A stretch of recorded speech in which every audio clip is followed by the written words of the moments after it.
Thomas and the Snowy Tracks. Created by Britt Allcroft, based on the Railway series by the Reverend W. Awdry. It had snowed all night on the island of Sodor. When the engines woke up in the morning, everything was white.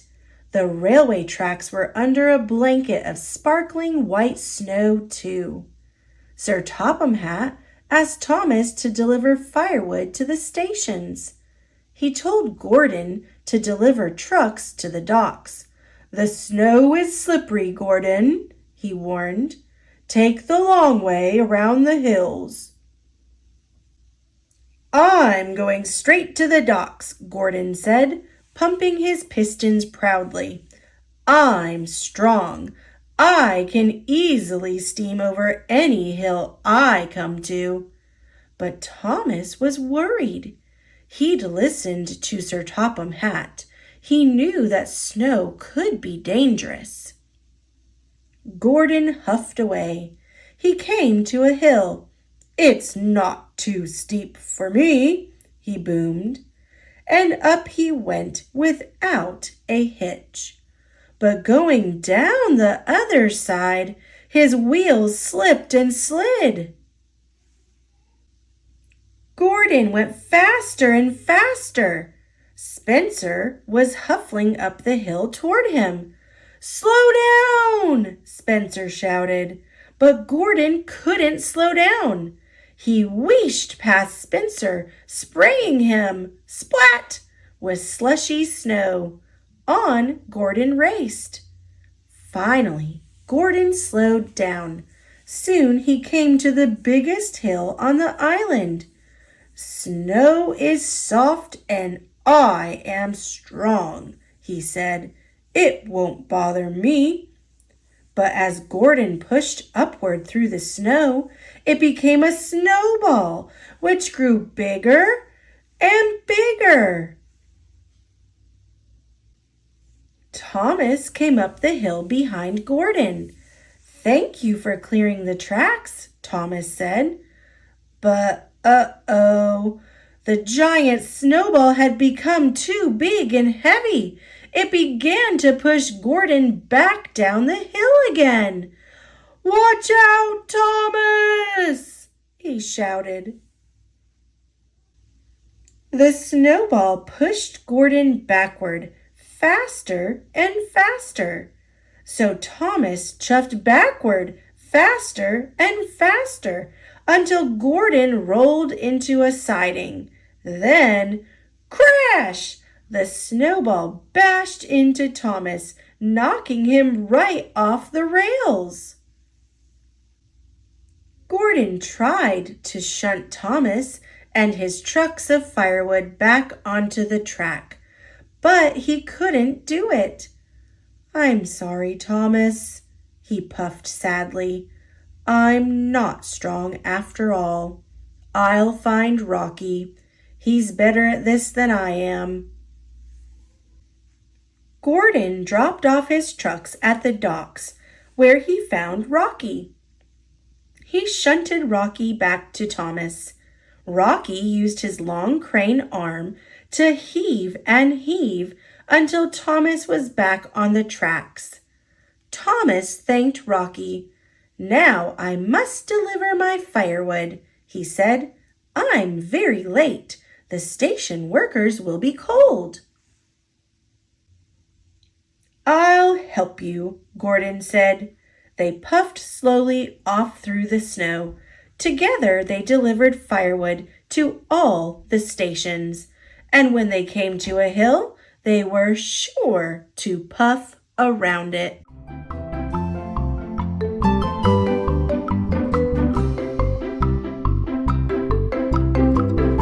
Thanks for watching. Click subscribe. See you later, alligator.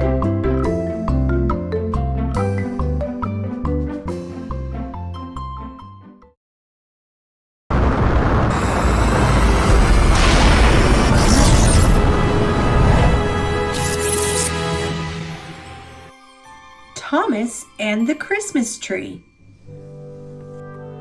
It was a few days before Christmas. The snow was falling, and everyone in Tidmouth was getting ready for the big Christmas party. "Thomas, you need to pick up the Christmas tree," Sir Topham Hatt said.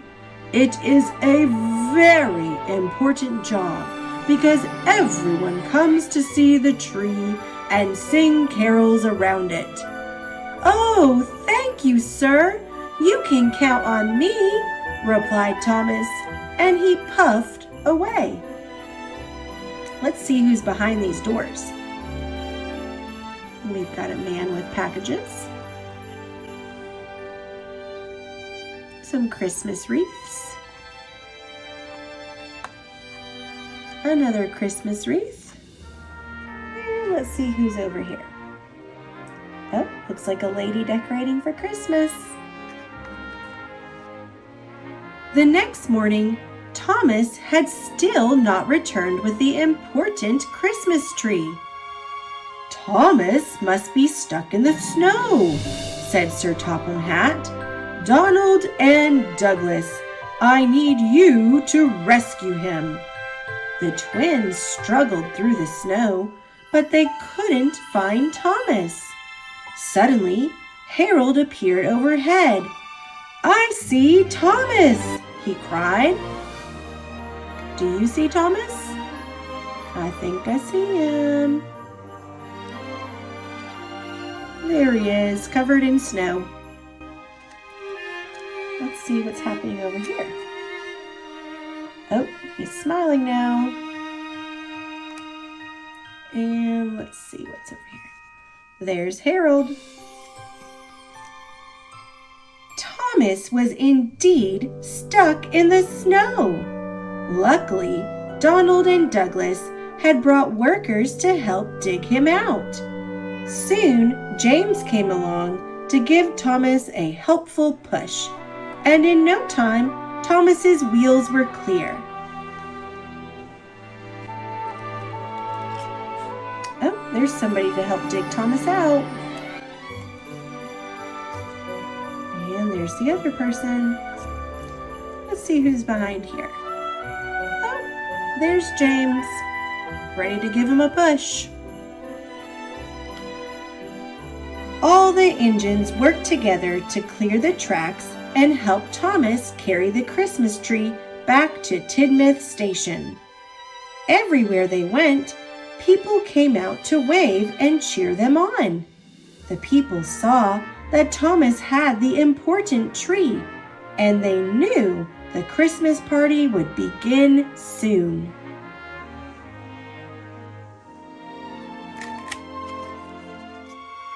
There's that little boy waving, and the snowman's waving too.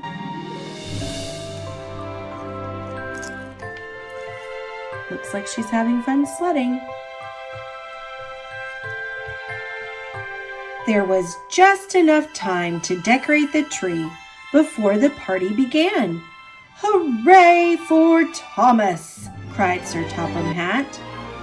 "I don't mind getting stuck in the snow if I can get the tree every year," said Thomas with a smile. There's Sir Topham Hatt decorating the tree. And let's see who we have over here. Oh, there's a little girl with all the decorations. The people of Tidmouth came together to give gifts and sing carols.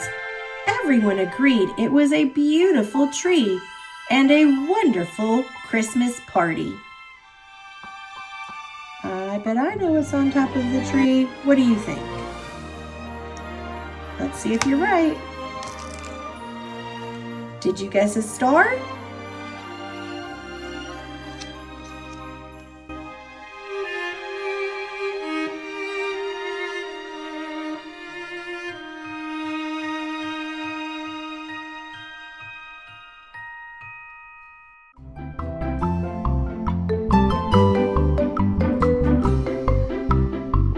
Thanks for watching. Click subscribe. See you later, alligator.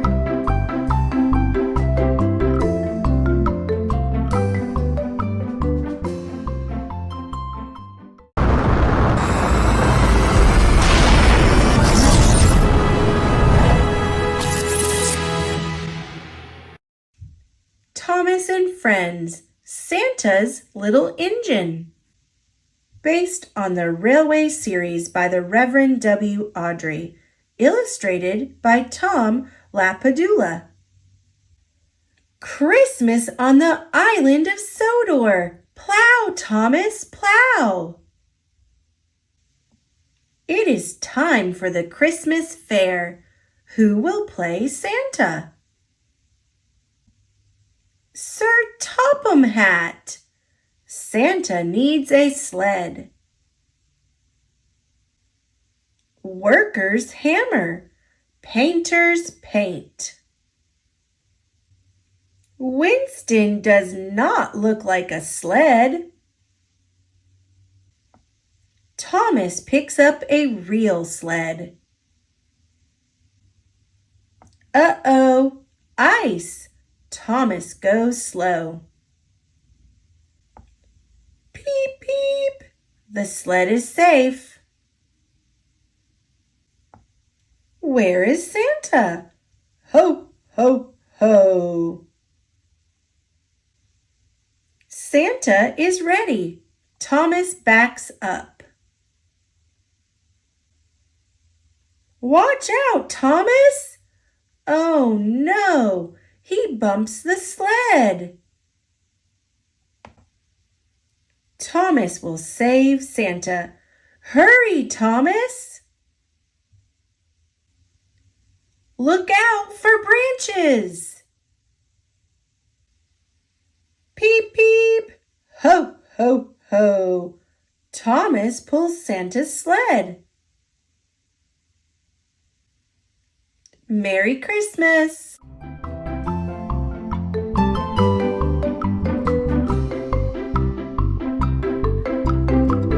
Thanks for watching. Click subscribe. See you later, alligator.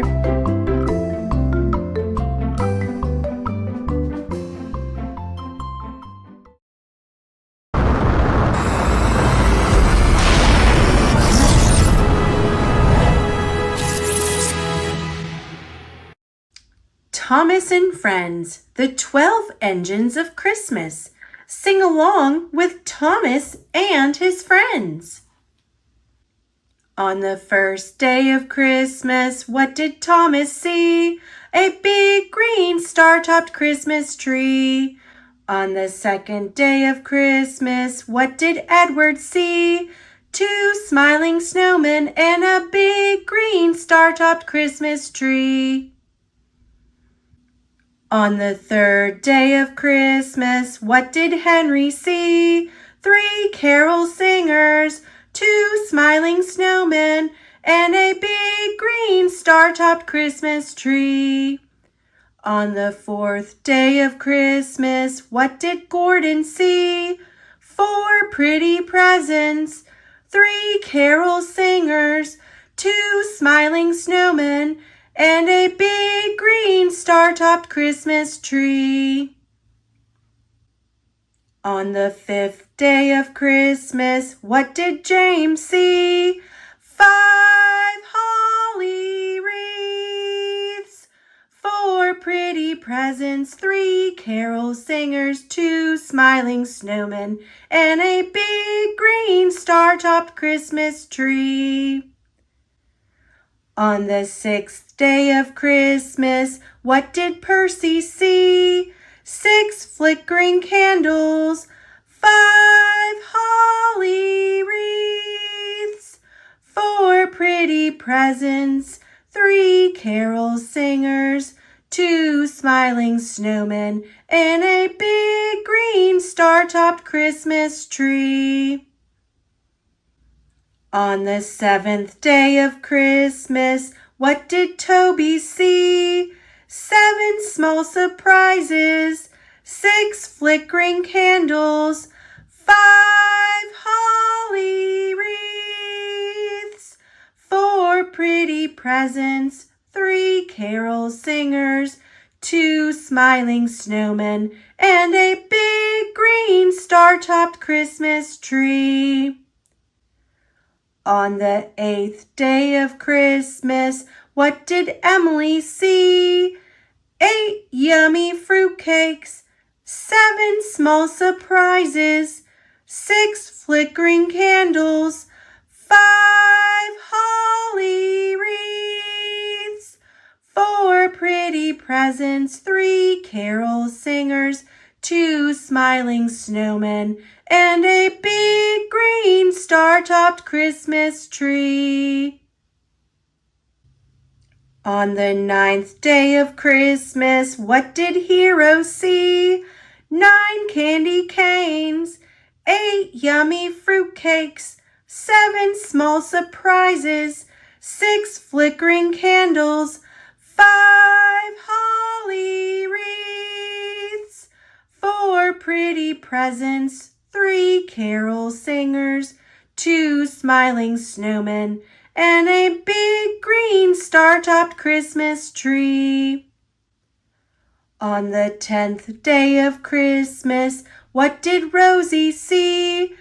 10 tree decorations, 9 candy canes, 8 yummy fruitcakes, 7 small surprises, 6 flickering candles, 5 holly wreaths, 4 pretty presents, 3 carol singers, 2 smiling snowmen, and a big green star-topped Christmas tree. On the 11th day of Christmas, what did Diesel see? 11 lacy snowflakes, 10 tree decorations, 9 candy canes, 8 yummy fruitcakes, 7 small surprises, 6 flickering candles, 5 holly wreaths, 4 pretty presents, 3 carol singers, 2 smiling snowmen, and a big green star-topped Christmas tree. On the 12th day of Christmas, what did Spencer see? 12 twinkling lights, 11 lacy snowflakes, 10 tree decorations, 9 candy canes, 8 yummy fruitcakes, 7 small surprises, 6 flickering candles, 5 holly wreaths, 4 pretty presents, 3 carol singers, 2 smiling snowmen, and a big green star-topped Christmas tree. Merry Christmas! Thanks for watching. Click subscribe. See you later, alligator.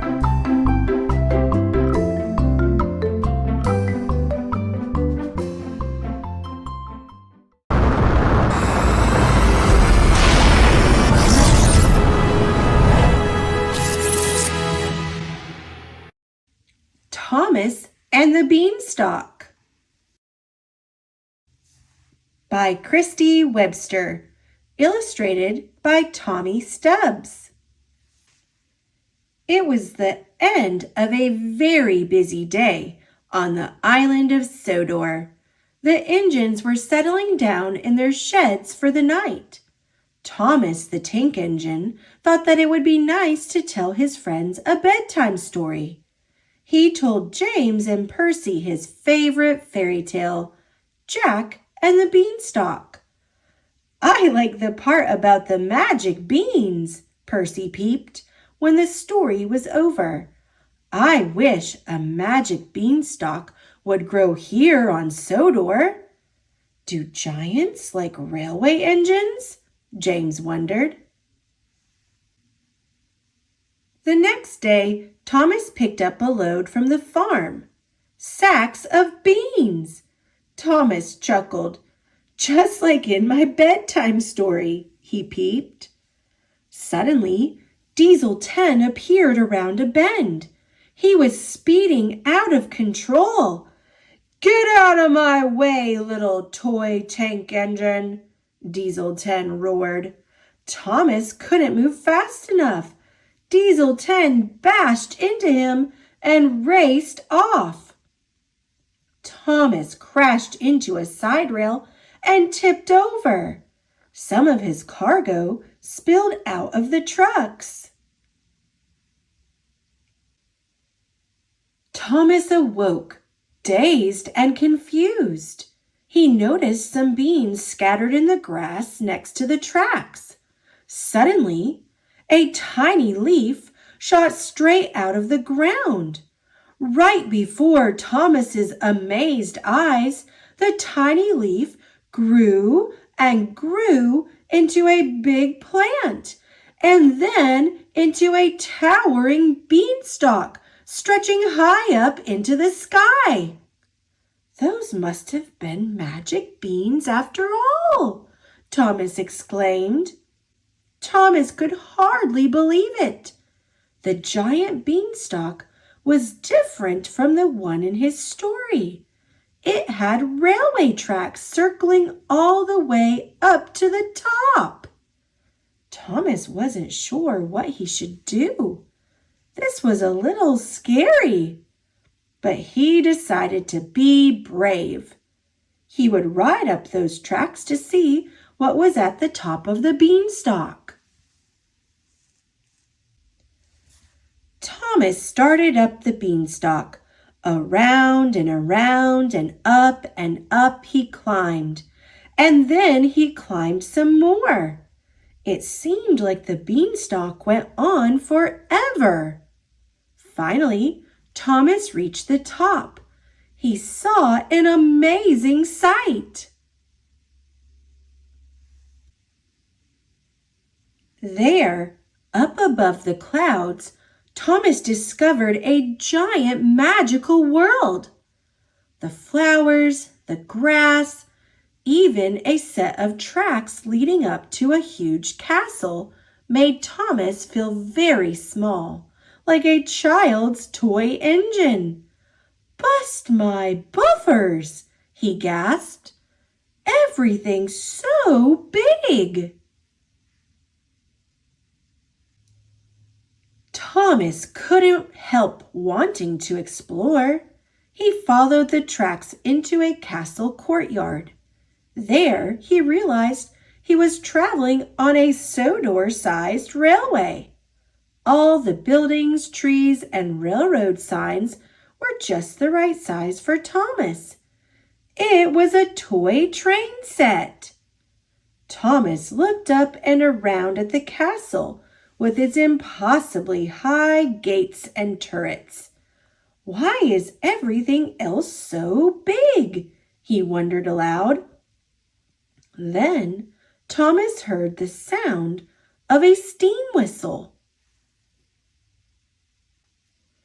The whistle was the most beautiful Thomas had ever heard.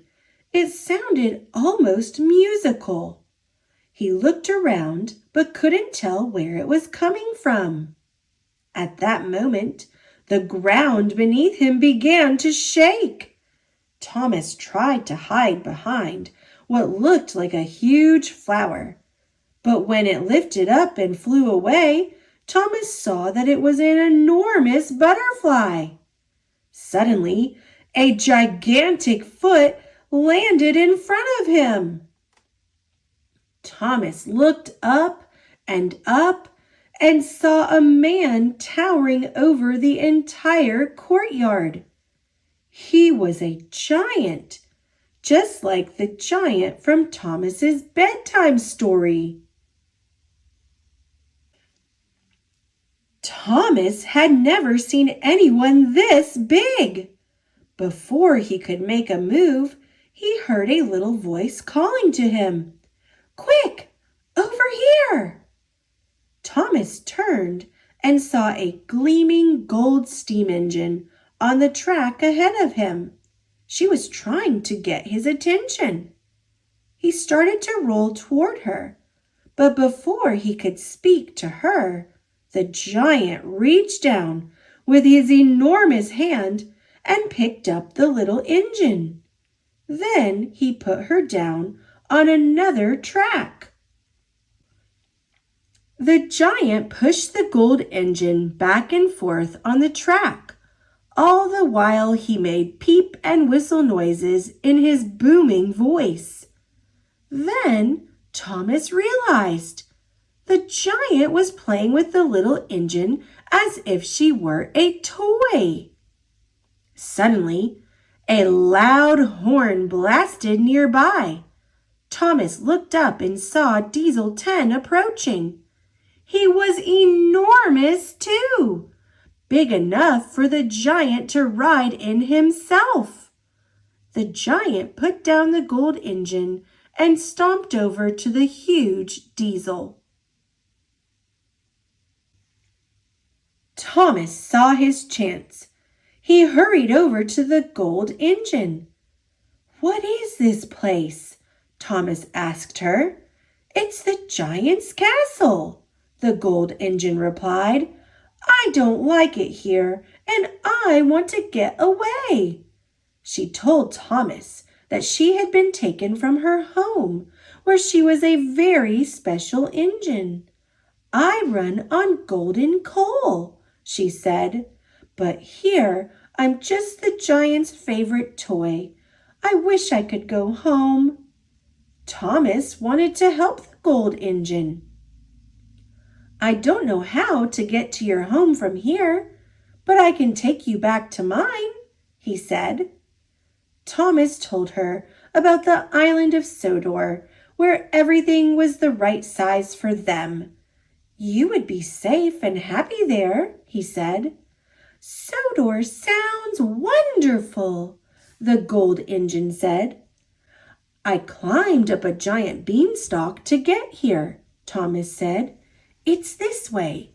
He headed toward the courtyard gate, but after a few feet, he slowed and stopped. He was out of coal.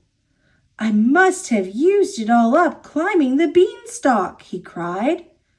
"Take some of my golden coal," the gold engine told him. "Quickly, I think I have just enough for both of us."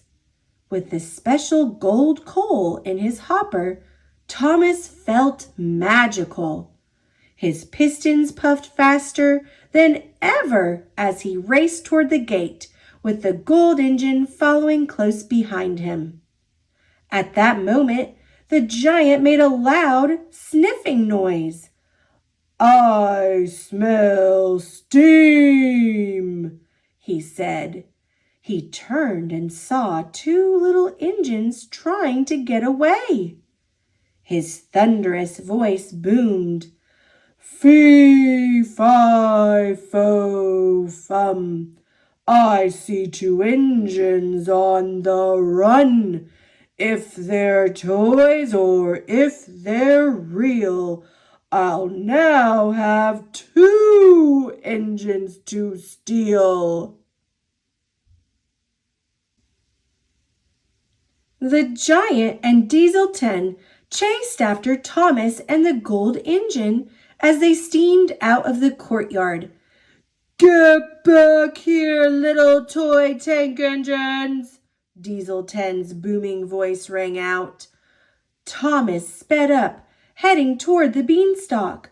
If they could just get back to Sodor, he knew everything would be all right. Thomas and the gold engine barreled down the tracks, spinning around and around the beanstalk. "We made it! We're on Sodor! We're home!" Thomas cried as they reached the bottom, feeling a little dizzy. But when the two engines looked up, they were shocked to see that the giant was coming down the beanstalk after them. "Oh no!" Thomas exclaimed. "Sodor is full of little engines. The giant will want us all for his toys." Thomas thought quickly. He backed up and bashed into the beanstalk with all his might. He saw his friends James and Percy in the distance and called to them for help. Soon, all four engines were slamming into the beanstalk over and over again, as hard as they could. Finally, it looked like the beanstalk and the giant were about to fall. Thomas closed his eyes, bracing for the crash. Thud! Thomas opened his eyes as he felt himself being tugged. Two engines were pulling him upright. Percy and James were still there, but the little gold engine was gone. "What happened?" Thomas asked. "Where's the beanstalk?" "Beanstalk?" Percy asked. "What beanstalk?" "We came to help when we heard about your crash with Diesel 10. Thomas told his friends about everything that had happened. The beanstalk, the magical world above the clouds, the giant, and the special gold engine. "It all seemed so real," he said softly, "but it must have been a dream." "I guess giants really do like railway engines after all," James said with a chuckle. "Thomas, look," Percy said. Thomas's driver was holding up a single piece of gold-colored coal he'd found in Thomas's hopper. The driver looked puzzled. "What is that?" James asked. Thomas gasped. He didn't know what to say, because it had all been a dream, hadn't it?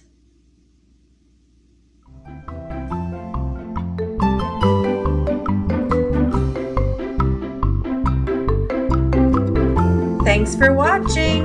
Click subscribe. See you later, alligator.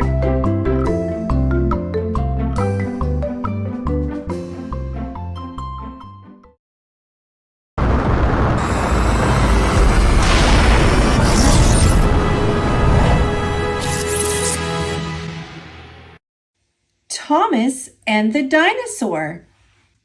Illustrated by Tom Lapadula. Created by Britt Allcroft. One day, Percy rushed into the shed. "I saw a monster in the forest," he said. "What's a monster?" Thomas asked. "Monsters are very big animals with very big teeth," Percy answered, "and they eat engines." Thomas was a little bit scared to go near the forest, but he had work to do. Suddenly, he saw a very big animal with very big teeth. "Monster!" Thomas shouted as he raced back to tell Percy. "I saw it," Thomas said with a shudder. "The monster?" Percy asked. "Yes," Thomas replied, "but I got away." Just then, Sir Topham Hatt came into the shed. "Thomas," he said, "I need you to bring a special load from the forest." Now Thomas was really worried. What if he met up with the monster again?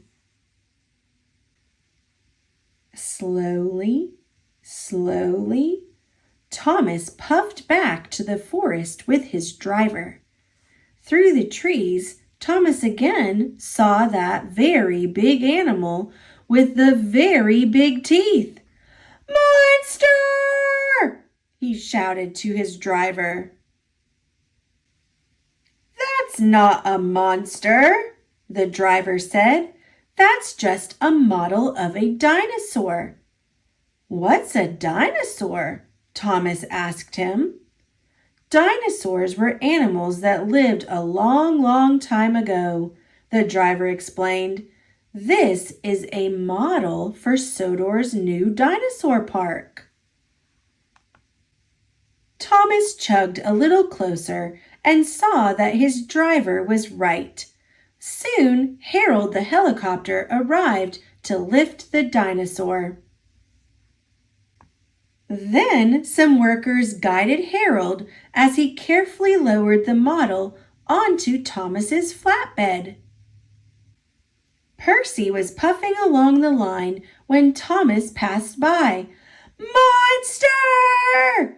Percy shouted when he saw the dinosaur. "Don't worry, Percy," Thomas said to his friend. "This is not a monster at all. This is a dinosaur model for the new dinosaur park." Thomas was very proud to be carrying the dinosaur model. He rolled past the schoolyard with the dinosaur, and the children waved with excitement. "Peep, peep," Thomas called. Finally, Thomas reached the dinosaur park. Sir Topham Hatt met him there. "Good work, Thomas," Sir Hat said. "You've been very useful today." The dinosaur was placed in a spot where everyone could see it, from inside the park and out. And every time he passed by, Thomas smiled and gave a special peep peep.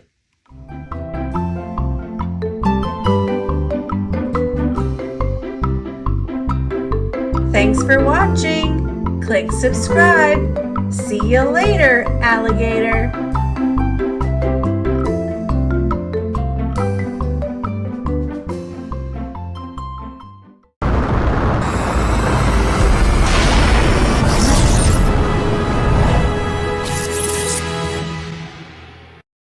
Thomas and the Great Discovery.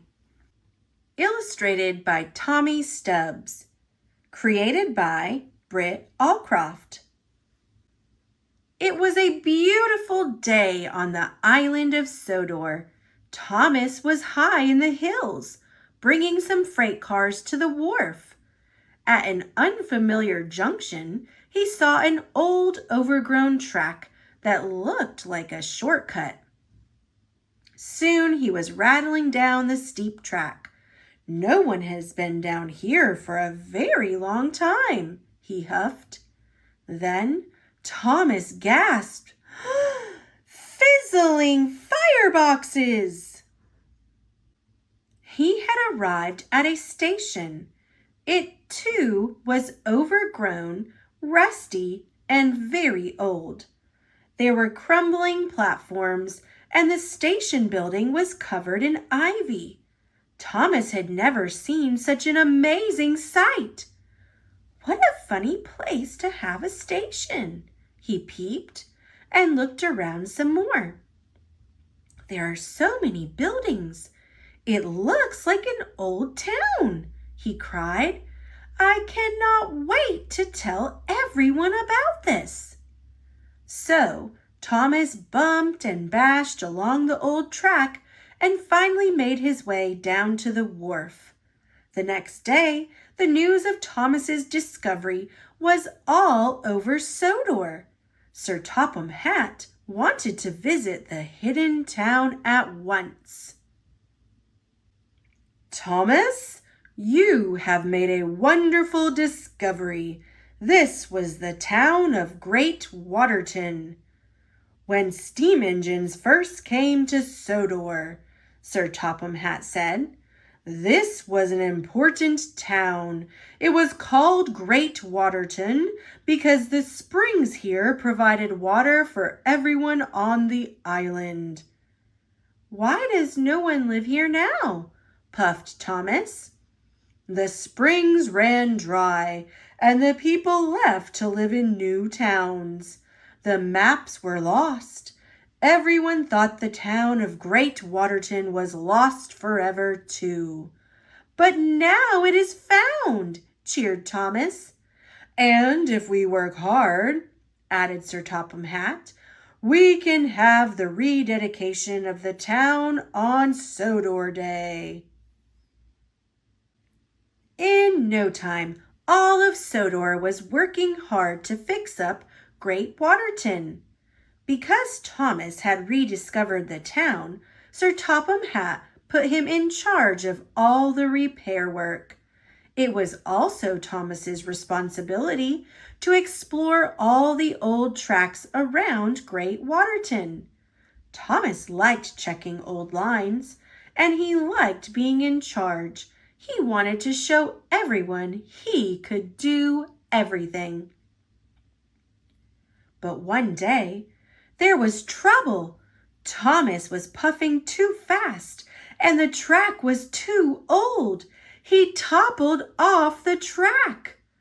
Harvey came to lift him back on, but Thomas was bumped and bruised and had to go to the works.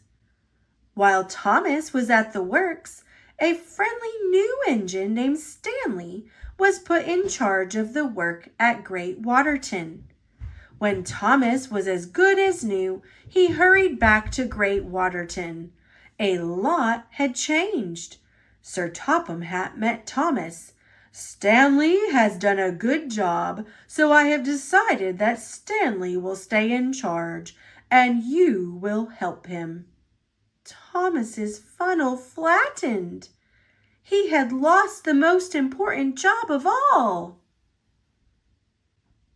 The next day, Stanley asked Thomas to shunt some freight cars.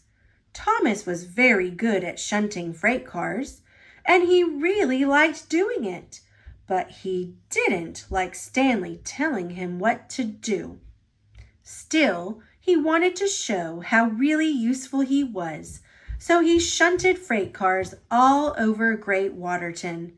Then he remembered seeing an old freight car stuck in front of the abandoned Morgan's mine. "I'll bring that last one in, and Sir Topham Hatt will give me my old job back." Thomas smiled. At last, Thomas found the old freight car, and he buffered up. But he biffed the car too hard. It rolled forward and disappeared into the mine. "Cinders and ashes!" exclaimed Thomas. "Where did it go?" He moved ahead and peered inside. "I must finish the job," he huffed. "I'll soon find that freight car." And Thomas puffed into the mine. It was very dark. Thomas was happy he had a bright lamp. He looked ahead and saw the freight car rolling away down a slope. Then it disappeared around a bend. "Bust my buffers," puffed Thomas. "I'd better go after it." Thomas whizzed down the steep slope. "Whee!" he whistled, and "Whoa!" he cried. It was scary, but it was also very exciting. Thomas had almost caught up to the freight car. "You won't get away from me," he whistled happily. But Thomas didn't notice the junction ahead. The freight car whizzed to the right, but Thomas sped to the left and saw that the tunnel ahead was blocked. "Oh no!" cried Thomas, and he crashed straight through the blocked tunnel and jumped the track. Now Thomas was deep in the mine in a dark tunnel. To top it all off, his fire had gone out. His boiler would soon grow cold, and there was no one around to hear his whistle. The next morning, Stanley and the other engines arrived for work. "Where's Thomas?" Stanley asked. The engines looked around. Thomas wasn't there. Thomas was missing. It was the biggest calamity Sodor had ever known. Everyone looked for Thomas. They checked the quarries, they searched the docks, they toured every town, they scoured every hill, and hunted in every valley. But Thomas was nowhere to be found. And then Stanley had a thought. Maybe Thomas is up on the forgotten tracks around Great Waterton. I'll look for him there. When Stanley was high up in the hills, he whistled and whistled. "Where are you, Thomas?" But only his echo came back. Stanley looked everywhere. Then he spotted Morgan's mine. Could Thomas have gone into the mine? Stanley wondered. He whistled one last time, and this time Thomas heard him. "It's Stanley!" he gasped. With his very last puff and his very last huff, Thomas blew his whistle as loudly as he could, and Stanley heard him. He slowly entered the dark mine. "Thomas!" he whistled happily. "Is that you?" Thomas had run out of puff. He couldn't whistle again. He could only wait and hope that Stanley would find him. It wasn't long before Thomas heard Stanley chuffing up behind him. "Stanley!" he peeped. "I'm very happy that you are here." "Thomas!" whistled Stanley. "I'm very happy to find you. Where have you been?" "I was trying to be a really useful engine," tooted Thomas. "Don't worry, Thomas," Stanley chuffed. "I'll have you back on the track in no time." Soon, Stanley was coupled up to Thomas. He pulled and tugged. Thomas was heavy, but Stanley didn't give up. "I can do it!" Stanley wheezed, and with a mighty heave, he pulled his friend back onto the track. "Hooray!" tooted Thomas. Then there was a very loud crack. The valve in Stanley's boiler had burst. Stanley was a strong engine, but pulling Thomas had been too much. Now Stanley couldn't move. "Don't worry," whistled Thomas. "It's my turn to help you. With your coal, I can push you home." Stanley smiled. In no time at all, Thomas's boiler was bubbling and his steam was wheeshing. Thomas found an open siding, got behind Stanley, and started to push. "Here we go, Stanley," Thomas huffed happily. Stanley smiled back, and puff by puff, Thomas pushed Stanley up and out of the mine.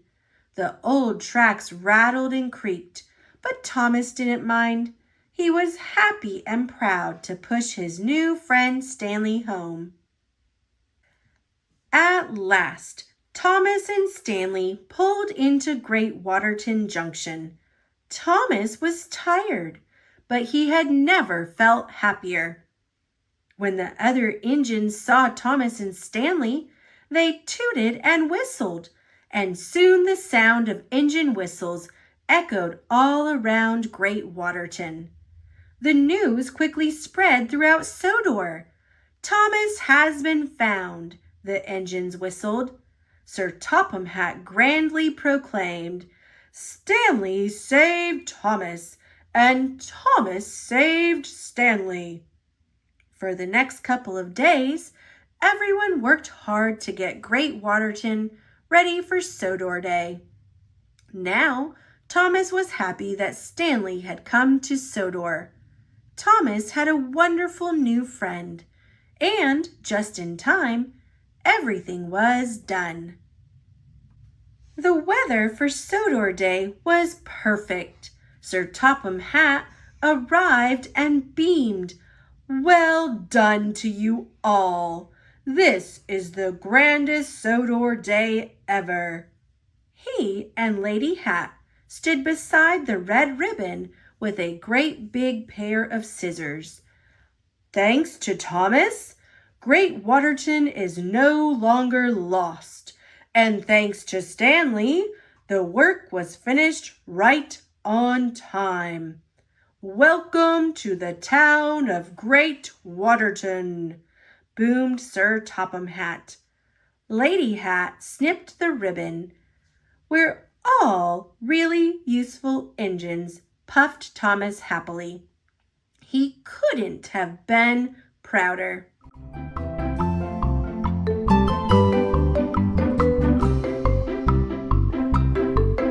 Thanks for watching. Click subscribe.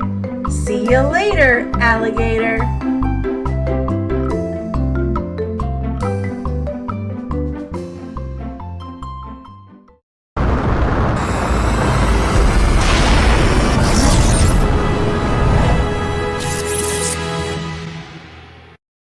Thomas and Friends, no sleep for Cranky.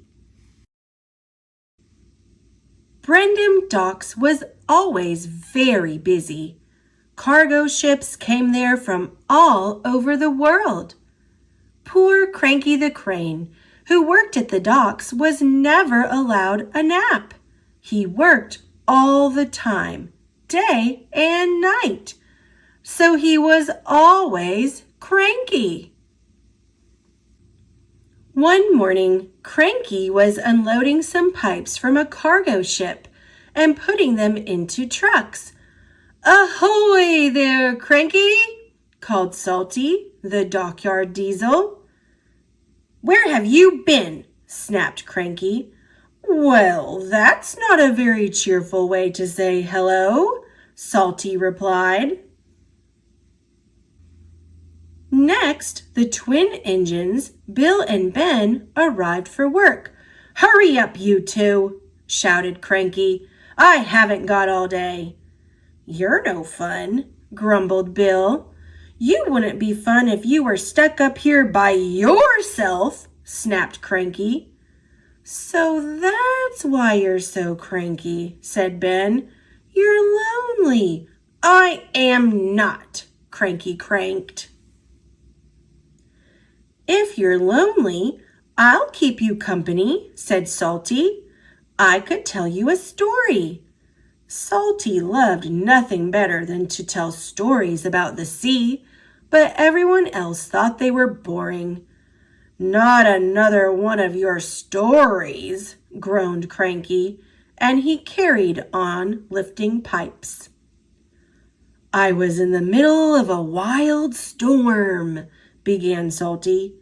But Cranky didn't want to listen. He was so cross that he dropped the pipes all over the track.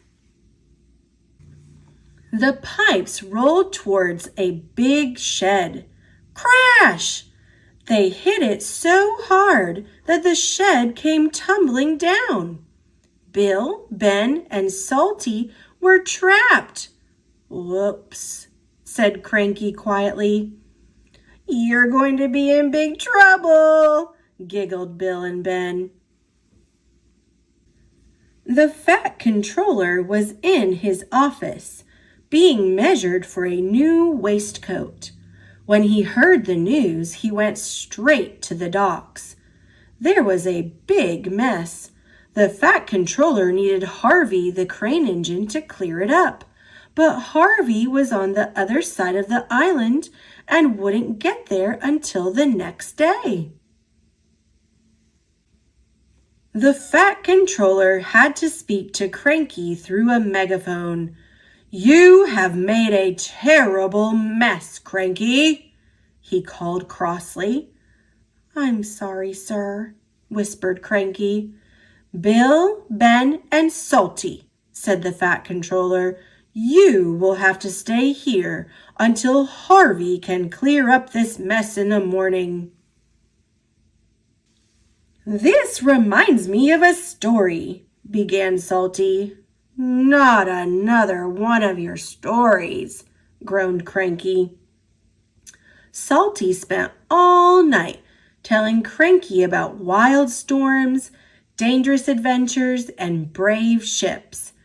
Cranky tried not to listen, but he couldn't get away. When the sun rose, Salty was still talking. "I can't take it anymore," creaked Cranky. At last, Harvey pulled up. "I'm here to clear away this mess," puffed Harvey. Cranky was so pleased that he forgot to be cranky. After all, once the mess was cleared up, Salty and his stories would go away.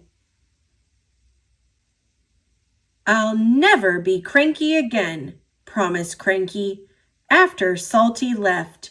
"As long as I don't have to listen to any more of Salty's stories." Cranky worked hard all day. He carefully loaded the trucks. He even said please and thank you to the engines. "Cranky is being very polite," puffed Thomas to Percy.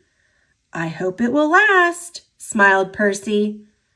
But as time went by, Cranky went back to his old ways. He became crankier than ever.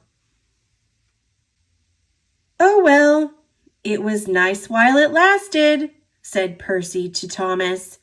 "Yes," said Thomas, "and if Cranky gets too cross, we know what to do." "What?" asked Percy. "We'll ask Salty to tell him a few more stories," smiled Thomas. The engines laughed, but Cranky didn't think it was very funny.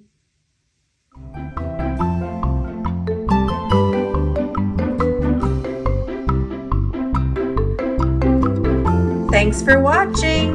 Click subscribe. See you later, alligator.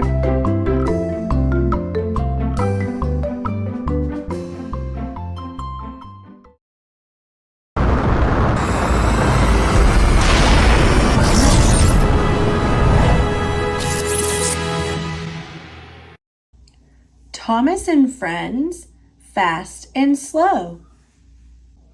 Written by Claire Winslow. Thomas, Nia, and Rebecca race each other all over the island of Sodor. They go fast. When Thomas goes past McCall's farm, he has to slow down to let the cows cross the road. "Move aside, cows." Before Thomas zooms by, find these fast things: red flag and yellow bird. Do you see the yellow bird and red flag? I do. Here's the yellow bird, and there's the red flag. And these slow things. Can you find the cows?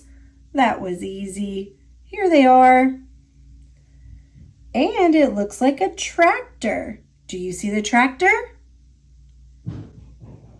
Yep, I see it hiding right back here. Did you find all those things? Nice job. Thomas takes Mr. Bubbles the clown with bubbles and balloons to a festival. The cargo is so light, Thomas feels like he isn't carrying anything at all. When Thomas hauls heavy rocks from the quarry, he has to huff and puff to get up the hill. At the top, he feels strong and proud. While Thomas catches his breath, find these light things and these heavy things.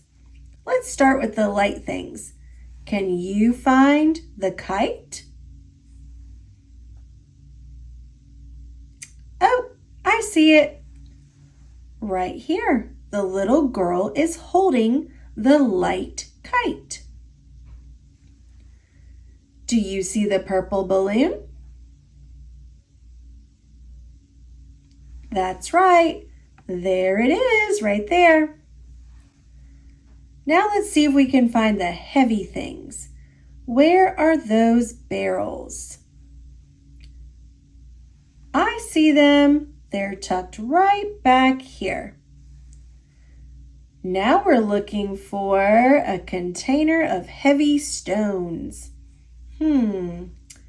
Thomas is carrying a lot of heavy stones right here, but that's not the right one. Oh, I see it. right here. Did you spot that? Nice job. The children of Sodor waved to Thomas and Hero from far away. When the engines get near, Thomas can hear the children cheering. Thomas whistles, "Peep, peep," to say hello. Search for these things that are near and these things that are far. Let's look for the children that are near. Do you see them? I do. Right here. Here they are. What about the leaf? Do you see this leaf? Oh, I see it. It's right there. Now let's look for these things that are far. Do you see the blackbird? There it is, right there. What about this train right here? That's easy. He's right there. And, of course, here's Thomas. There he is. Thomas imagines what winter would be like in the warm continent of Australia. The cold snow and ice would be fun to share with the folks down there who rarely get to see or feel it. Brr! Thomas would show his friends how to keep warm too. Bundle up to find these cold things and these warm things. Let's find the cold snowman. Do you spot the cold snowman? I do. There he is, right there. What about the snowflake? Can you find this snowflake? I see it right there. And let's see if we can find these warm things. Where is Santa's hat? Oh, that's easy. Right there on the koala's head. Oh, this is a very warm thing. Can you find the fire? I see it. There it is. There's the warm fire. Nice job. When Thomas visits the rainforest in Brazil, it is quiet. Thomas sees colorful birds and hears gentle ocean waves. In the city, he finds himself in the middle of a very loud parade.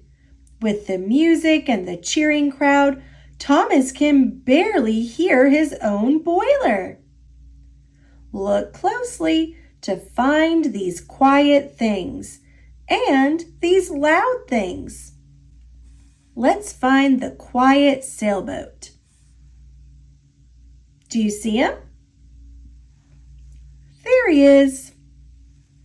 What about this fishtail?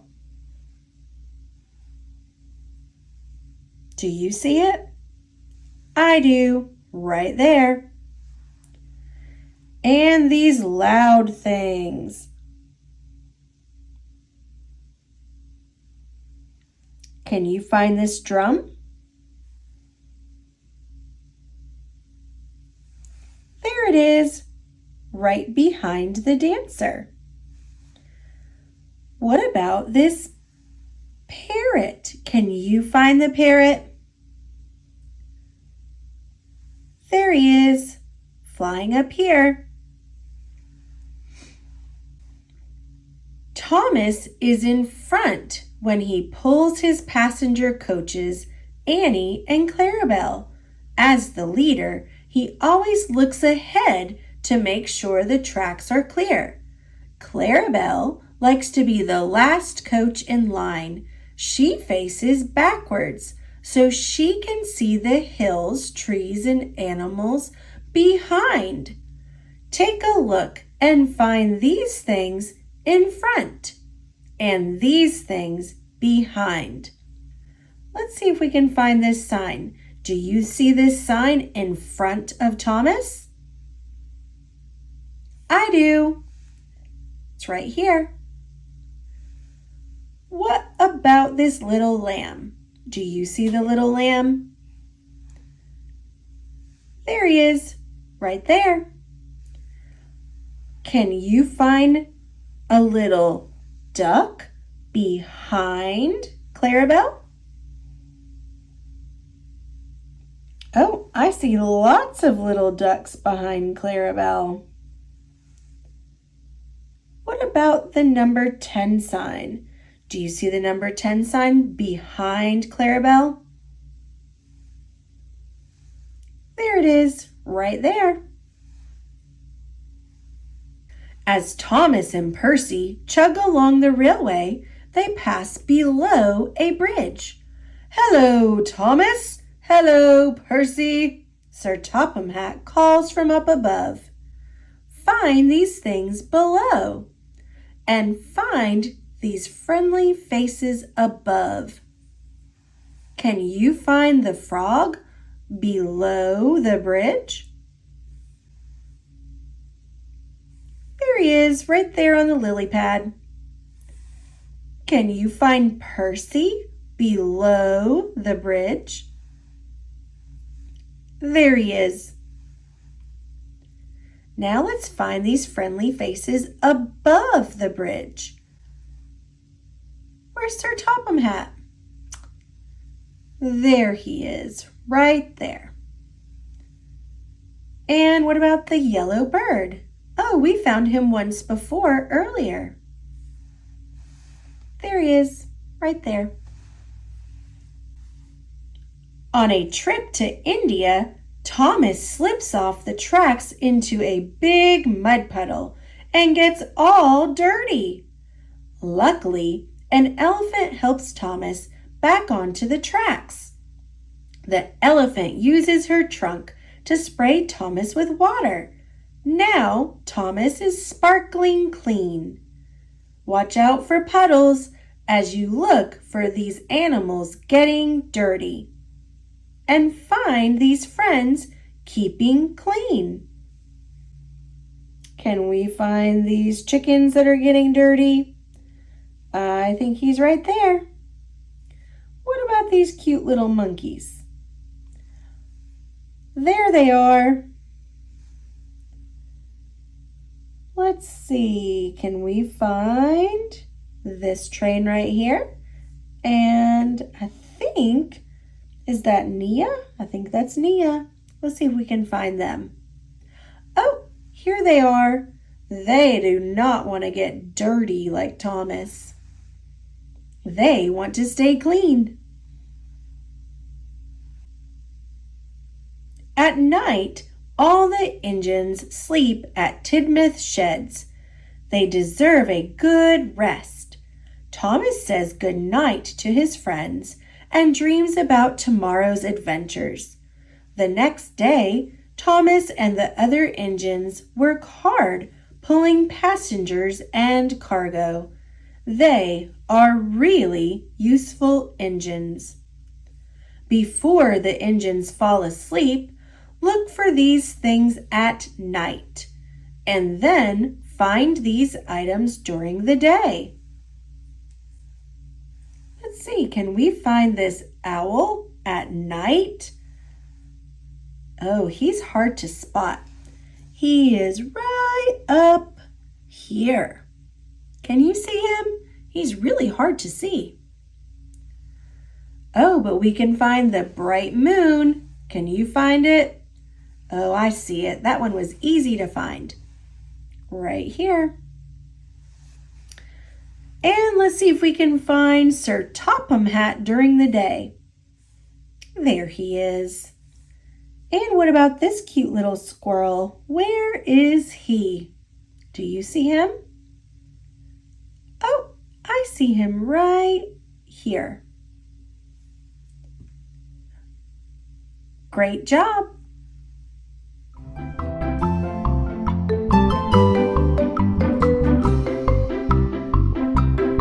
Thanks for watching. Click subscribe. See you later, alligator.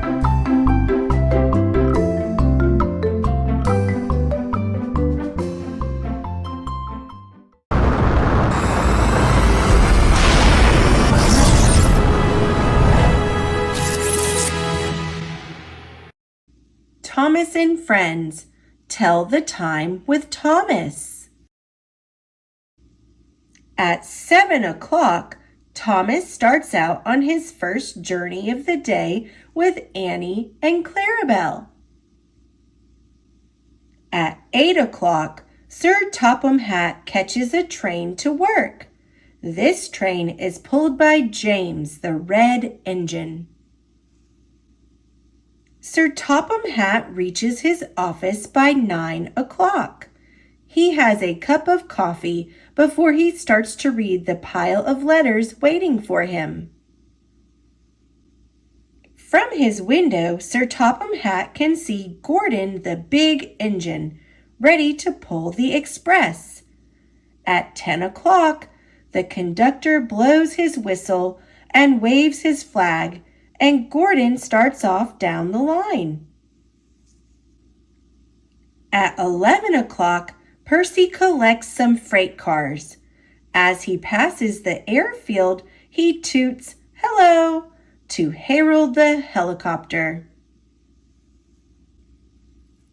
Thomas arrives at the junction at 12 o'clock noon. Henry, the green engine, is at the next platform.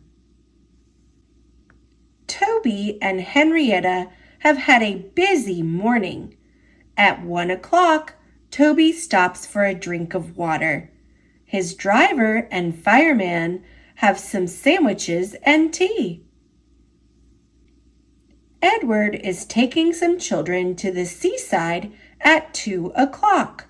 As he puffs down the line, his driver waves to Trevor, the traction engine. Trevor is sawing logs in the orchard. At 3 o'clock, Henry is on time and going well until he comes to a fault in the track. Thomas comes to his rescue with the breakdown train. Poor Henry, now he will be late. At 4 o'clock, Bertie the bus brings some passengers to the station. Thomas takes the people on to town. His coaches are very full. At 5 o'clock, Thomas makes his last journey before going to the shed for the night. By 6 o'clock, all the engines are asleep.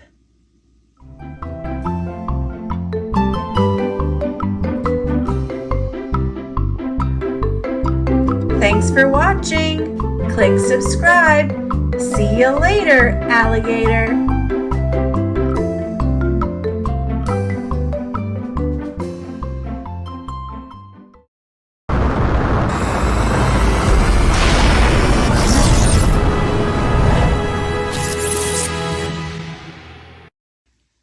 Thomas and Friends. Big World, Big Adventures. The movie. Thomas in Africa. Based on the original script by Andrew Brenner. Adapted by Jeff Smith. Illustrated by Tommy Stubbs. One sunny day on the island of Sodor, Thomas the Tank Engine met a race car named Ace. He was in a round-the-world rally, speeding through 5 continents. "That's so exciting," Thomas peeped. "I've always wanted to see the world." "You should do it," replied Ace. "You could be the first railway engine to go all the way around the world." The next day, Thomas and Ace set sail for the first continent, Africa. After that, they would go on to South America, North America, Asia, and finally back to Sodor through Europe. When they arrived in Africa, Ace sped off without Thomas. He was headed to a distant city called Dar es Salaam in Tanzania. Ace could go wherever he wanted to, but Thomas had to stick to the rails. A yard manager gave Thomas lots of trucks to be delivered to the faraway city. The little engine set off all by himself. As Thomas passed through the stations, he was given more cars to pull. It was hard work. The hills were big. Luckily, Thomas met an engine named Nia, who offered to help. 2 engines are much better than 1, she peeped. Thomas replied that he didn't need help. But Thomas did need help. The cars were too heavy for him to pull alone. Nia didn't go away. She stayed with Thomas and helped him with his heavy cars. And when a giant elephant blocked the tracks, she and the trucks sang a lullaby. The elephant wandered off to nap beneath a tree.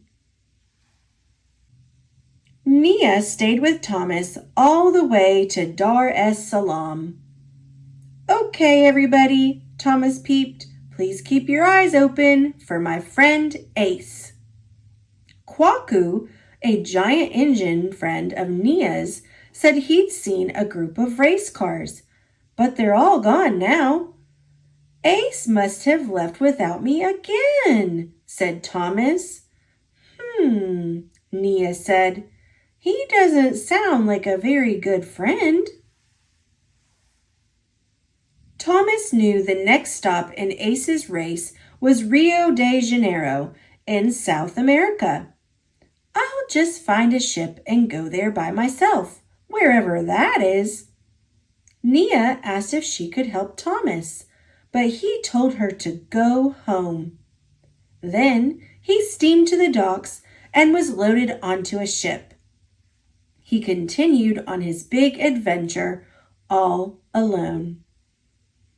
When the ship was at sea, Thomas made 2 discoveries. The first was that Nia was on the ship. She wanted to travel with him and be the second engine to go around the world. The other surprise was Ace was on board. Why didn't you wait for me? Thomas asked the yellow race car. You want to be a free spirit, don't you? Ace replied. You don't want someone else telling you what to do. You want to have fun. When they reached South America, Ace fueled up and left Thomas alone yet again. What will happen to Thomas now? Turn the book over to read the rest of this exciting story. Thomas and Friends, Big World, Big Adventures, the movie, Friends Around the World. Based on the original script by Andrew Brenner, adapted by Jeff Smith, illustrated by Tommy Stubbs. Thomas had to find a way to follow Ace across South America to the next rally in North America. Luckily, a railway worker needed Thomas to carry coffee all the way to San Francisco in the United States. We can take this coffee together, Nia said. The engine steamed through the rainforest, pulling the heavy load. On the way, they found Ace. He had had an accident, so they loaded him up and gave him a ride. They continued on their journey. Then there was trouble. Thomas ran out of water, but clever Nia thought to use the forest's giant leaves to collect rainwater for his tank. Nia had saved the day. When they reached North America, Ace didn't want to go to San Francisco. He wanted Thomas to take him to the salt flats in Utah so he could get repaired and meet the other racers. Ace convinced Thomas to play a trick on Nia, and they sped off without her. Ace told Thomas to go faster and faster as they raced across the western lands. "Don't slow down, mate! Let yourself go!" Thomas went so fast he came off the track. Luckily, an old mining engine called Bo, a cowgirl, and some cowboys got him back on the rails. As everyone worked together to help, Thomas realized he'd done a terrible thing to Nia. "We should have stayed with her," he peeped. "It wasn't nice to play a trick on her." At the salt flats, Ace met up with the other racers, but Thomas didn't continue the race. He wanted to deliver his coffee and find Nia to apologize. He steamed on to San Francisco with his load. Unfortunately, Nia was nowhere to be found. Thomas hoped he could find her at the next stop across the Pacific Ocean in China. Thomas did find Nia on a snowy mountain in China. "I'm sorry. I wish I hadn't upset you. Can we still be friends?" he peeped. But before Nia could respond, an avalanche sent snow tumbling toward the engines. It blocked the way and sent Nia sliding off the track. Thomas was too small to pull her back onto the rails by himself. Just then, a Chinese engine named Yang Bao came crashing through the snow. He had a big plow to clear the way and was strong enough to pull both engines to safety. "Good thing I came along when I did," Young Bao said with a laugh. Thomas and Nia thanked Young Bao for his help. "I'm just glad you're bigger and stronger than me," peeped Thomas. "We're bigger and stronger too when we work together," said Nia. "So, where are you going now?" asked Young Bao. "Continent number 5, Europe," chorused Thomas and Nia. Thomas and Nia made one more long journey, all the way through Europe to the island of Sodor. "This is my friend Nia," Thomas peeped as he introduced her to Emily, Percy, James, Henry, Edward, and Gordon. His friends steamed with happiness to see the two engines who had traveled around the world together.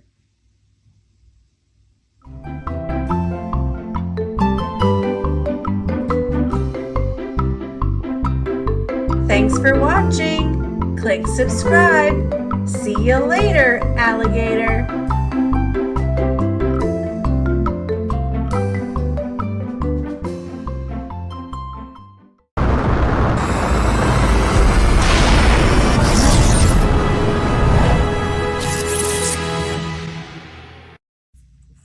James and the Bootlace by the Reverend W. Awdry. One morning, Sir Topham Hatt spoke severely to James. "If you can't behave, I shall take away your red coat and have you painted blue." James did not like that at all, and he was very rough with the coaches as he brought them to the platform. Come along, he called rudely. "All in good time, all in good time," the coaches grumbled. "Don't talk, come on," answered James, and with the coaches squealing and grumbling after him, he snorted into the station. James was cross that morning. Sir Topham Hatt had spoken to him. The coaches had dawdled, and, worst of all, he had had to fetch his own coaches. Gordon never does, thought James, and he is only painted blue. A splendid red engine like me should never have to fetch his own coaches. And he puffed and snorted around to the front of the train and backed onto it with a rude bump. "Oh, oh!" groaned the coaches. "That was too bad!" To make James even more cross, he then had to take the coaches to a different platform where no one came near him as he stood there. Sir Topham Hatt was in his office. The station master was at the other end of the train with the guard, and even the little boys stood a long way off. James felt lonely. "I'll show them," he said to himself. "They think Gordon is the only engine who can pull coaches." And as soon as the guard's whistle blew, he started off with a tremendous jerk. "Come on, come on, come on," he puffed, and the coaches, squeaking and groaning in protest, clattered over the points onto the open line. "Hurry, hurry, hurry," puffed James. "You're going too fast, you're going too fast," said the coaches. And indeed, they were going so fast that they swayed from side to side. James laughed and tried to go faster, but the coaches wouldn't let him. "We're going to stop! We're going to stop! We're going to stop!" they said, and James found himself going slower and slower. "What's the matter?" James asked his driver. "The brakes are jammed. Leak in the pipe, most likely. You've banged the coaches enough to make a leak in anything." The guard and the driver got down and looked at the brake pipes all along the train. At last they found a hole where rough treatment had made a joint work loose. "How shall we mend it?" said the guard. James's driver thought for a moment. "We'll do it with newspapers and a leather bootlace." "Well, where is the bootlace coming from?" asked the guard. "We haven't one." "Ask the passengers," said the driver. So the guard made everyone get out. "Has anybody got a leather bootlace?" he asked. They all said no, except one man in a bowler hat, whose name was Jeremiah Jobling, who tried to hide his feet. "You have a leather bootlace there, I see, sir," said the guard. "Please give it to me." "I won't," said Jeremiah Jobling. "Then," said the guard sternly, "I'm afraid this train will just stop where it is." Then the passengers all told the guard, the driver, and the fireman what a bad railway it was. But the guard climbed into his van, and the driver and fireman made James let off steam. So they all told Jeremiah Jobling he was a bad man instead. At last he gave them his laces. The driver tied a pad of newspapers tightly around the hole, and James was able to pull the train. But he was a sadder and a wiser James, and took care never to bump coaches again. Now we're going to flip the book over and start another Thomas and Friends adventure. Are you ready? James and the Express. Sometimes Gordon and Henry slept in James's shed, and they would talk of nothing but bootlaces. James would talk about engines who got shut up in tunnels and stuck on hills, but they wouldn't listen, and went on talking and laughing. "You talk too much, little James," Gordon would say. "A fine, strong engine like me has something to talk about. I'm the only engine who can pull the express. When I'm not there, they need 2 engines. Think of that." "I've pulled expresses for years and have never once lost my way. I seem to know the right line by instinct," said Gordon proudly. Every wise engine knows, of course, that the signalman works the points to make engines run on the right lines, but Gordon was so proud that he had forgotten. "Wake up, James," he said the next morning. "It's nearly time for the express. What are you doing? Odd jobs? Ah, well, we all have to begin somewhere, don't we? Run along now and get my coaches. Don't be late now." James went to get Gordon's coaches. They were now all shining with lovely new paint. He was careful not to bump them, and they followed him smoothly into the station, singing happily, "We're going away, we're going away." "I wish I was going with you," said James. "I should love to pull the express and go flying along the line." He left them in the station and went back to the yard, just as Gordon, with much noise and blowing of steam, backed on to the train. Sir Topham Hatt was on the train with other important people, and as soon as they heard the guard's whistle, Gordon started. "Look at me now, look at me now," he puffed, and the coaches glided after him out of the station. "Poop, poop, poop, poop, poop, poop. Goodbye, little James. See you tomorrow." James watched the train disappear around a curve and then went back to work. He pushed some freight cars into their proper sidings and went to fetch the coaches for another train. He brought the coaches to the platform and was just being uncoupled when he heard a mournful, quiet "shh, shh, shh, shh."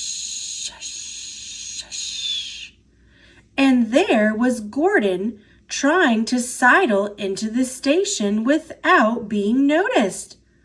"Hello, Gordon. Is it tomorrow?" asked James. Gordon didn't answer. He just let off steam feebly. "Did you lose your way, Gordon?" "No, it was lost for me," he answered crossly. "I was switched off the main line onto the loop. I had to go all around and back again." "Perhaps it was instinct," said James brightly. Meanwhile, all the passengers hurried to the booking office. "We want our money back," they shouted.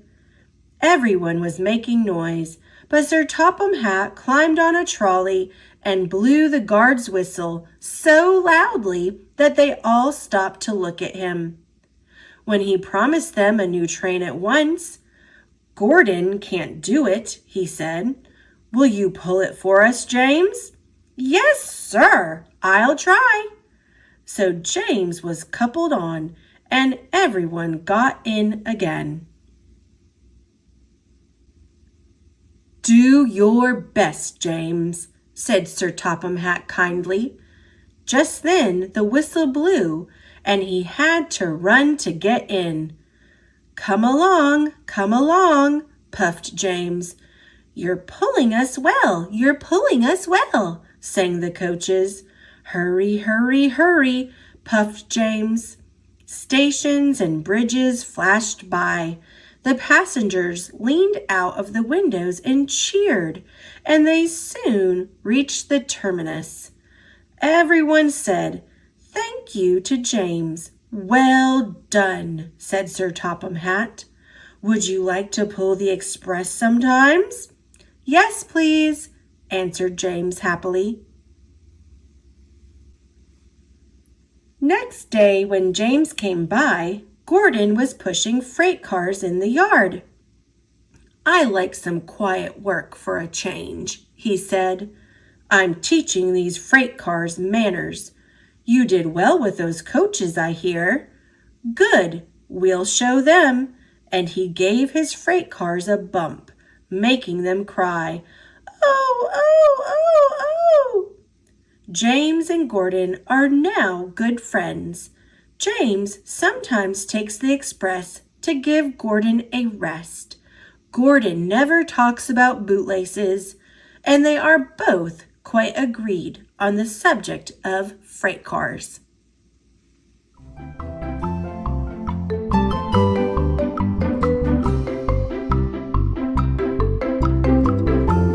Thanks for watching. Click subscribe. See you later, alligator.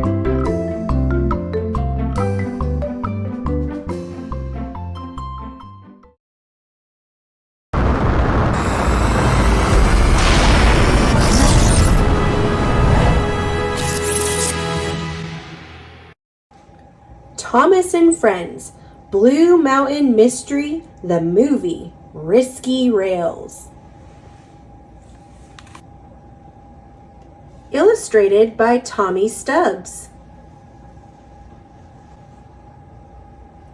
Blue Mountain Quarry was a very busy place. Owen moved equipment up and down the steep walls. Rusty shunted trucks of slate. The quarry engines were smaller and lighter than the other engines and ran on special tracks. Paxton, a visiting diesel, was impressed by the hard-working narrow-gauge engines. Suddenly, with a rumble, Blondin Bridge began to collapse. Rheneas saw the danger ahead and tried to stop, but his heavy load pushed him across the bridge. Rheneas was safe. Everyone was relieved. Then they saw poor Paxton, half buried in stone. He wasn't hurt, but he needed some repairs. Sir Topham Hatt asked Thomas to work in Paxton's place. "I like working with my narrow-gauge friends," he peeped. He chugged off to the quarry, where he was met with whistles of welcome. The work at the quarry was hard, but Thomas enjoyed it. Suddenly, a small green engine darted out of a tunnel. "Hello," Thomas peeped, but the engine rolled into another tunnel without answering.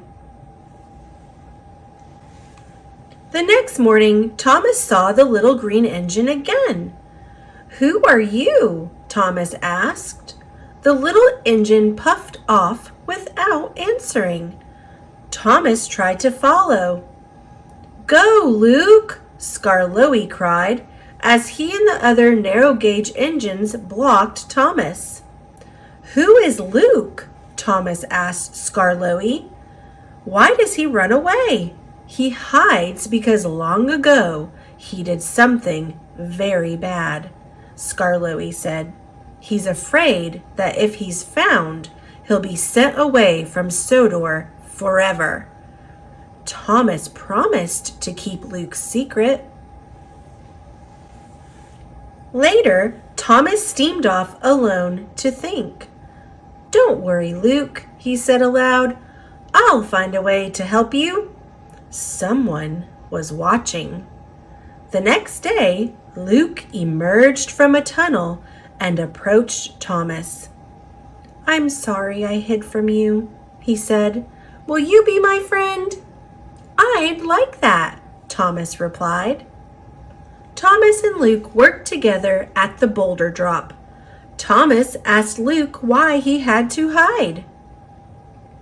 They didn't notice that Paxton, who had returned to the quarry, was listening as Luke told his story. "I came to the island of Sodor by boat," Luke began. "There was also a little yellow engine who spoke a strange language. While I was being lifted off the boat, I bumped the yellow engine and he went splashing into the sea." Paxton couldn't believe what he had heard. He raced off to tell Diesel. At that moment, an idea flew into Thomas's funnel. "I know what I'll do," he said. "I'll find out what happened to that little yellow engine. Maybe he's at the Diesel works."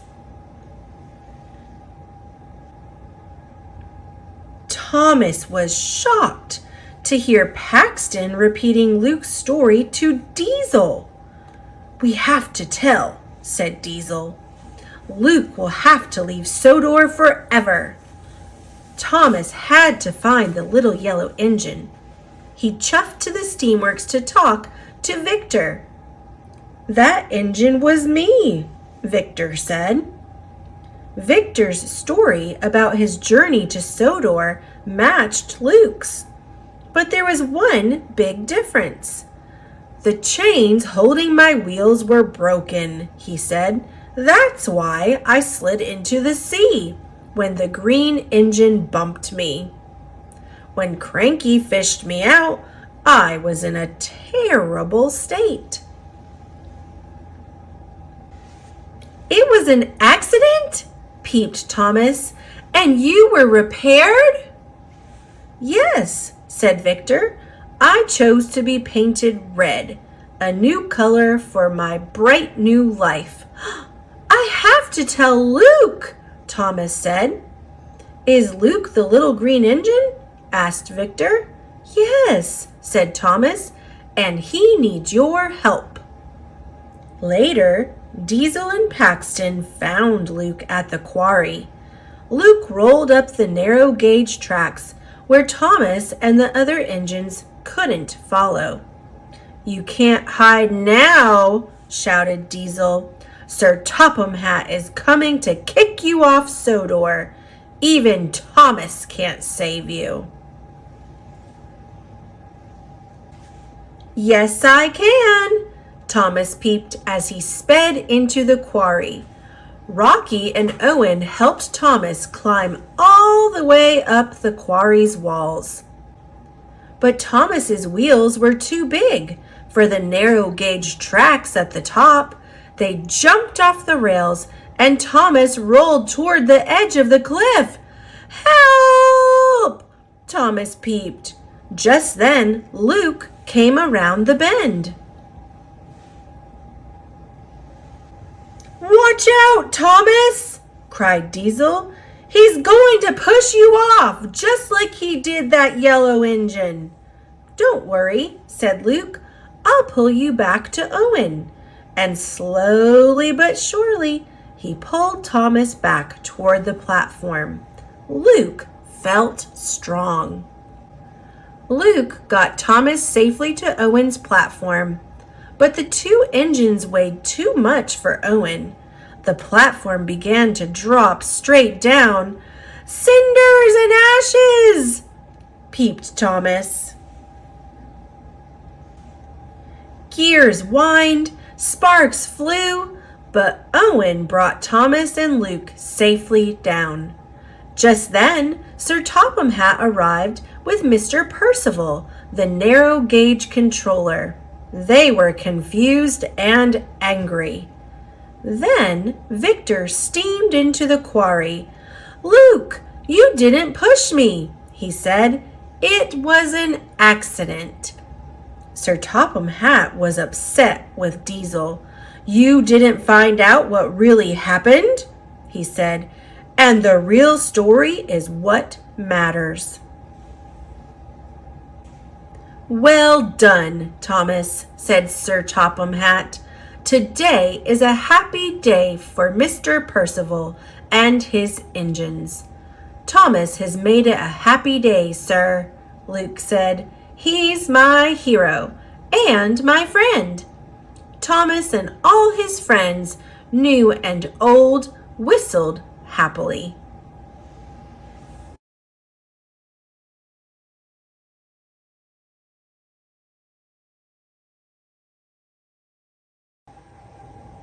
Sodor's Legend of the Lost Treasure, a Little Golden Book. Illustrated by Tommy Stubbs. It was a sunny day on the island of Sodor. A perfect day, Thomas thought, for racing Birdie. "You know that Sir Topham Hatt doesn't approve of you racing," Annie said. "Nonsense! I'll always be Sir Topham Hatt's #1 engine," Thomas puffed. Thomas raced past Gordon, pulling the coaches faster and faster until he reached a red signal. Thomas gasped as he came to a sudden stop. The coaches flew off the tracks! Sir Topham Hatt was not happy when he heard what Thomas had done. He told Thomas to work on the new branch line. "What about my branch line?" Thomas peeped. A new engine named Ryan rolled up. "I will look after that branch line." Thomas went to work on the new branch line, but he didn't pay attention to the danger signs. Suddenly, the earth crumbled away beneath him. Thomas crashed down into a giant underground cavern. Thomas saw something amazing. An old pirate ship. Rocky pulled the pirate ship up out of the cavern. All the engines wanted to see the buried ship. "If there's a buried pirate ship, there must be a buried treasure too," Marion peeped. She made a wish that she would dig up the treasure. Not far off, a mysterious sailor stood in his sailboat. "Stop bobbing about," he commanded. "Sorry," the boat replied. The sailor raised his telescope to watch work on the new branch line. He started to make a plan. That night, Thomas went to the sheds to rest, but Ryan was already there. He invited Thomas in, but Thomas was feeling upset. Thomas rolled away into the night. Then he saw a ghost boat glowing in the dark.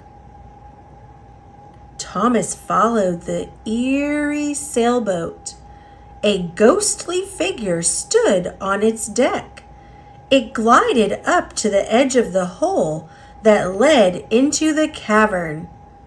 That's when Thomas realized it wasn't a ghost boat. He's got wheels. Thomas introduced himself.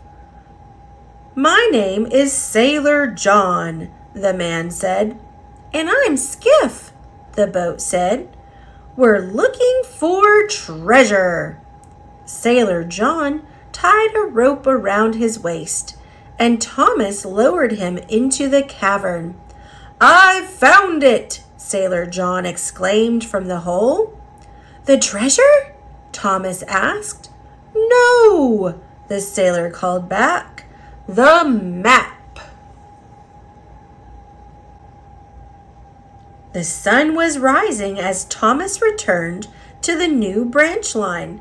He saw Ryan go to an old hopper to fill up with coal. Thomas knew it was bad coal, but he didn't say anything. Ryan went to fetch some dynamite. His funnel was spitting sparks because of the bad coal. The trucks with the dynamite caught on fire. Thomas pushed the flaming trucks away. They rolled into the giant cavern. The dynamite exploded with a mighty kaboom! Sir Topham Hatt was very upset. He sent Thomas to a siding for the rest of the day. In the afternoon, Marion's shovel uncovered a treasure chest. Her wish had come true. Sailor John was angry. I haven't searched all this time for someone else to find that treasure, he growled. Skiff was confused. You always said we would give it to a museum. Thomas returned to the new branch line. Ryan rolled up next to him. I'm sorry you got in trouble, Ryan peeped. I should be the one saying sorry, Thomas replied. I should have warned you about the bad coal. That night, Thomas hid behind some sheds near where the treasure was stored. While he waited, he fell asleep. Skiff and Sailor John rolled up to the platform. Sailor John snuck into the office and stole the treasure. Help! Skiff cried. Help! Thomas woke and started to chase them. Thomas raced as fast as he could. His whistle blew a warning to all the nearby trains. Thomas! Skiff shouted. Run me off the rails! I won't mind! Thomas sped up and bumped Skiff. The tiny boat splashed into the harbor. Thomas couldn't stop. He leaped off the rails and fell into the surf. The treasure is too heavy, Skiff cried. Throw it overboard or we'll be sunk. No, shouted Sailor John. Skiff knocked Sailor John into the water. The treasure toppled over too. It sank. The police soon arrived and took Sailor John away. Divers rescued the treasure and delivered it to the museum just in time for the opening of the new branch line. My engines are much more important to me than any treasure, Sir Topham Hatt said, and you, Thomas, are my number one.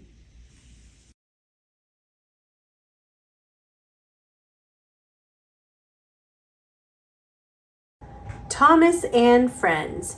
Thomas and the Jet Engine. Based on the Railway series by the Reverend W. Audrey, illustrated by Richard Courtney. Thomas likes to go fast. Gordon thinks he is faster. Thomas must take a jet engine to the airport.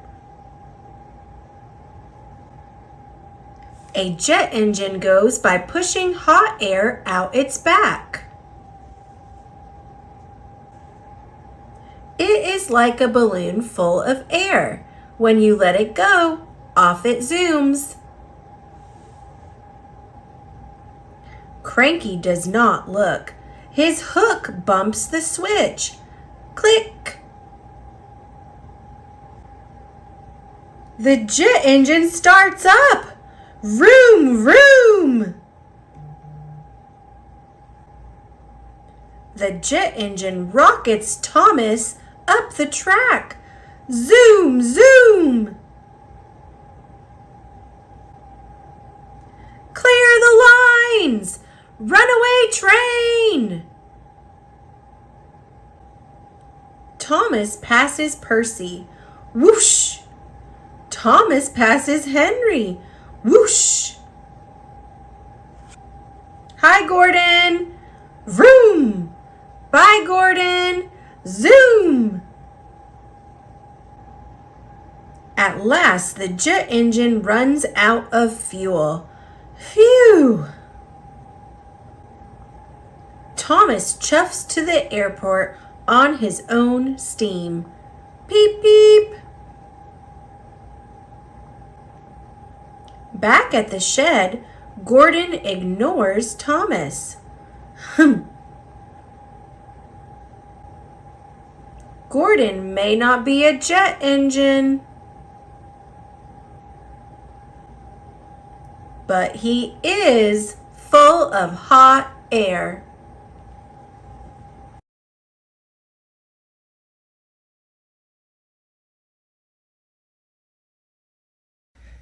Thomas's Opposites book. Illustrated by Richard Courtney, written by Christy Webster. Thomas the Tank Engine sees opposites all over the island of Sodor. Percy is small. Belle is big. At the quarry, Thomas greets Luke and Paxton. Luke is above. Paxton is below. In the sky, Thomas sees one helicopter. Along the beach, Thomas sees many boats.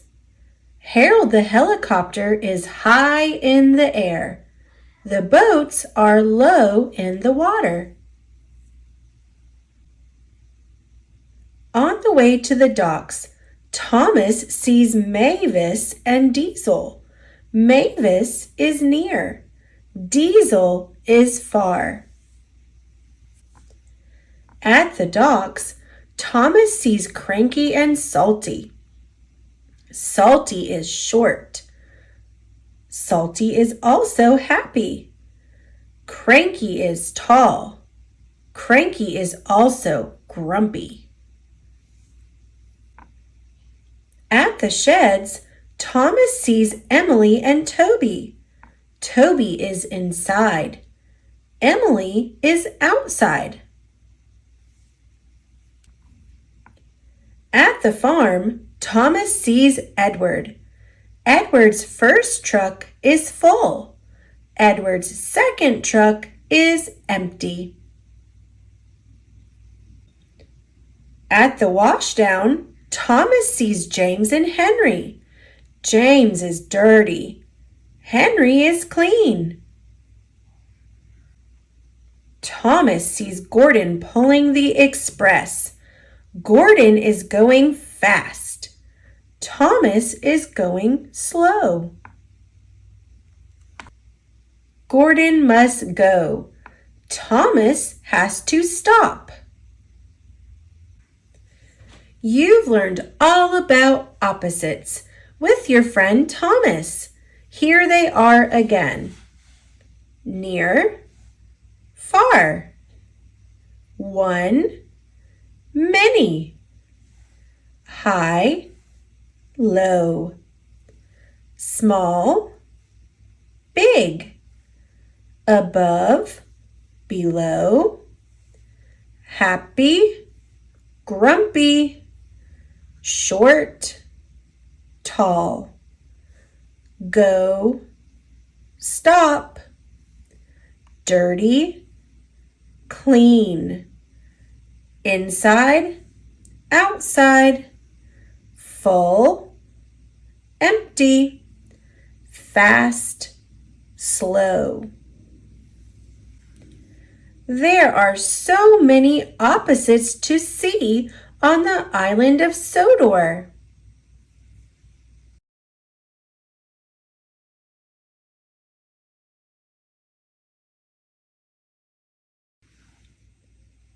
Thomas and Friends. All engines go. Thomas and Bruno. By Christy Webster. Based on the episode Shake, Rattle, and Bruno by Daniel Scher Strom. It was a sunny day on the island of Sodor. Bruno was busy with his favorite activity, memorizing the train schedule. Kana's delivering food to the fair, he said to himself. The rocks in Crumble Canyon are extra crumbly today. Thomas and his friends sped past, playing train tag. Want to play? Thomas asked Bruno. You engines are too fast, Bruno said. I'm a brake car. My job is to slow things down. Just then, Gordon rolled up in a hurry. We have an urgent delivery.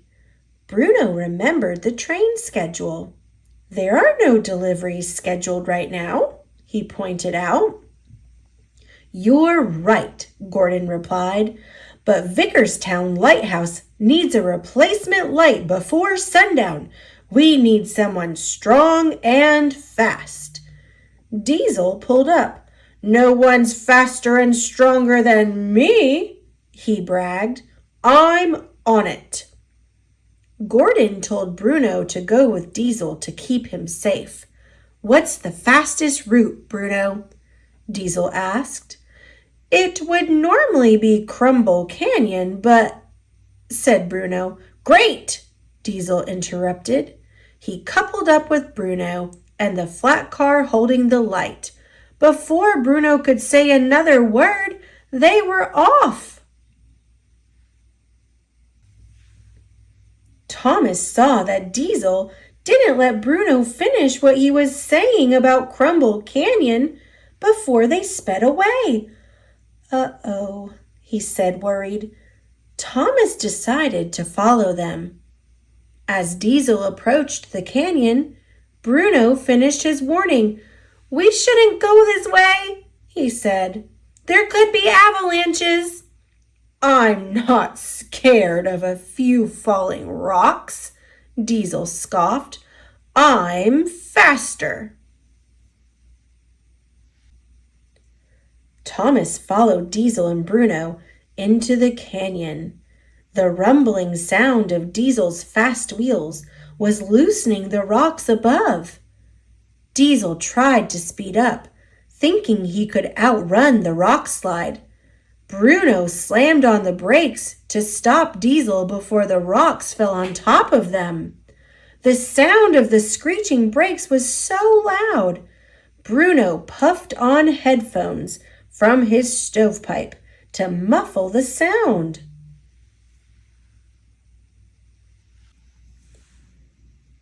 Bruno and Diesel finally slid to a halt just as a pile of boulders tumbled across the tracks in front of them. That was close, Diesel said. Thanks, Bruno. Bruno couldn't hear him with his headphones on. Diesel raised his voice. Thank you, he yelled.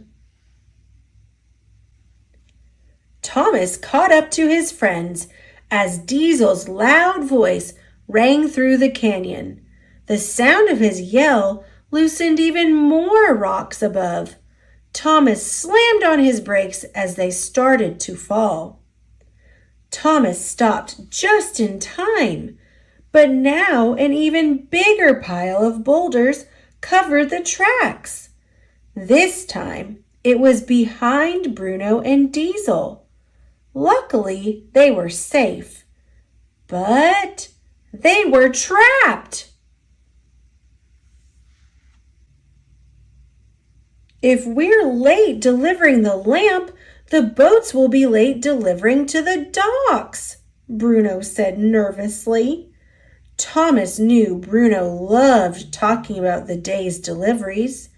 Why don't you tell me the schedule? Thomas suggested. As Bruno remembered everyone's schedules, he became calmer and calmer. "Ah, I feel better," Bruno said, "but we still need to deliver this light." "I'll go for help," Thomas said. "Sandy and Carly will be able to move these rocks." He puffed away. "I should have listened to you, Bruno," Diesel admitted. "I have to slow down." "Maybe I shouldn't have braked," Bruno said. "You're fast. You might have made it." "Trying to go fast and slow at the same time," Diesel said, laughing. "It's not the best teamwork." That gave Bruno an idea. "Maybe we should go fast and slow again," he said. "If the sound of my screeching brakes could loosen the rocks from above, it might loosen them from the tracks too." It was worth a try. Bruno and Diesel coupled back up. Diesel chugged forward as hard as he could. Bruno held his brakes firmly in place, holding Diesel back. Another loud screeching sound echoed through the canyon, and the rocks around them began to rumble.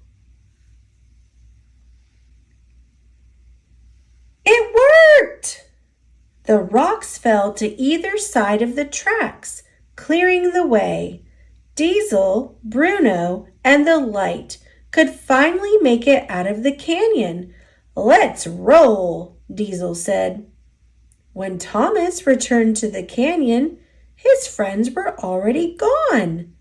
Sandy and Carly got to work clearing away the rest of the rocks. Diesel and Bruno were so proud when they delivered the light and the lighthouse lit up. Thanks to them, the boats would safely make it to the docks. Soon the schedule would be back on track.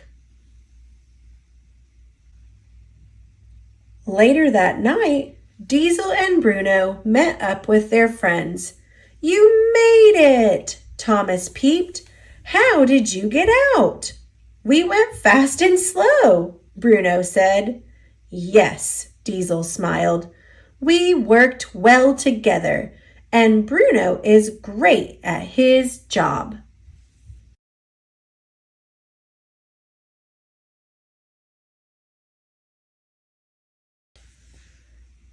Thomas and Friends, The Promise Problem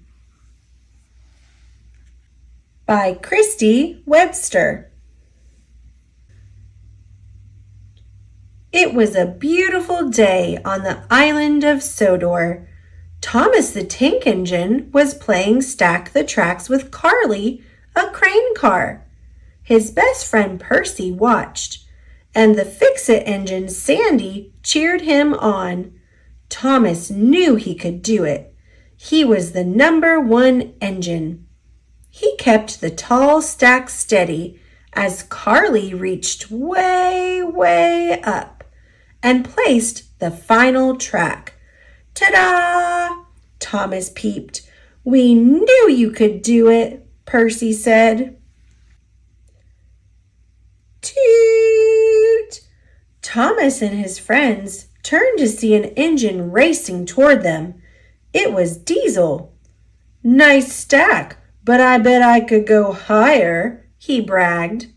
He backed up to the car Thomas had been using and attached himself to it. "Load me up, Carly," Diesel said. "Hey, I'm not done yet," Thomas protested. The two engines tugged the car back and forth. The tall stack wobbled and swayed, then fell. Just then, Gordon sped toward them.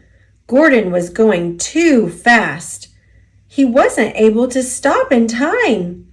His coupling broke and he derailed, leaving his long train of cars behind.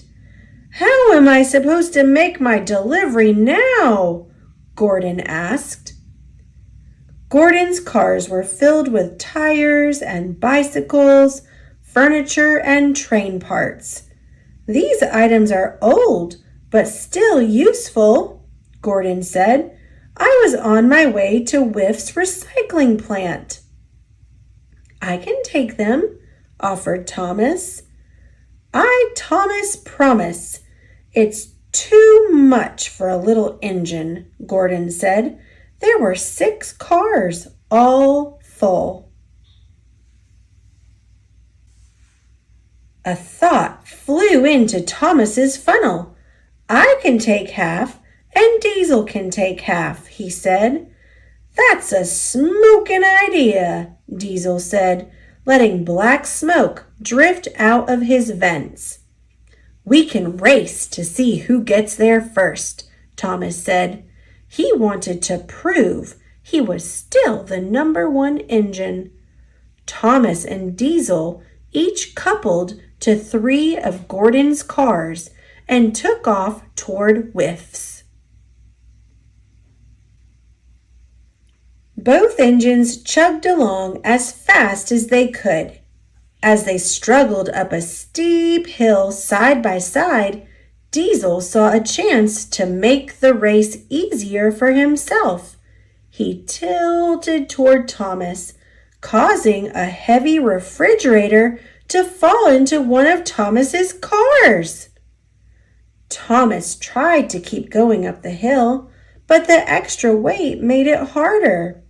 As Diesel inched ahead, Thomas could feel the heavy cars pulling him backward. Suddenly, Thomas heard a snap. Thomas watched horrified as his cars rolled back down the hill toward a dead end. He tried to chase them, but all 3 cars flew off the tracks, and so did Thomas. Thomas and his cars landed in a mud puddle. Percy, Sandy, and Carly raced after him to help. As Carly attached her crane to Thomas and started to lift him out, Thomas could hear Diesel tooting in the distance. "I'm never going to win the race now," Thomas said sadly. "But you promised Gordon you'd make this delivery," Percy said. Thomas knew his friend was right. He'd made a Thomas promise, and he wanted to keep it. He let Carly place him back on the tracks and started heading toward Whiff's. As Thomas was making up time, Diesel was standing still. He was waiting for a drawbridge to come down so he could finish the race. He didn't want to waste his lead. The moment the bridge was in place, Diesel lurched forward so suddenly that all his cars rattled and creaked. As he sped away, he didn't notice that his rear doors had opened. One by one, items tumbled out. Thomas had almost caught up to Diesel when he noticed the cargo littering the tracks ahead. "Diesel!" he called out. "Your cargo!" But Diesel couldn't hear him. He was speeding away, faster and faster. Thomas stopped and picked up the fallen items. Percy, Carly, and Sandy soon caught up. "Why did you stop?" Carly asked. "I still have a promise to keep," Thomas explained. "That means getting all of Gordon's cargo to Whiff's." "We're going to help," Percy said. Everyone started moving the cargo into Thomas's cars. Before Thomas knew it, the job was done. Diesel arrived at Whiff's and thought he had won, but Thomas and his friends arrived with all the cargo in tow. "Thank you, Thomas, for keeping your promise," Gordon said. "I couldn't have done it without Percy, Carly, Sandy, and Diesel," Thomas said. Diesel's cargo might have fallen out, but he had gotten it most of the way there. Gordon was happy that his cargo arrived, but he still had a broken coupling. He didn't know how he would get his cars back to the station. "Maybe I can help," Sandy said. She reached into one of Thomas's cars and pulled out an old hunk of metal. It was a coupling. Gordon tried it, and sure enough, his cars coupled up and he was ready to roll again. "I guess these old things are still useful," Thomas peeped. Everyone smiled. Diesel turned to Thomas. "Race you back?" Thomas's smile got bigger. "You're on."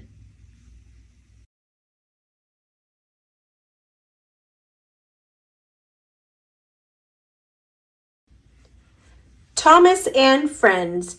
Meet the Engines, an encyclopedia of the Thomas and Friends characters.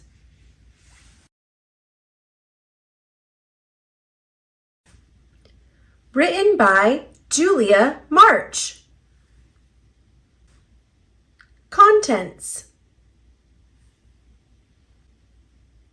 Welcome to Sodor. Thomas knows Sodor like the back of his buffers. That's because railway tracks go all over the island, to stations, docks, mountains, woods, castles, and mines. Is there a corner of Sodor that Thomas has not yet visited? He doesn't think so. Meet the team. Thomas's closest friends are the 4 engines who share his home at Tidmouth Sheds. They are Kana, Nia, Percy, and Diesel. Thomas thinks they are totally awesome. All engines go. Thomas the Tank Engine. This cheeky little engine always tries to do his best. He may be small, but he is very brave. That is why Thomas has lots of friends. Stacks of fun. Thomas loves to stack his cargo high with a little help from Carly. Teamwork gets the job done. Did you know Thomas is based on an old E2 class steam engine from 100 years ago? Fact file. Home, Tidmouth Sheds. Works with his faithful coaches Annie and Clarabelle. Likes making friends. I'm the #1 engine. Fun fact. Thomas's whistle makes a peep peep sound. Thomas greets his friends with a smile. #1 is painted on his side tank. He has 6 wheels. One day, Thomas got paint splattered over the 1 on his side. Did it mean he was no longer the #1 engine? He began to think so when he had a bad day and arrived late and dirty with his delivery. But Sir Topham Hatt said Thomas would always be #1. "You're #1 because I can count on you," said Sir Topham Hatt. Percy, Thomas's best friend. Little Percy loves fun as much as Thomas, but he is not so adventurous. He is happy to let his friend take the lead, and that's just fine. On the move. Old McCall had a farm, Percy and Thomas sing to make delivering cows even more fun. Fact file. Works with Thomas. Likes delivering mail. Dislikes roller coasters, the dark, and pandas. Careful, Percy. Percy likes everything to run smoothly. Before making a delivery, he carefully checks the route. That's what I call Percy perfect. Fun fact. Percy has a lucky bell that he rings when he feels a bit scared. Percy's eyes are green like his paintwork. He is the number 6 green engine. He has just 4 wheels. Percy thought roller coasters were scary. Just seeing one at a carnival made his gears shake. But after Thomas, Nia, and Kana helped him face his fears, Percy felt ready to try out a loop-the-loop. He ended up going around and around and around. They're so fast and so screamy and so upside down, said Percy. Nia, the engine full of ideas. This fun-loving engine comes from Kenya in Africa. She's kind and caring and loves thinking up new, creative ways to do things. Everyone loves Nia. A cheerful song.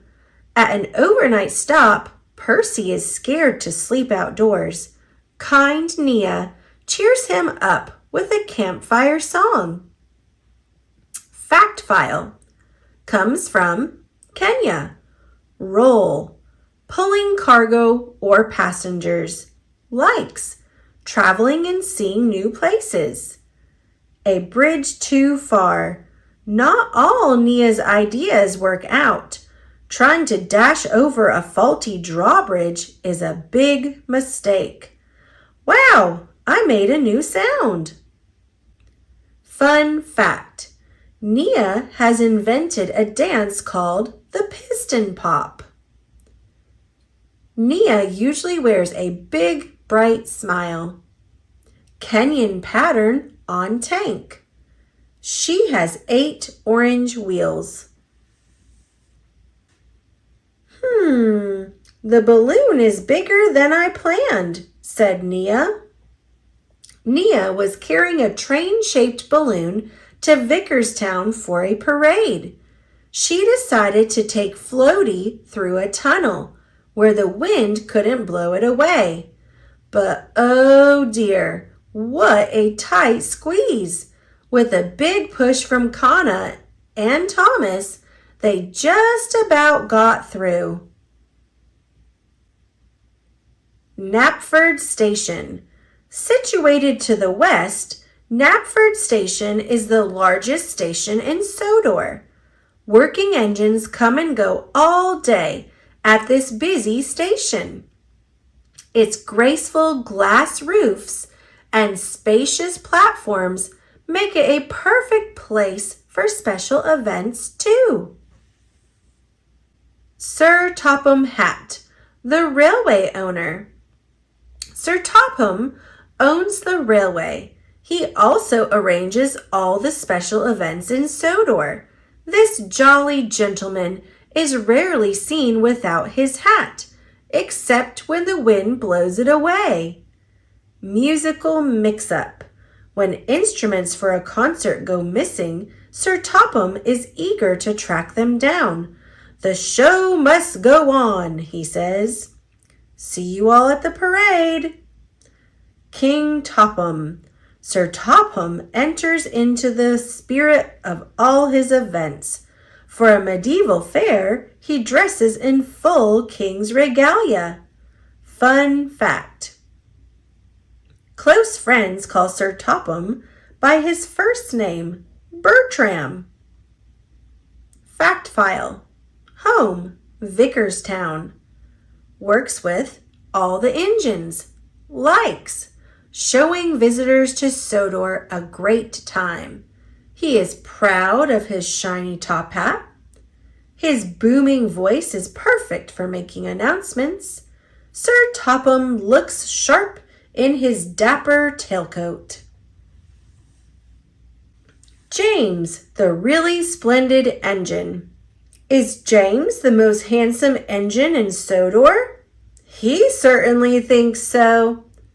But when he stops fussing about his paintwork, James is a lot of fun. James's brass parts are well polished. He wears a dazzling coat of scarlet paint. Fact file. Type. Tender engine. Likes. Being admired. Dislikes. Getting his paint dirty, or even worse, scratched. Dragon.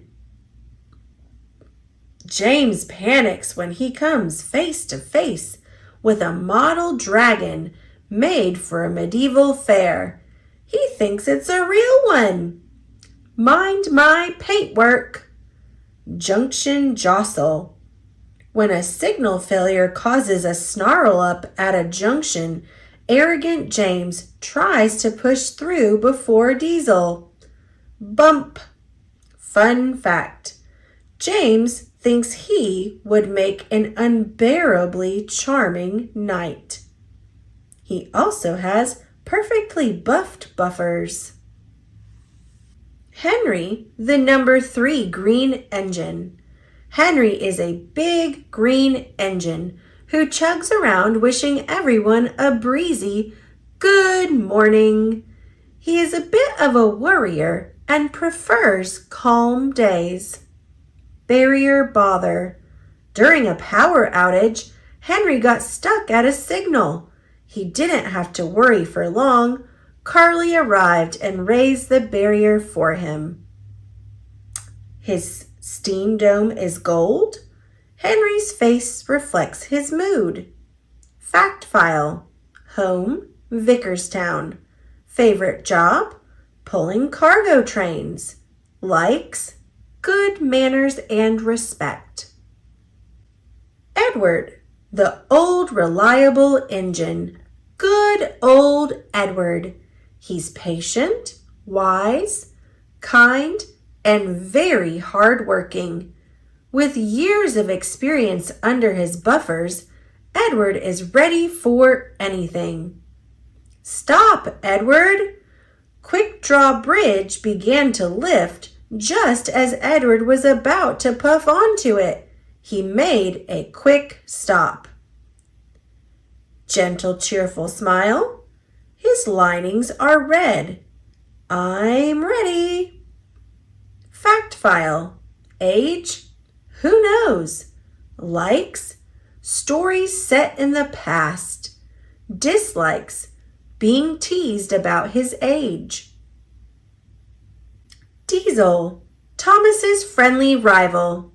This pushy little diesel engine never stops challenging Thomas to games and races. Oh, how he would love to beat his friend just once. Diesel puffs out thick gray smoke. He speeds along on 6 wheels. Coupling hook lets him link with other vehicles. Did you know? Diesel is based on a British Rail Class 08 shunter from the 1950s. Some Class 08s are still in service today. Dirty tricks. In a race to Whiff's recycling plant, Diesel tries to slow Thomas down by puffing smoke in his face. That's not fair. See you at the finish line. Fun fact. Diesel got starstruck when he met 2 famous race engines. Fact file. Home, Tidmouth Sheds. Works with Thomas and his friends. Dream to be Sodor's real number 1 engine. Well, we are the bigger adventure club, said Diesel. Thomas, Percy, and Carly formed an adventure club to look for a crystal cave in the old mine. Diesel and Sandy formed a rival club, hoping to get there first. It was a great team-up. Sandy squeezed easily through tiny spaces, and Diesel did the heavy lifting. Maintenance yard. The maintenance yard is where Sandy and Carly work, fixing broken down engines with a smile. The workshops look a bit jumbled, but the duo always find just the tool they need. Carly, the little crane on wheels. If anything needs lifting or shifting, the engines call on Carly. This chirpy little crane will whiz to the scene. Carly's partner, Sandy, is her best friend. Museum mix-up. Assembling a dinosaur skeleton is tricky. Carly keeps getting the bones in the wrong order. Patient Carly. Carly helps Thomas build an obstacle course, but it takes up all her patience. Thomas is very picky indeed. Fact file. Home, maintenance yard. Role, lifting, loading, and helping fix things. Works with Sandy. Fun fact. Carly once challenged Cranky to a lifting contest. It was a tie. There are hazard stripes on her boom. Carly's hook is attached to a strong cable. Laying tracks is part of Carly's job. Let's get lifting. Sandy, everyone's fix-it friend. Sandy can fix anything, from a hole in a tank to a wobbly wheel. This tiny speeder has a toolbox full of scoops, wrenches, saws, and hammers. Yellow emergency light. Sandy's job can get her a bit dirty. Toolbox at the front. Stop, Thomas! Sandy must stop Thomas quickly. Some ducks are on the line. Luckily, she has a stop sign on board. Too little? Thomas said Sandy was too little to join his big adventure club. What a nerve! Make way for the Sandy Express. Fun fact. Playing in mud is Sandy's idea of fun. After all, mud is wet sand. Fact file. Home, maintenance yard. Works with Carly. Likes making sand sculptures. One day, a rainbow appeared over Sodor. The engines wanted to find the end of the rainbow, but it was at the top of a tall, twisty mountain, and the track was broken. Carly and Sandy worked to repair the track so they could go up, up, and over to the rainbow's end. With a crack, crack here and a snap, snap there, sang Carly and Sandy. Gordon, the engine in charge. Gordon is a wise engine who supervises the other engines. He is kind but stern and wants everything done his way, the right way. Do as you're told. Thomas and Percy get a real telling off when they disobey Gordon's instructions. Mystery gift. Gordon has a sense of humor. He leaves some machinery for Kana in a gift-wrapped box car for her to find. Fact file. Home, Knapford Station. Works with all the engines and also Sir Topham Hatt. Likes giving orders. Fun fact. When Gordon is surprised, he exclaims, "Great gears!" Gordon has a huge smile when he races. A big yellow number 4 is on his tender. He has 14 wheels. It's simply not the way to do it. Gordon usually knows what to do in an emergency. But when the switch that lowers Quick Draw Bridge got stuck, Gordon was stuck too. How would he get across the river? Thomas and his friends had to help Carly pull the bridge down and rescue Gordon. "The switch that lowers the bridge is stuck," said Gordon. Emily, the safety engine. Emily is proud to be Sodor's official safety engine. She's prevented many a disaster, from train accidents to Sir Topham Hatt's hat blowing away. Flying flag. When Thomas lost control of a parade flag, even Emily couldn't stop it from landing on Sir Topham Hatt. Confident smile. Red buffer beam. Fact file. Roll. Saving the day. Works with all the engines. Likes restoring calm after chaos. Ashima, the mountain engine. Heights hold no fear for Ashima. She works on a mountain railway in India. When Ashima visited Sodor, her fancy paintwork caught everyone's eye.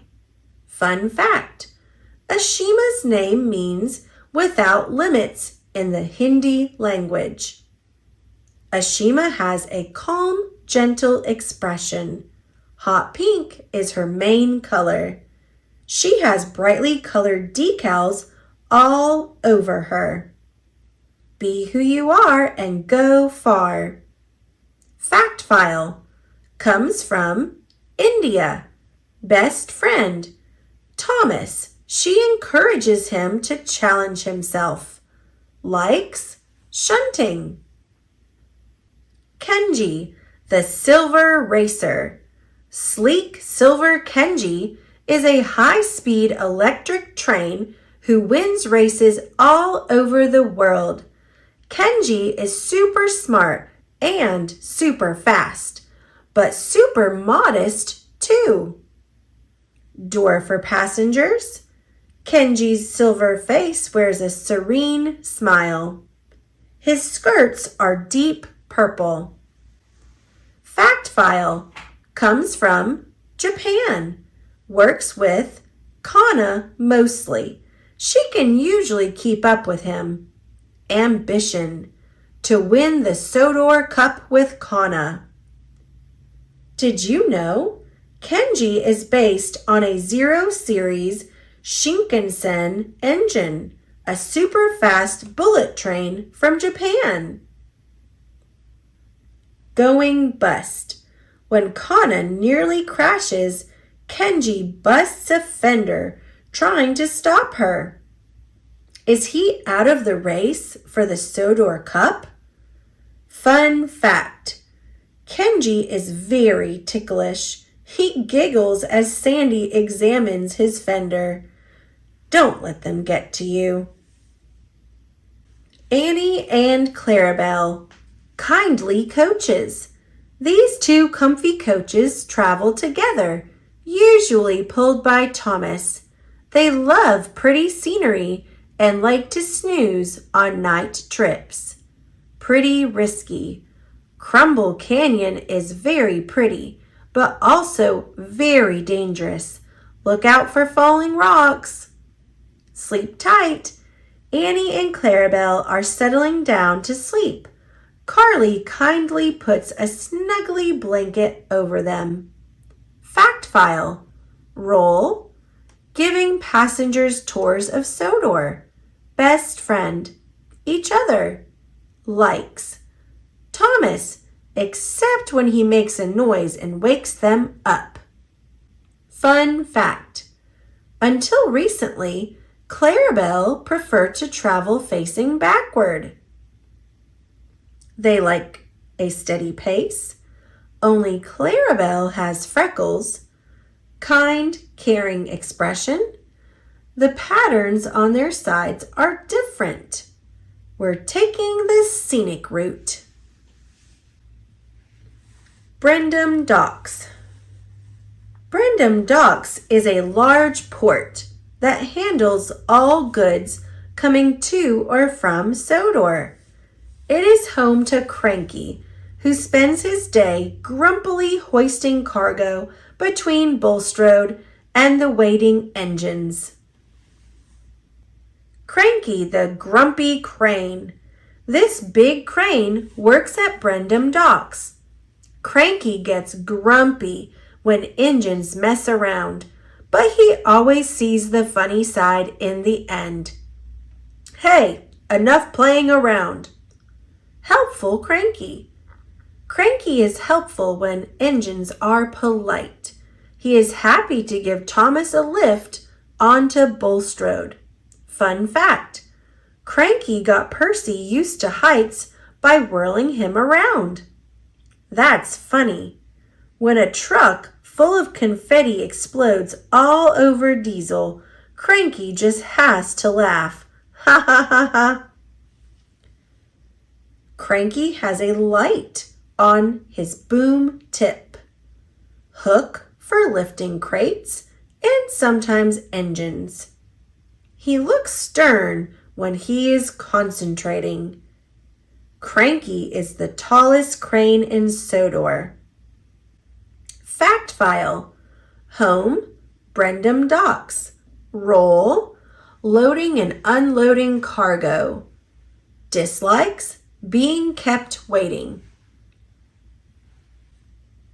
There was to be a rocket launch at Brendam Docks.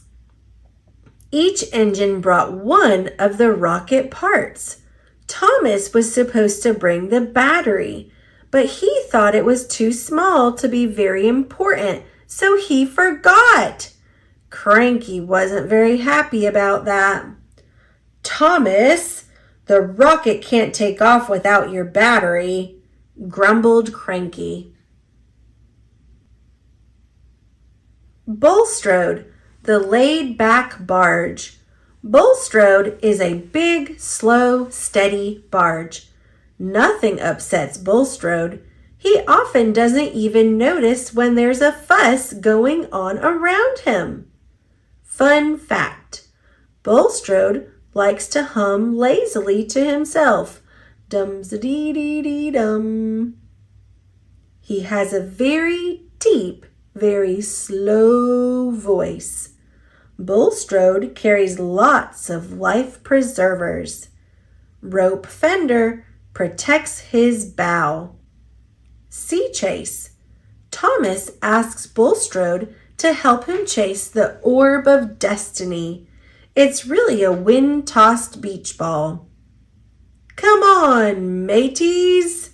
Floating bridge.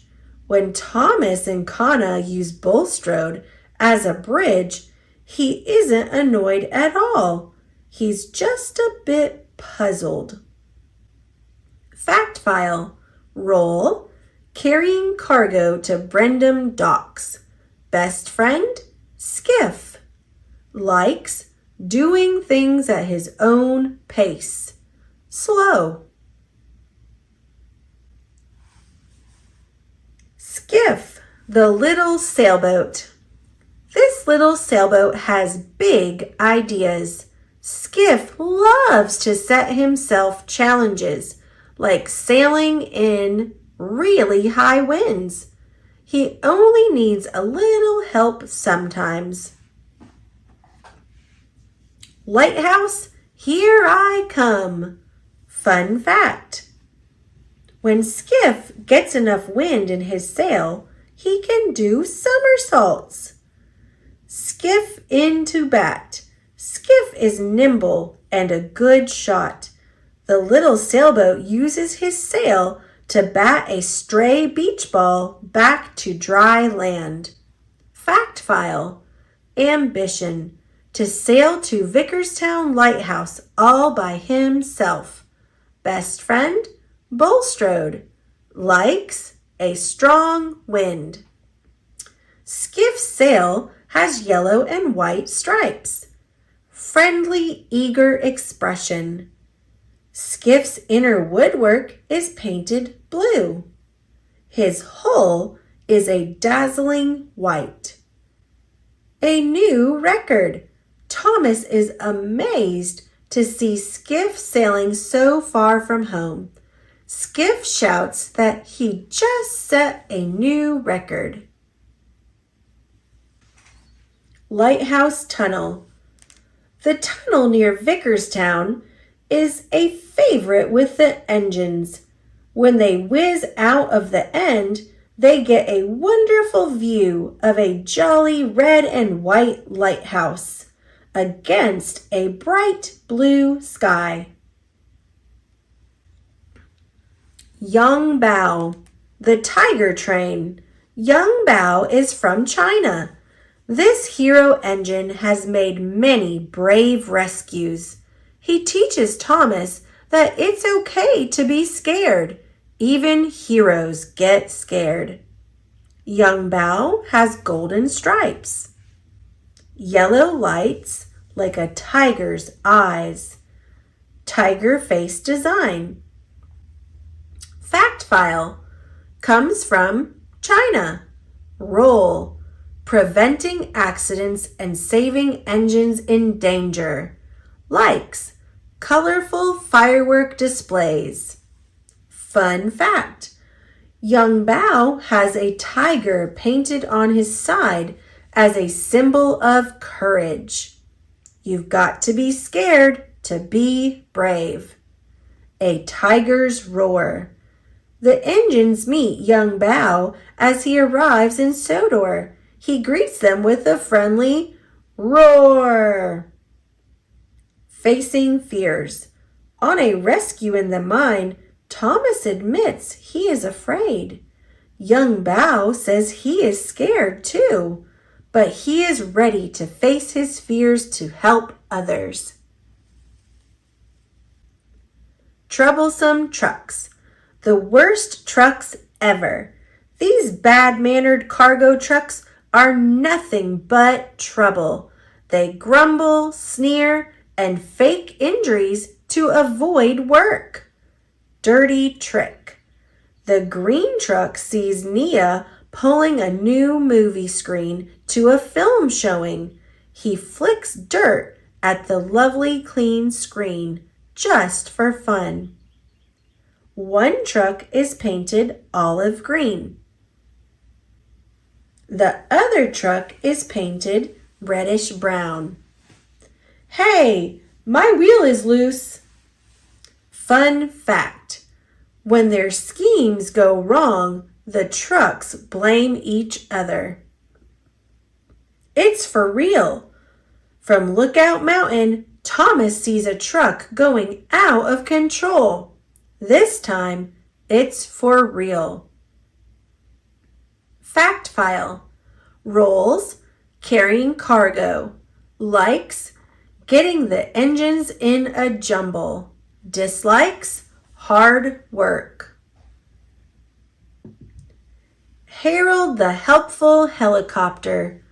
Who needs rails when you have rotors? Harold the helicopter patrols the skies over Sodor, on the lookout for emergencies going on below. Farm flight. Nia has cows to deliver to McCall's farm, but she's stuck in a jam. Will Harold give them all a lift? Roger that. Keep it up. Harold offers airborne support when Thomas has to get a submarine down Cannonball Curve. Fact file. Likes, saving the day. Roll, rescuing anyone in trouble and assisting with deliveries. Motto, happy to help. Roger that, over and out. Fun fact. Harold provided from-the-air film coverage of the Sodor Cup. Harold's rotors spin very fast. His voice sounds like a cockpit radio. Eye in the sky camera. Tail fin and rotor. Skids help him land safely. Kana, the electric engine. Super speedy Kana from Japan is the first electric engine to live in Sodor. She loves to race and creates gusts of wind wherever she goes. Sparks of electricity. Kana smiles as she whooshes past. Shiny mauve buffer beam. Slow down. Thomas reminds Kana that if she slows down a little, she'll notice all the lovely flowers and butterflies around her. Electric! Thanks, Thomas! Just in time. On the Sodor Cup race course, Kenji stops Kana from hurtling off the rails. Fun fact. Kana has mirror shiny sides that Thomas loves to make faces in. Fact file. Roll. Transporting people in a flash. Works with all the engines. Likes doing everything fast. Kana has to stop at a charging pad whenever she wants to power up. One day, Sandy connected a wind turbine to the charging pad. When the wind spun the blades, electricity flowed and Kana was all charged up and ready to go. It's not a windmill, it's a wind turbine, said Kana. Riff and Jiff, perfect partners. Riff and Jiff are in the race for the Sodor Cup. These happy high-speed engines just love to complement each other and the other entrants too. Upbeat duo. Even when the track in the front of them breaks, the positive pair keeps smiling. Oh well, these things happen. Hi there, you guys are looking good. Fun fact. Riff and Jiff like to high-five each other with their front wheels. Ready to race. Riff and Jiff are very good-natured. They wish their rivals good luck before the race. Riff's lining is bright yellow. She sports a pink and yellow stars design. Turquoise lining around Jiff's face. Stars are turquoise and yellow. Fact file. Home, the mainland. Best friend, each other. They are totally inseparable. Likes, a fair, friendly race. Cannonball Curve. It's a wild ride down Cannonball Curve. This twisty track spirals around a tall mountain to the north of Sodor. Any engine taking the curves too fast could easily lose control. Poor Kana has learned this lesson the hard way. Verona and Federico, the speedy show-offs. This electric duo visits Sodor to enter the race for the Sodor Cup. They're fast, flashy, and very full of themselves. Fun fact. Before entering the Sodor Cup, they had 27 straight race wins. We've got the wins to back up our talk. Sleek yellow and black paintwork. Like Federico, Verona is an electric engine. Color scheme is reverse of Verona's. Federico is handsome and he knows it. Fancy friends. Diesel is eager to befriend the glamorous couple. He changes his tune when he sees them cheating. No sympathy. When Kana comes off the track at Cannonball Curve, Verona and Frederico just laugh. Fact file. Home, the mainland. Ambition, to win every race they enter. Likes, cups, trophies, and cheering crowds. Hero, the wise teacher. All the engines look up to Hero. He is calm, kind, and wise. When Thomas and Kana enter the Sodor Cup, Hero proves to be a great trainer too. Hero has gold boiler bands. Front lamp gives a golden glow. Red wheels match his fender. Keep calm. Verona and Frederico taunt Kana, hoping she will make a mistake. Hero urges her to stay calm. Never give up. When Thomas feels like giving up, Hero appears in a cloud of steam with words of encouragement. Being calm helps you do anything. Fun fact: Thomas keeps a portrait of Hero in his shed as inspiration. Fact file: comes from Japan. Works with everyone. Top advice: there's something good in every engine. You just have to find it. Bruno, the brilliant brake car. Bruno travels backward, which suits his unique view of the world. He loves schedules and routines and really, really, really dislikes surprises.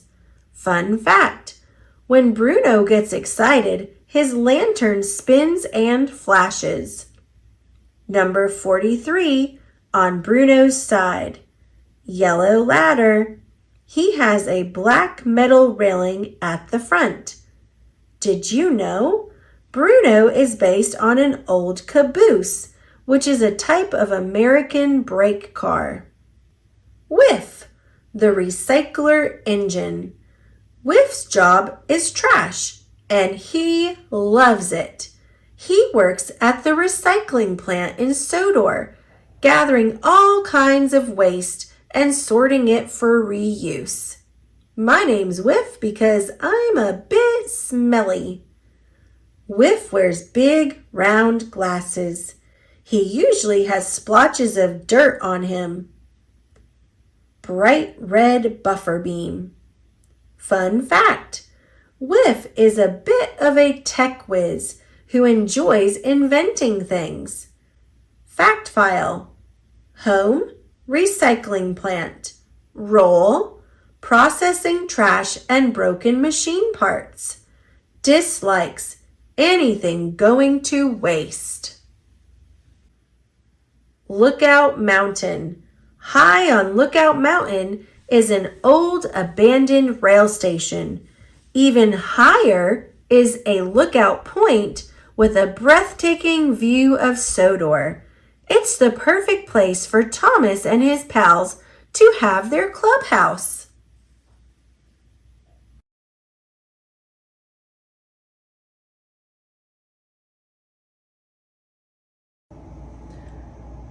Thomas and Friends, 5-minute stories, the Sleepy Time collection.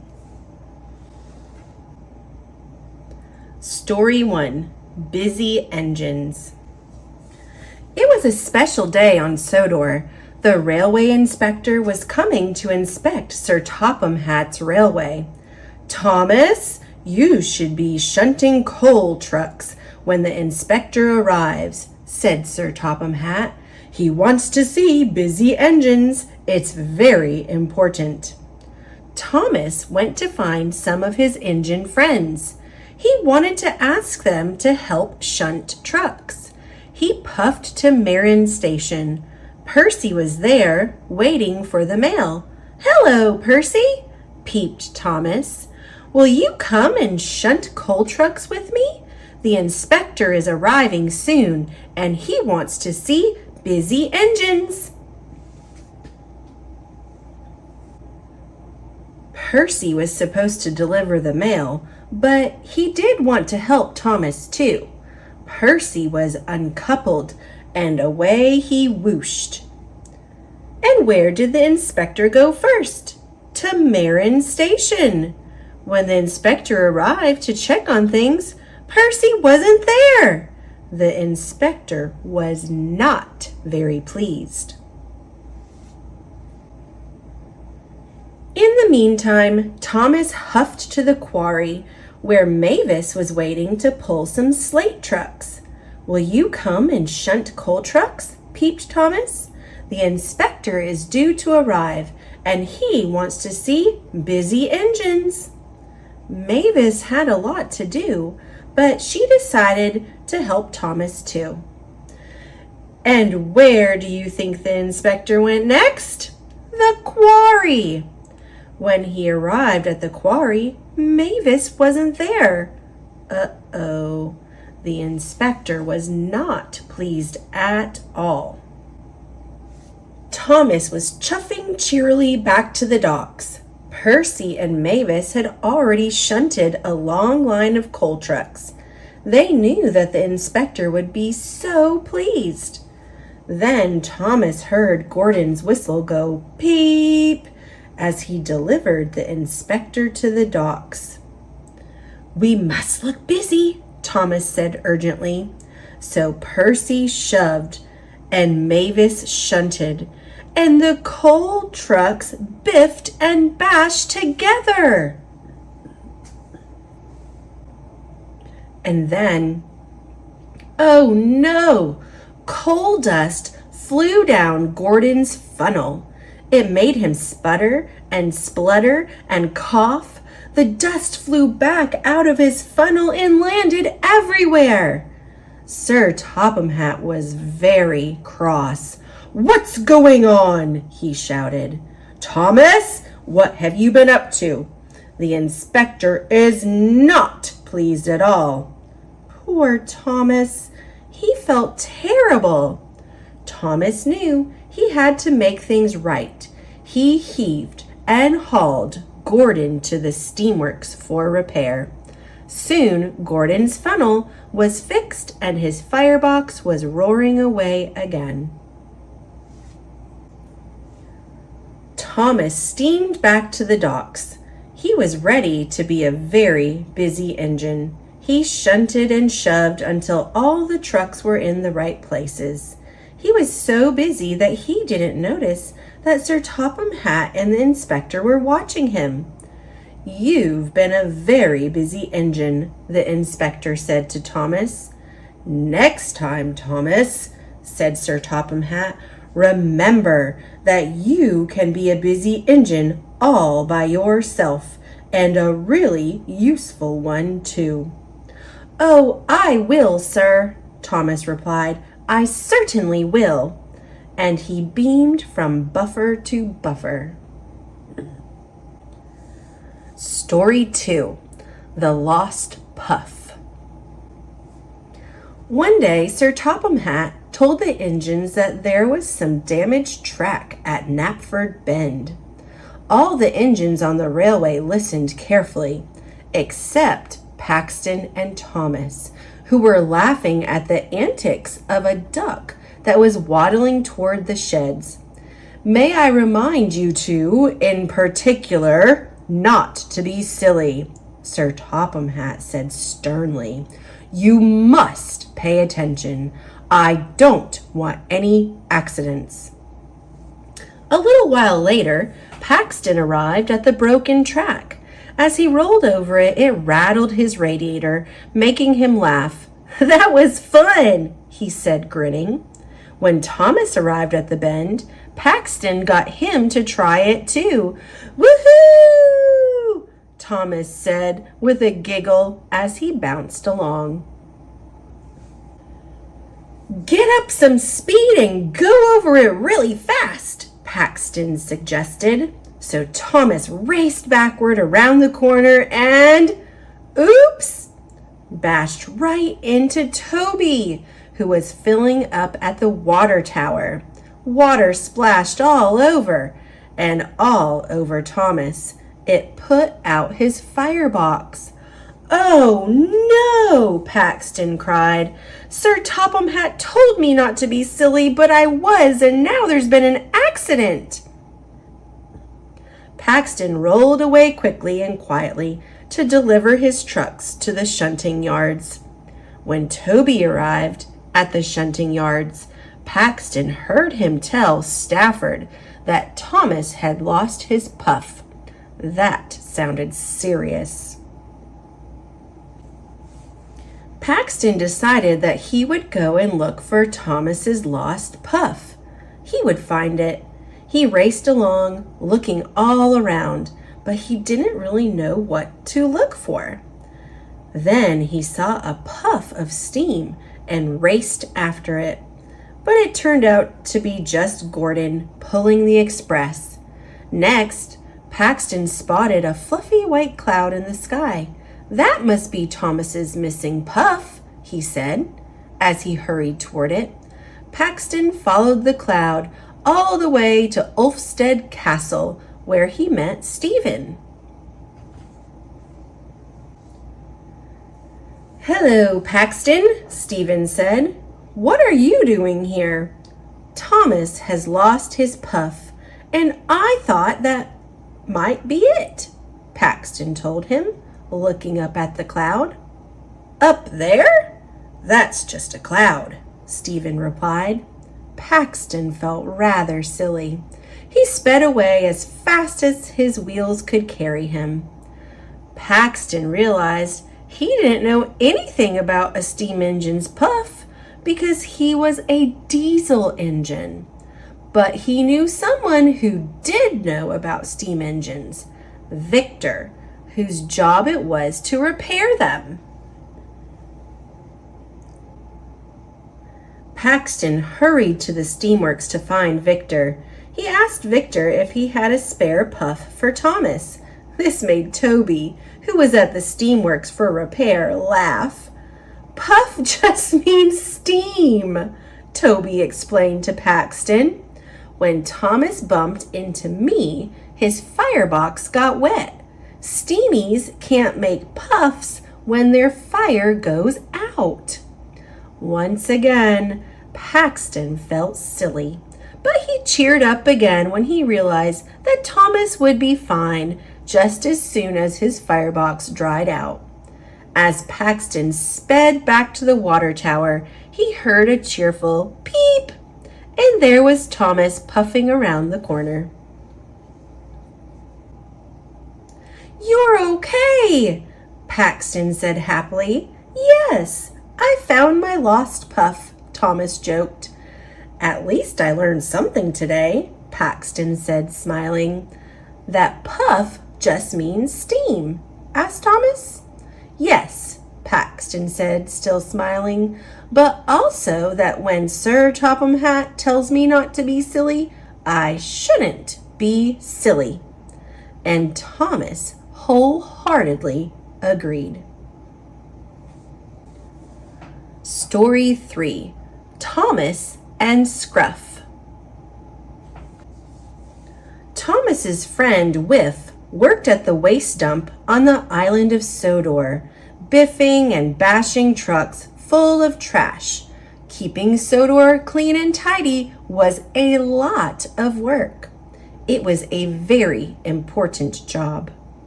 One day, Thomas went to tell Whiff some good news. "I'm fetching a helper for you," he peeped. Whiff was very excited to hear this. Thomas steamed to the docks to meet Scruff the Scruncher. "Hello, Thomas," Scruff chuffed. "I can't wait to scrunch some trash." Thomas liked Scruff. He thought he was very nice, but he also thought Scruff looked very dirty. An idea flew into Thomas's funnel. He asked Scruff to wait right there for a special surprise. Then Thomas chuffed away to gather some brushes and buckets and soap and sponges. Back at the docks, Thomas showed Scruff his surprise. "With a splish and a splash, you'll be clean in a dash," he peeped. But Scruff was scared. He had never seen soap or brushes before.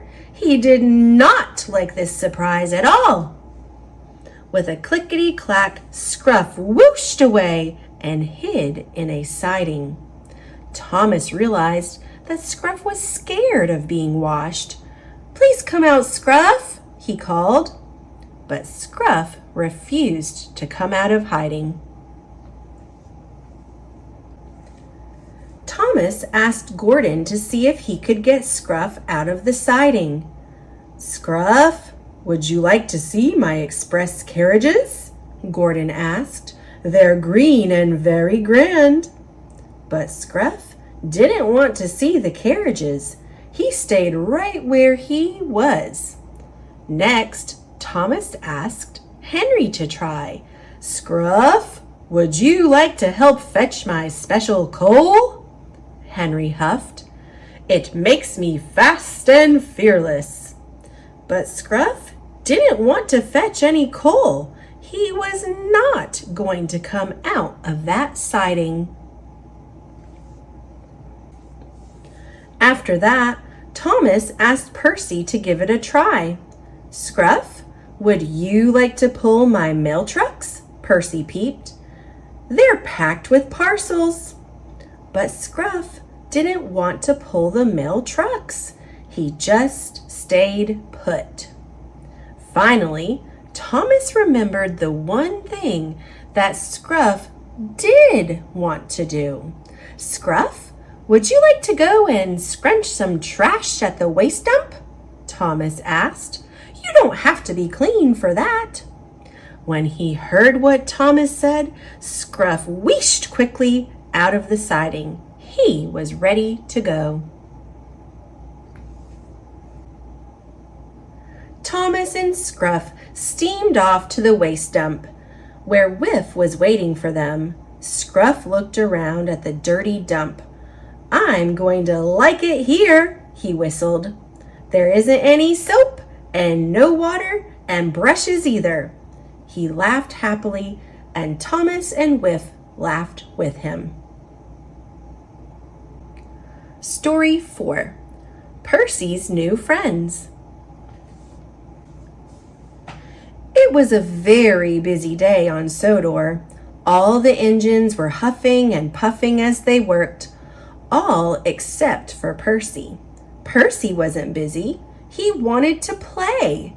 But all the other engines were too busy to play with Percy. Percy puffed sadly to Brendam Docks. At the docks, a noisy bird was squawking loudly as it sat on Cranky's arm. "Hello, Percy," said Cranky. "This is my friend Seagull." An idea flew into Percy's funnel.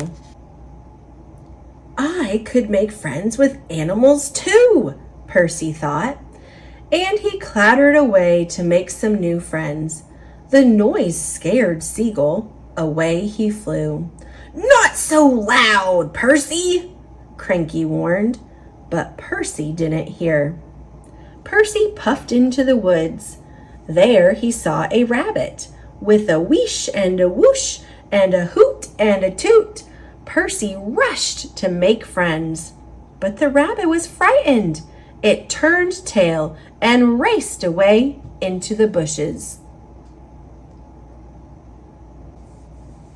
Farther down the track, Percy saw some squirrels. With a wheesh and a whoosh and a hoot and a toot, Percy rushed to make friends.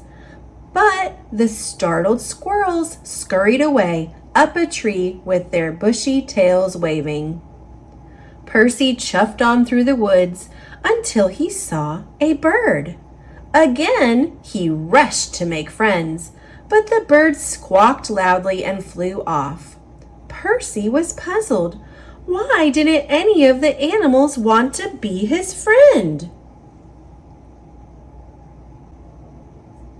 Suddenly, Percy heard the roar of an engine and the loud weep of a warning whistle. "Bust my buffers!" cried Percy. He was frightened through and through. It was Gordon pulling the express. Percy shook from the funnel to footplate as Gordon thundered past. Thomas happened to be nearby and saw what had happened. "Are you okay?" he asked Percy. "I was scared," Percy said. "Gordon is big and I'm only a little engine."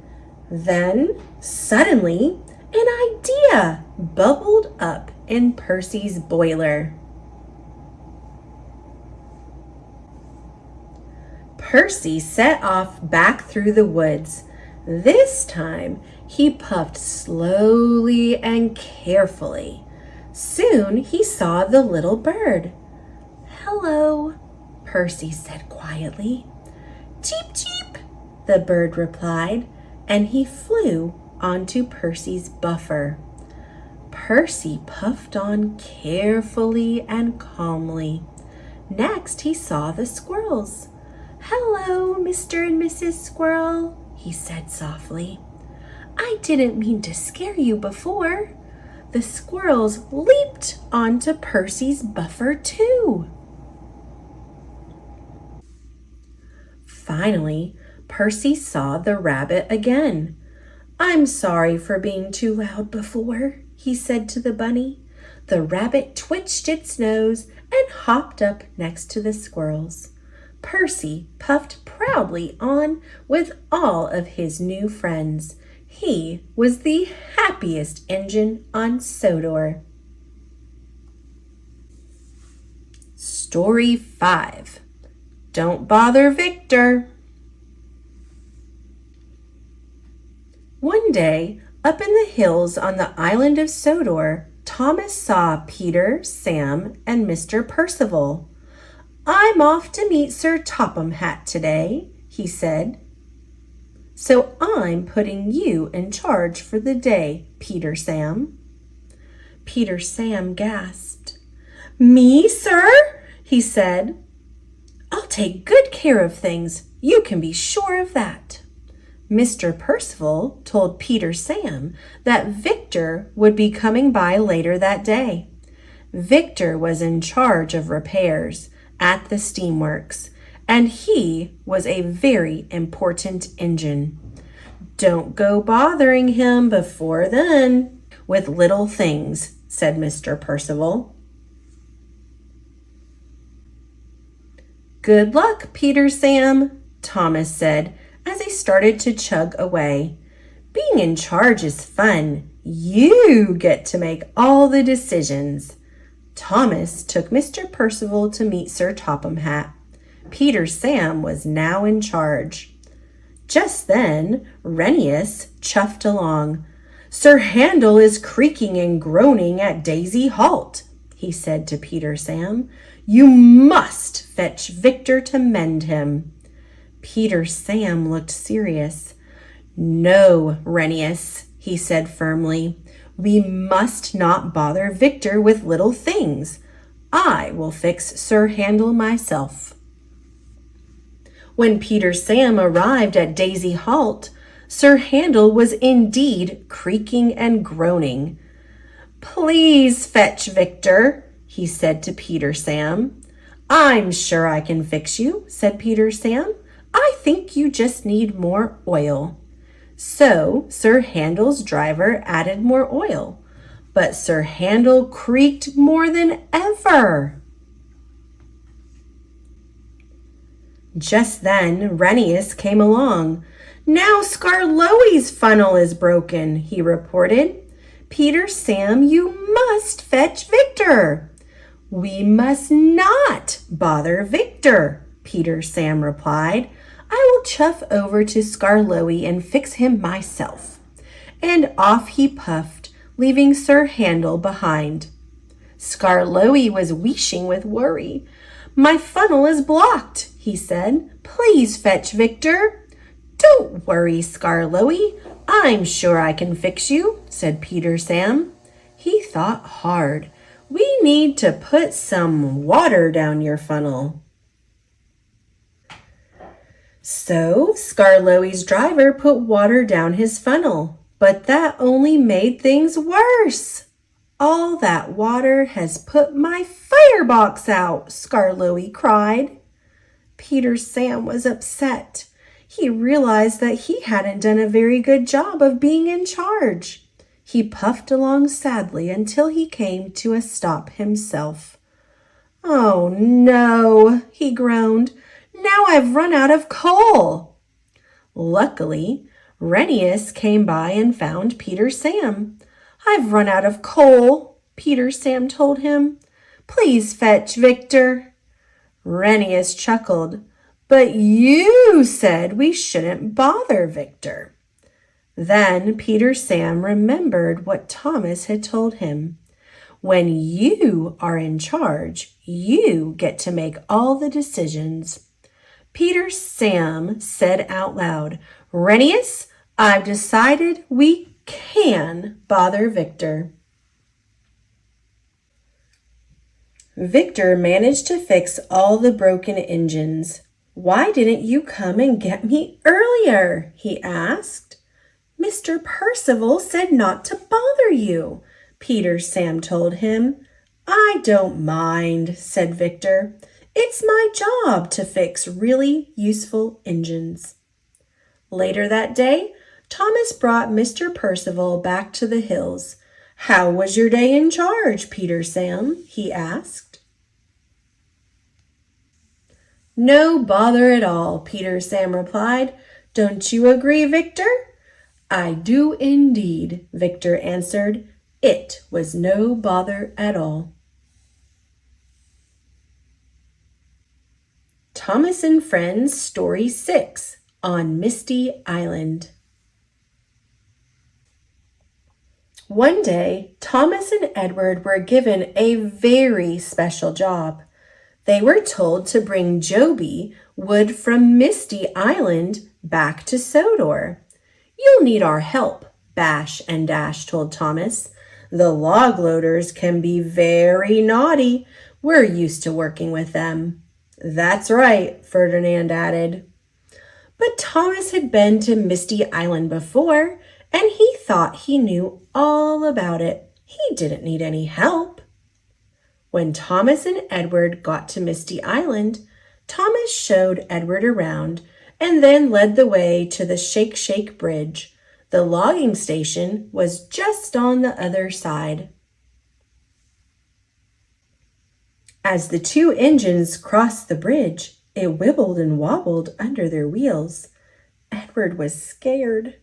He stopped halfway across and refused to budge another inch. "Don't worry, Edward," Thomas said. "I'll fetch the logs. Then we can take them right back to Sodor." At the logging station, Old Wheezy, the naughty log loader, picked up some Joby logs. But instead of putting them onto Thomas's truck, he whirled around and hurled them up into the air. The logs flew everywhere. "Blistering boilers!" cried Edward as the logs flew toward him. They bounced off his cab and made the Shake Shake Bridge shake even more. Edward was more scared than ever. As Old Wheezy was throwing around another batch of logs, Bash, Dash, and Ferdinand puffed in. "It looks like you need our help now," Bash and Dash said. "That's right," said Ferdinand. But Thomas still thought he didn't need any help, so the other engines rolled away again. Thomas chuffed over to Hee Haw, the other log loader, but Hee Haw was feeling too sick to work. Just then, James arrived with Sir Topham Hatt. Hee Haw wheeshed and wheezed and coughed black smoke all over them. "Thomas!" Sir Topham Hatt boomed crossly. "Logs are flying everywhere. Edward won't move, and you are late with your delivery." Thomas felt terrible. "I'm sorry, sir," he peeped. "I thought I didn't need help here, but I was wrong. Now I'll make things right." Thomas went to find Bash, Dash, and Ferdinand. "I can't do this alone after all," he puffed. "I need your help." "Do as we say, and we'll show you the way," chuffed Bash and Dash together. "That's right," said Ferdinand, as he usually did. Together the engines steamed back to the logging station. First, the 3 locomotives pushed Edward across the Shake-Shake Bridge. Next, they oiled Hee-Haw's joints to make him feel better. Then they gathered up the logs that old Wheezy had thrown into the air. Soon all the trucks were piled high with Joby wood. When the 5 engines returned to Sodor with the wood, Sir Topham Hatt was very pleased. "You are really useful engines," he told them. "We make a great team," whistled Bash and Dash. "That's right," Ferdinand, Thomas, and Edward peeped all together. Thomas and Friends, Story 7, James to the Rescue. One lovely morning, James pulled into Sodor's Search and Rescue Center. He was smiling widely and looked very pleased. "Sir Topham Hatt has asked me to be the rescue engine today," he puffed proudly to Rocky.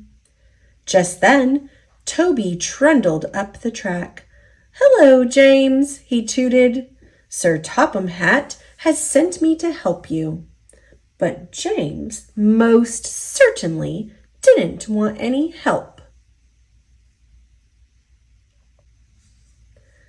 At that very moment, Rocky received an urgent message from Gordon's driver. Gordon was in trouble. James immediately puffed away down the track to rescue his friend. "Wait for me!" Toby tooted. "Remember, Gordon's a big engine. You're going to need some help."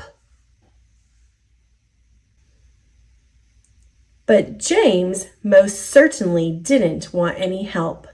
"I'm the rescue engine," he puffed proudly. "I can do this myself." James buffered up behind the big blue engine. He shoved and he shunted. And then there was trouble. The track creaked, it cracked, and then it crumbled. Gordon groaned as the track gave way. "I think now is really time to get Rocky," Toby told James. But James still didn't want any help. "I'm the rescue engine and I have a plan," he peeped. "I'll biff Gordon back onto the track." So James backed up behind Gordon. Then he pumped his pistons, and then he biffed Gordon's buffer with a huge bash. But oh no! James and Gordon toppled off the track together into a muddy field. "I guess I'm not a very good rescue engine after all," James said sadly, "and now I really do need help." "Happy to help, James," Toby peeped proudly. He rushed back to the rescue center to fetch Rocky. Rocky came and lifted Gordon and James out of the mud and back onto the track. "Toby, will you please shunt me to the rescue center?" James asked. "Happy to help, James," Toby peeped proudly again. Back at the rescue center, Sir Topham Hatt was waiting for James and Toby. "Thank you for sending Toby to help me, sir," James said. "You'll be glad to know that he's the best rescue tram on Sodor." And Toby was glad to hear it. He beamed from buffer to buffer. Thomas and Friends, Story 8, Edward the Hero. One day, Edward pulled into Knapford Station, where he saw Thomas. Thomas was very excited. "Sir Topham Hatt has an important job for you," Thomas peeped. "He wants you to work with Harold as the rescue engine. You will be Edward the Hero." Edward thought that he would like to be a hero, but he was worried. He wasn't sure that he'd be very good at it. In fact, he didn't have any idea how to be a hero. Just then, Gordon raced through the station, pushing Rocky. Gordon was strong and fast and stern. "Gordon is a hero," Edward thought. "I must be more like him." And he puffed out of the station. But as Edward went along trying to be strong and fast and stern, he saw Charlie looking sad. Charlie had forgotten all the jokes he wanted to tell the children. So Edward told Charlie some more jokes and made him jiggle and giggle. "You're so funny," chuffed Charlie. That made Edward happy. But then he remembered something. "Oh dear," he said with a sigh. "I wasn't strong or fast or stern. I was just funny. I must try harder to be a hero." Farther along the line, Dowager Hat stood on the platform looking worried. She had sent her suitcase to Marin Station by mistake. Edward raced to fetch it and brought it safely back to her. "You are very kind," Dowager Hat said to Edward. "Just kind?" Edward said, sighing again. "I must try harder to be a hero." Then Edward saw Farmer McCall's little dog. He was lost and he was scared of the engine. Very gently, Edward edged closer. The dog jumped aboard, and Edward took him back to Farmer McCall. "You were very gentle, Edward," Farmer McCall said happily. "Thank you." "Oh dear," Edward puffed. "I was just gentle. I wasn't strong or fast or stern. I must try harder to be a hero." When Edward finally arrived at the rescue center, Harold wasn't there. "He must have left without me," Edward said sadly. "I'm not strong or fast or stern." Edward slowly puffed back to Knapford Station to tell Sir Topham Hatt that he just wasn't a hero. On the way there, he passed Farmer McCall, who called out, "There he is, Edward the hero." A little later, he passed Charlie, who called out the same thing. "There he is, Edward the hero." Edward didn't understand. When he arrived at Knapford Station, Dowager Hat was there. She called out, "There he is, Edward the hero." "But I'm not a hero," Edward said. "I wasn't strong or fast or stern." "No, you weren't," replied Sir Topham Hatt. "You were kind and funny and gentle. You are a hero, Edward, just being yourself." And Edward beamed from buffer to buffer.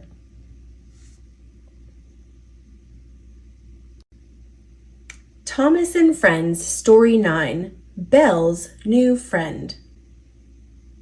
Everyone on Sodor liked the new engine Belle. She was a big blue engine with a big bell.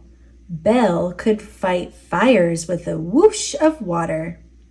One day, Thomas puffed into Knapford Station and saw Belle watching Toby as he trundled away. "Who's that, Thomas?" Belle asked. "He has a bell, too. I'm sure we could be good friends." Thomas told Belle all about Toby. He also told her where to find Toby's hut. Belle wheeshed straight to Toby's hut. Belle was big and noisy. She made Toby feel very small. Toby told Belle that he liked to be quiet and to listen to the birds singing. "I know how we can have much more fun than that," said Belle. "Follow me." Belle took Toby to the bottom of a hill. "Let's race to the top and then whoosh down," she cried. Off she puffed at full speed. "That was fun," Belle said, laughing as she came to a stop. But Toby didn't answer because Toby wasn't there. "I'm not good at racing," Toby said when Belle found him. "Don't worry," Belle replied. She really wanted Toby to have fun, and she really wanted him to be her friend. "I know what we'll do," she said. She raced off to a field full of pigs as Toby followed. "I like pigs," said Toby. "They make me happy." That made Belle happy too. Then she had an idea. "Pigs like mud, don't they?" she asked.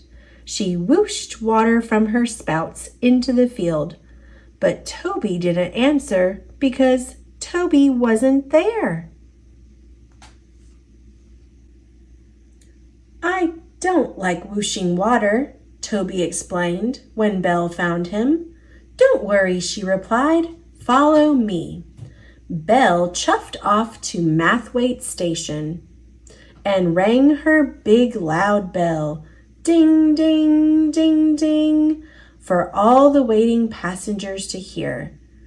"We're the bells of Sodor," Belle said, laughing merrily. "Ring your bell for the passengers too, Toby."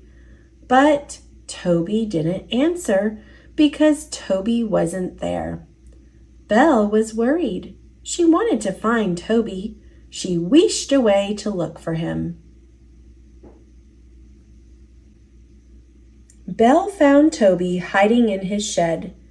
"You didn't have any fun?" she said to him sadly. "And now you won't want to be my friend." They both sat quietly. Belle heard the birds singing. "That's a beautiful sound," she said. Toby smiled. Then Toby had an idea. He took Belle back to the pigs. Quietly, they watched the pigs snorting and sniffling. Belle didn't make Toby feel small anymore. Then Belle and Toby went back to Mathwaite Station. Toby jingled and jangled his bell for the passengers. Belle rang her big bell as quietly as she could. "Belle is my friend," Toby told everyone. "We're the bells of Sodor." And Belle smiled from buffer to buffer.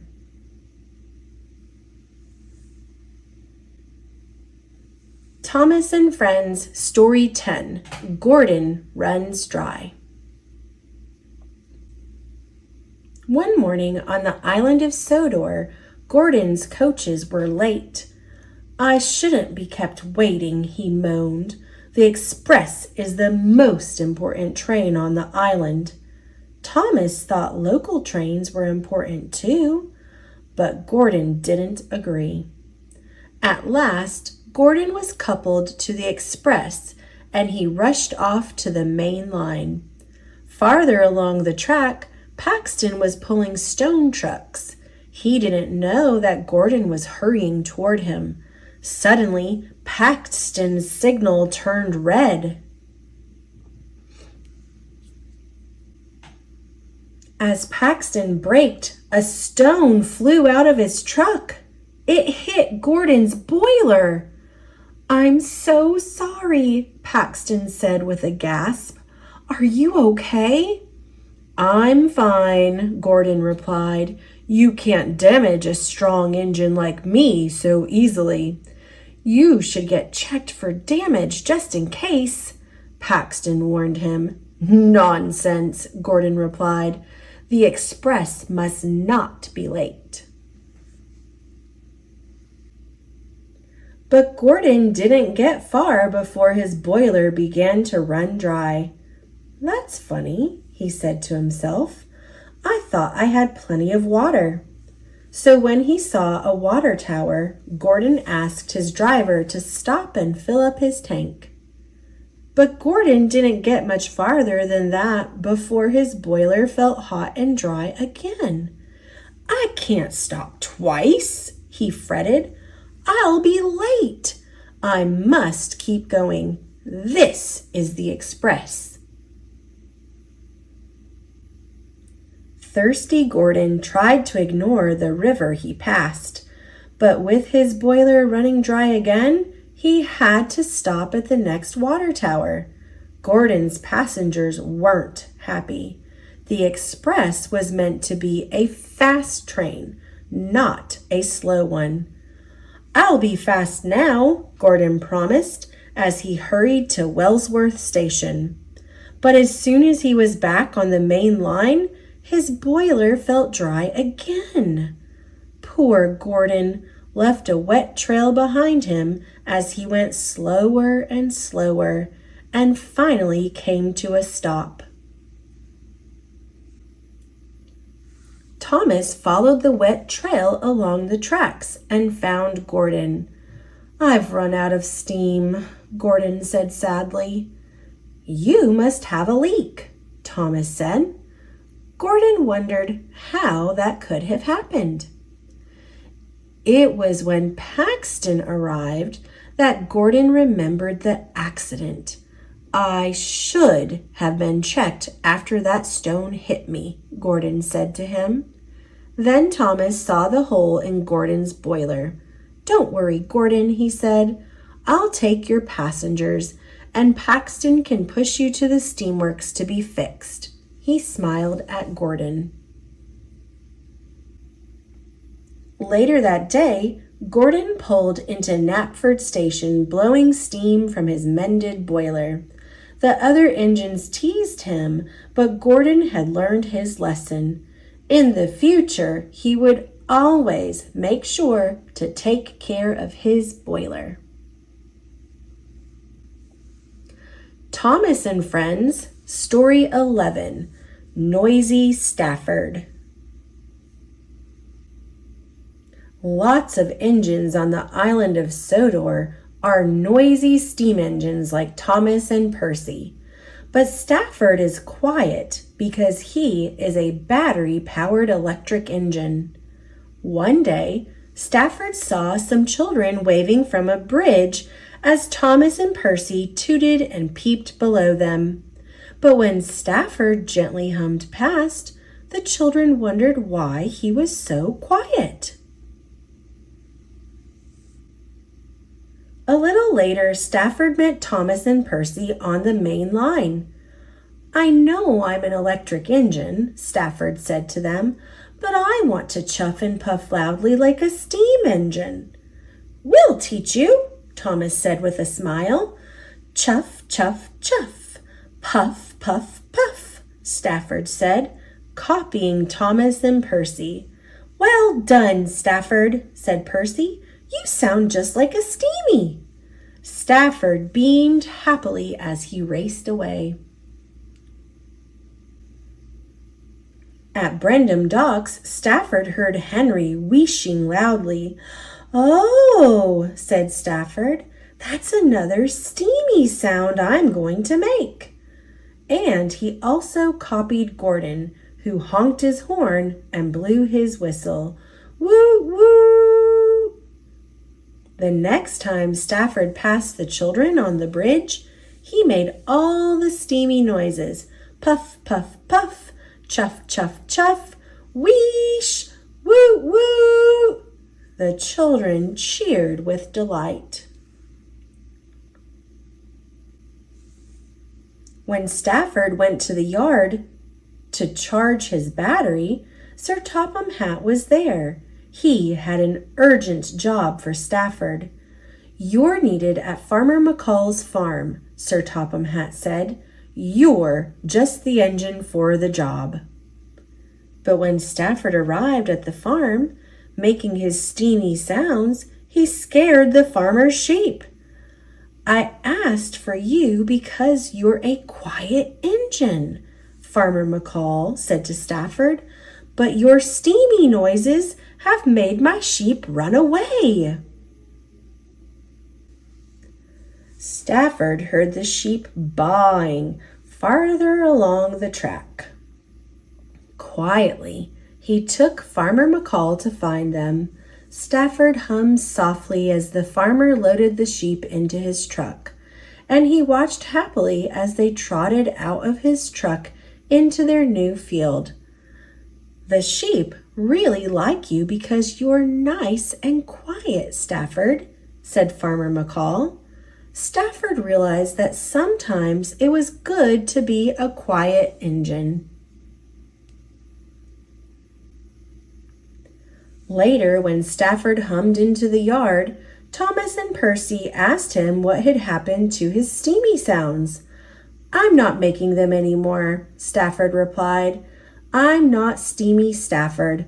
I'm quiet Stafford, the electric engine."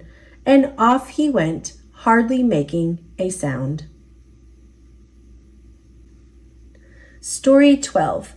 Kevin Meets Cranky. Cranky was having a busy day at the docks. He worked as hard as he could, but more and more cargo kept arriving. "Lifting and loading, does it ever stop?" he moaned as boxes piled up around him. Sir Topham Hatt asked Kevin to help Cranky. Kevin was very excited. "I've always wanted to meet Cranky," he said with a big smile. He couldn't wait to show everyone what a really useful crane he was. "Hello, Cranky," Kevin said when he arrived at the docks. "I'm here to lend you a helping hook. What do you want me to do?" "I don't need any help," Cranky replied. "But surely there's something I can do," Kevin replied. "Just stay out of my way then," Cranky said. "I don't need any help, thank you very much." Kevin moved to a quiet corner of the docks and waited to be called. "Don't fret, matey. He's Cranky by name and cranky by nature," Salty said kindly. "You'll get used to him." Then, as Cranky unloaded some pipes from a ship, a few pipes came loose. "Look out!" he yelled as they crashed down onto the docks. "I'll get them," Kevin called. He rushed to help. Kevin stacked up all the pipes as neatly as he could. "There you go, Cranky, all done," he said. But Cranky wasn't happy. "That was your fault," he said. "You're watching me all the time and it makes me nervous. Go away and stop interfering." Later, Cranky was carrying a crate of chickens when it cracked open. All the chickens escaped. "Don't worry, it's all under control," Kevin said as he rounded up the chickens. "I told you to stay out of my way," Cranky said, sounding even more annoyed than before. "All your whizzing around is making me dizzy." Then Kevin heard a loud crash. Cranky's hook had knocked over some barrels, and one of them was rolling toward the water's edge. "I've got it," Kevin said as he hurried to reach the barrel. but he couldn't stop himself, and he fell into the sea instead. "Help! Help!" Kevin called. "Crane overboard!" Salty shouted. Cranky quickly lowered his hook and carefully lifted Kevin out of the sea. "Well done, matey," Salty said, smiling. When Sir Topham Hatt heard what had happened, he was not happy at all. "I thought I could trust you with this special job, Kevin," he said. "It wasn't his fault, sir," Cranky told him. "It was mine." Kevin was only trying to help. He's been a really useful crane. "Well, it's good to see you getting along so well," Sir Topham Hatt replied. "Carry on." "What would you like me to do now?" Kevin asked Cranky. "Let's get the docks looking ship-shape," Cranky answered. "Okay, boss," Kevin said with a big smile. "You and me, Cranky, what a great team."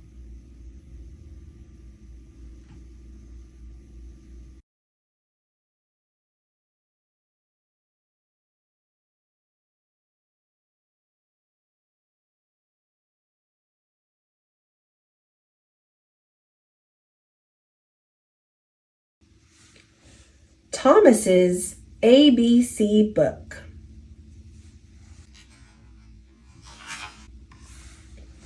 A is for all aboard.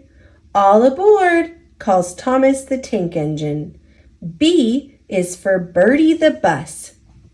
Bertie is Thomas's friend. Beep, beep. C is for coaches. Annie and Clarabelle are Thomas's coaches. D is for Diesel. Doesn't Diesel look grumpy today? E is for Edward. Edward, a kind engine, helps everyone. F is for freight cars. Trick-trock, say the silly freight cars. G is for Gordon. Gordon is a big, strong engine. Boop, boop. H is for Henry. Here comes Henry under the bridge. I is for important. Trains do important work. J is for James. James is going on an exciting journey. K is for kind. L is for little. Kind little Edward is careful with freight cars. Whoosh! M is for men. The men who drive the engine stand inside the cab. N is for new. Here's Henry with a new coat of paint. O is for old-fashioned. Toby the tram engine is old-fashioned but very helpful. P is for Percy. Percy is the little green engine. Beep, beep. Q is for quick. James, the red engine, comes to a quick stop. R is for rest. Thomas and Percy rest in the railway station. S is for Sir Topham Hatt. Sir Topham Hatt runs the railroad. T is for tracks. Terence tells Thomas about his tracks. U is for up. Up on the bridge, Thomas chugs along happily. V is for valley. Thomas climbs out of the valley up the steep hill. W is for whoosh. X is for express. Whoosh! Gordon, the big engine, pulls the express.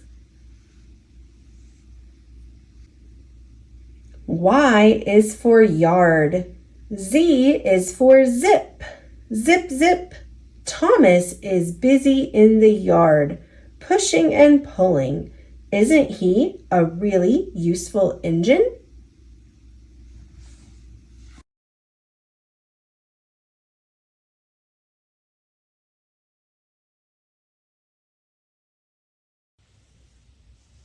Thomas's color book. The engines of Sodor love color, and the island of Sodor is a very colorful place. Lucky engines! James is hauling bushels of crisp red apples. Jack says hello to Flynn, the fire engine. Marion greets Bill and Ben. Bill is carrying orange pumpkins. Molly is pushing a load of bright yellow sunflowers. Kevin can lend a hand if she needs repairs. Cranky lifts loads of green trees onto the trucks. Percy, Henry, and Emily carry them away. "What is that on your truck, Edward?" asks Thomas. Edward is carrying a flock of beautiful blue peacocks. Look at those feathers. Charlie and Ryan are very busy. They are delivering big baskets of purple grapes.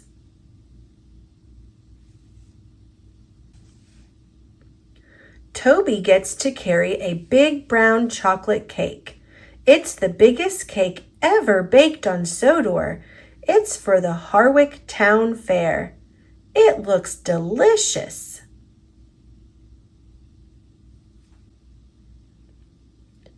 Hiro is pushing some beautiful black stallions to the horse show. Their coats are so shiny. Mavis is taking a load of big black boulders to the dinosaur park. They'll be part of an exhibit about volcanoes. Harold and Jeremy can zip around fluffy white clouds as they fly through the air. A flock of white seagulls follows their lead.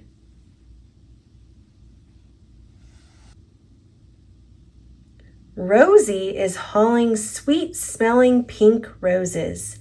Spencer has the biggest freight of all, a big gray elephant. Where do you think it's going? If you guessed the animal park, you're right.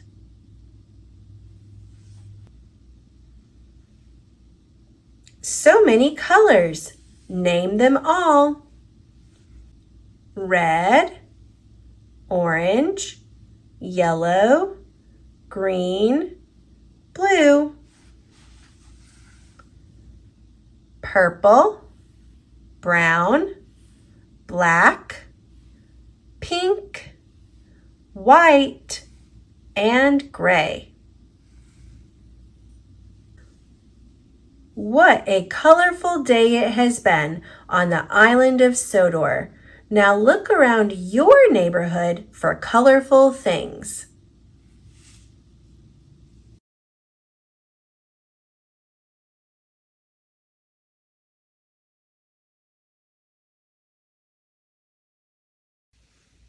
Thomas and Friends, Flynn Saves the Day. Based on the Railway series by the Reverend W. Audrey. Illustrated by Richard Courtney. Percy rolls down the track. Uh-oh, Percy smells smoke. Oh no, Percy sees a fire. Thomas is in trouble. Who will save him? Clickety-clack, clickety-clack. Percy finds Flynn. Flynn is a fire engine. Flynn is fast. Flynn is fearless. Flynn will save Thomas. Chuff, chuff, clang, clang.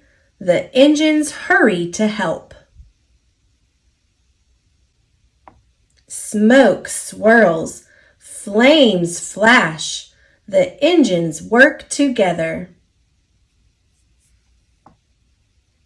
Percy clears the track. Thomas is free. Flynn fights the fire.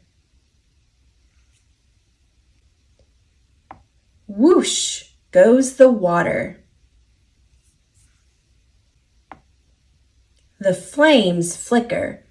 They fizz. They fade. The fire is out. Thomas is safe. Good job, Flynn. Thank you, Percy.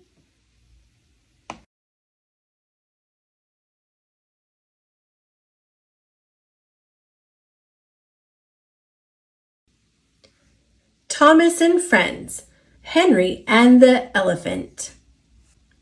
Based on the Railway Series by Reverend W. Audrey, illustrated by Richard Courtney. Thomas left the yard. He went to run his own branch line. Henry and Gordon missed Thomas. With Thomas gone, there was more work to do. Henry and Gordon were cross. Henry grumbled as he pushed trucks. Gordon grumbled as he pulled coaches. One day, a circus came to town. Now the engines were even busier. Henry pushed the trucks. Gordon pulled the coaches. They did not grumble. Henry and Gordon liked the circus. The next day, Henry took workmen to a blocked tunnel. The workmen picked up their tools. Time to clear the line. They walked inside. Something big was in the tunnel. It would not move. It grunted. It was alive. They ran outside. The foreman had a plan. Henry could push trucks into the tunnel. Whoosh, said Henry. Henry did not like tunnels. He was scared. Henry pushed the trucks. They went into the dark tunnel. Bump! Henry pushed hard. The big, scary thing pushed back. Henry pushed harder. The big, scary thing pushed hardest. Henry inched backwards. First, Henry was pushed out of the tunnel. Then the trucks were pushed out. At last, they saw what was in the tunnel. It was an elephant, and he looked cross. He had run away from the circus. The workmen fed him and gave him lots of water. The elephant felt better. Henry felt better too. He let off steam. Whoosh! Henry's steam scared the elephant. Splash! Poor Henry. It was time to go home. Everyone laughed at Henry. An elephant pushed me and splashed me. Henry grumbled. But in the shed, Henry told his funny story. His friends laughed. This time, Henry laughed too.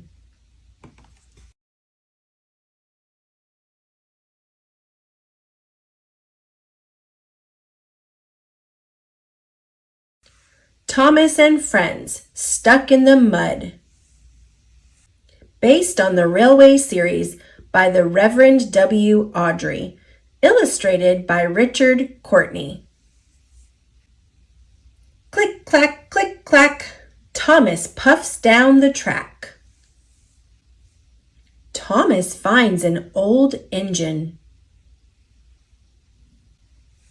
Hero is broken. Will he be sent to the scrapyard? No, Thomas will fix him. Uh-oh, here comes Spencer.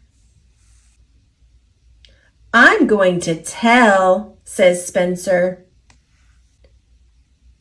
Oh no, Hero needs help. Thomas puffs off to get help. Click, clack, click, clack. Thomas and Spencer race down the track. Splat! Spencer falls into the mud. Now Thomas must help 2 engines. He tells Sir Topham Hatt. Clang, clang, bang, bang. Hero is fixed. But who will help Spencer? Thomas is too small. Hero will. He huffs and puffs. He pulls Spencer out of the mud. Thank you, says Spencer. Hooray for Hero. Click, clack, click, clack. All the friends steam down the track.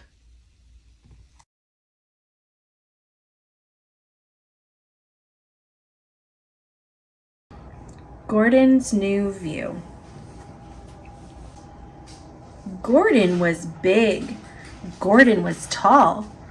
Gordon liked his view from the yard. Gordon liked his view from the stations too. He could see people. People could see him. Gordon, you must go to the new station, said Sir Topham Hatt. Gordon rushed to the new station.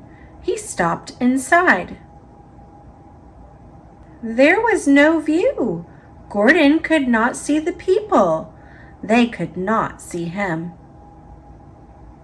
The next day, Gordon was busy. He pulled the express. He rushed to the docks.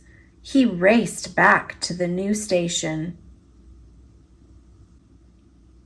He was in a hurry, but his brakes were stuck.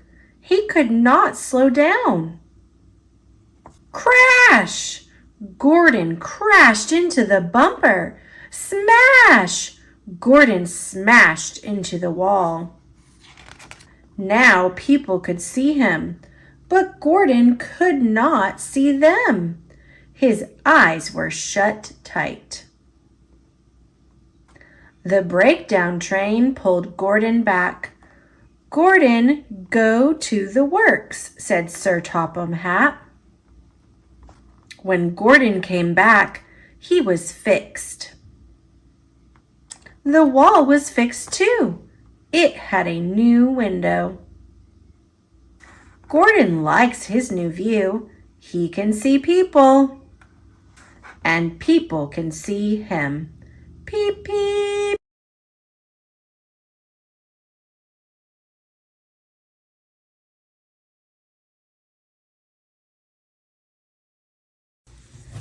The Close Shave.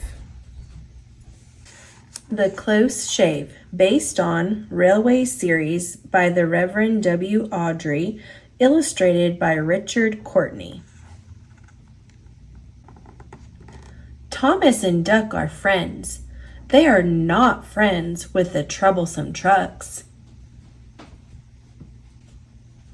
They like to chug up hills. They like to zip down hills. One day, Duck was zipping down a hill. "Hello, Thomas." Duck heard a warning whistle. Peep, peep. Trucks had run away from Thomas. "Go, Duck, no trucks." The trucks bumped Duck.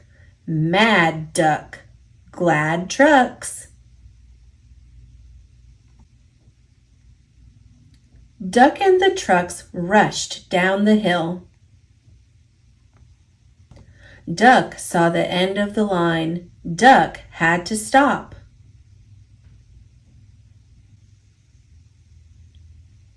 Duck crashed into the barber shop. Sad Duck, bad trucks. The barber was cross.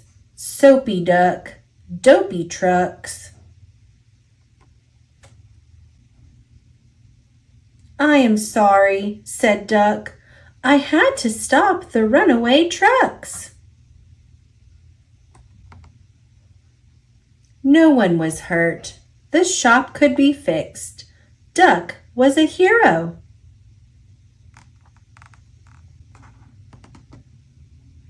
Duck got cleaned up. The trucks got picked up.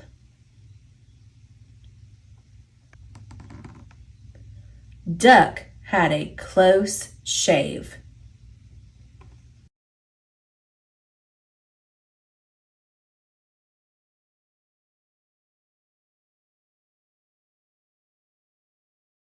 Go, Train, Go, a companion book to Stop, Train, Stop.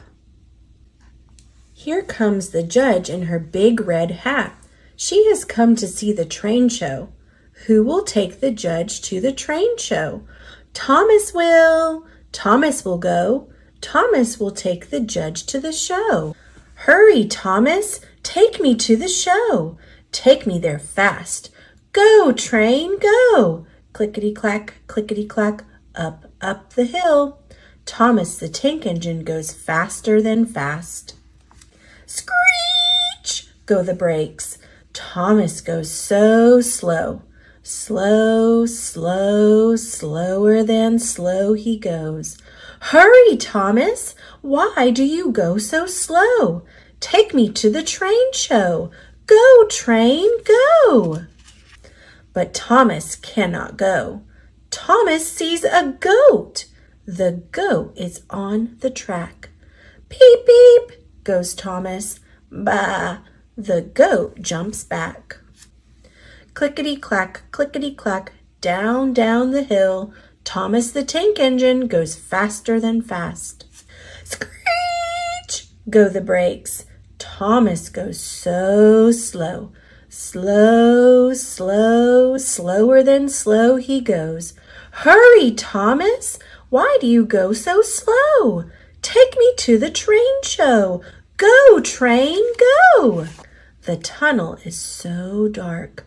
Slow, slow, slow, he goes into the dark, dark, dark tunnel and out the other side. Clickety-clack, clickety-clack, over a bridge. He was going so fast. He was going so fast, the judge lost her hat.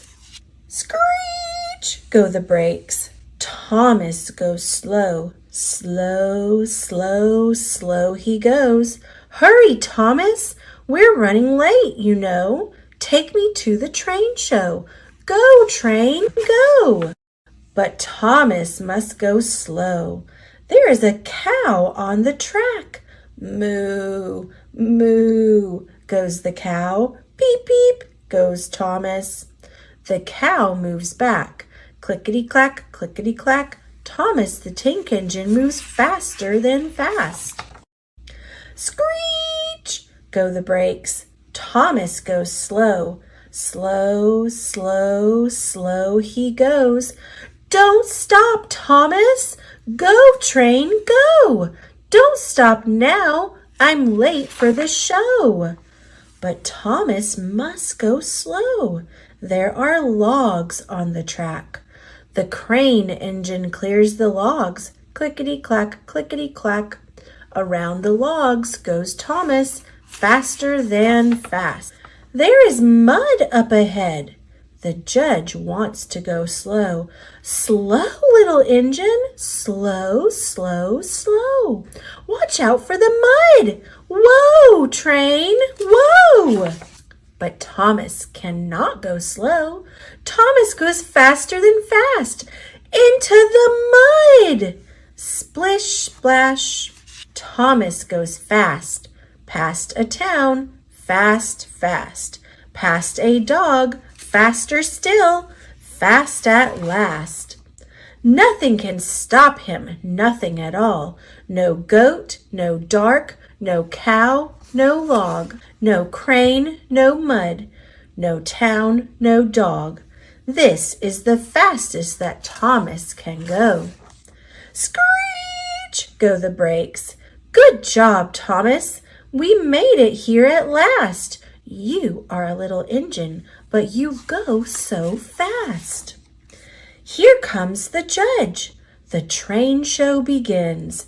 There are red trains and blue trains and old trains and new trains and a little blue engine covered in mud. What will the judge say? I like all the trains. You all are such fun. But the muddy little blue train is my favorite one.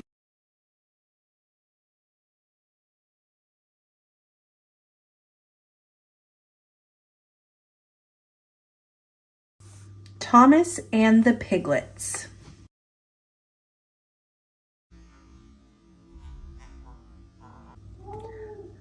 Thomas the tank engine liked to visit Farmer Trotter's farm. He loved seeing the pigs. Oink, oink. The farmer had news. One of his pigs was going to have piglets. He asked Thomas to bring some straw from the next farm. The straw would make a cozy bed for the piglets. But Thomas also wanted to bring a gift for the piglets. What else could he bring? Thomas passed Percy. He was getting milk at the dairy. Thomas asked for some milk for the piglets. Percy was glad to share.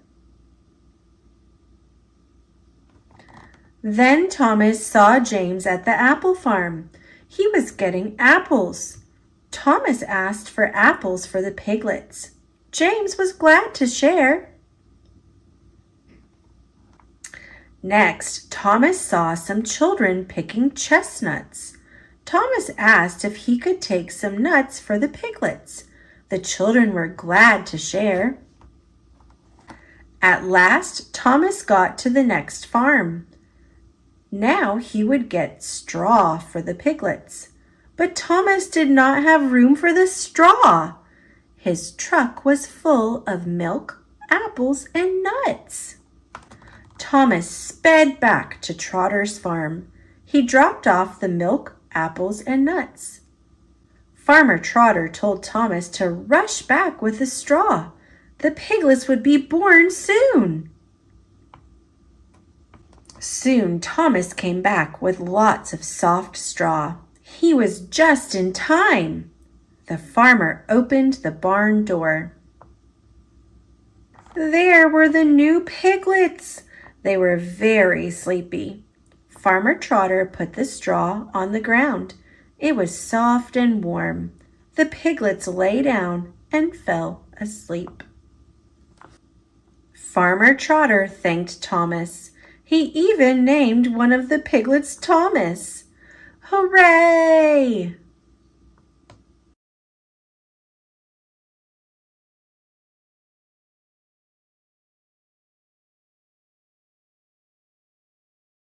Trouble in the tunnel.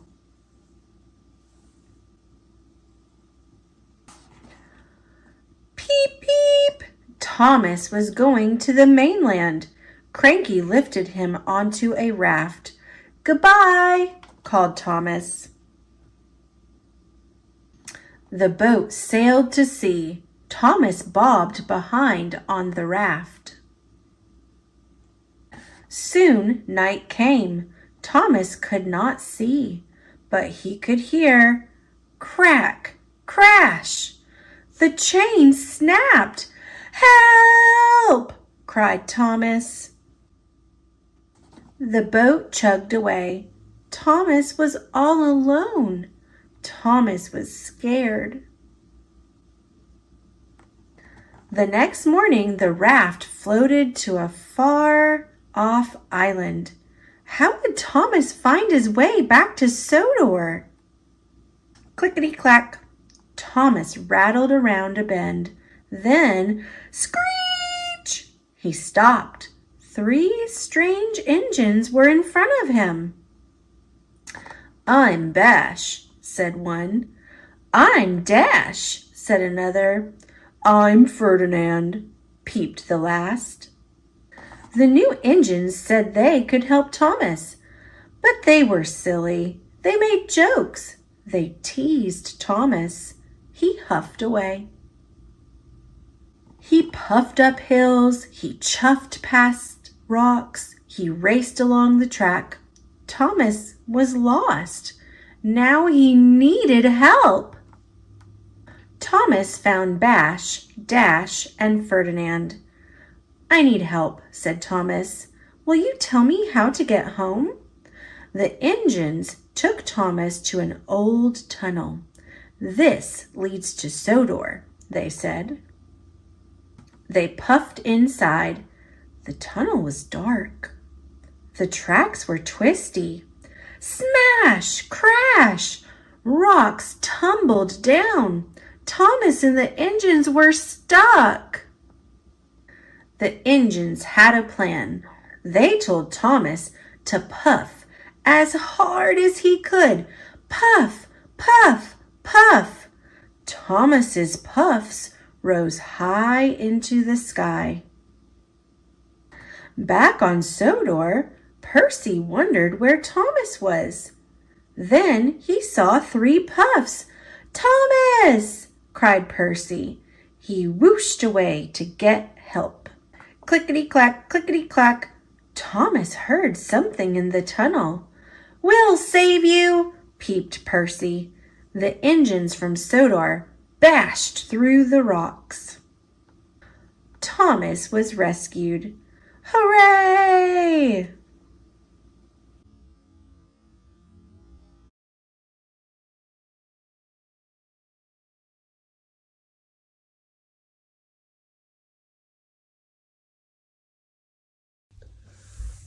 Thomas and Toby. Illustrated by Tommy Stubbs. One sunny morning, Thomas the tank engine was happily chugging along his branch line. Being a really useful engine, Thomas had many responsibilities, and it was important that he stayed right on time.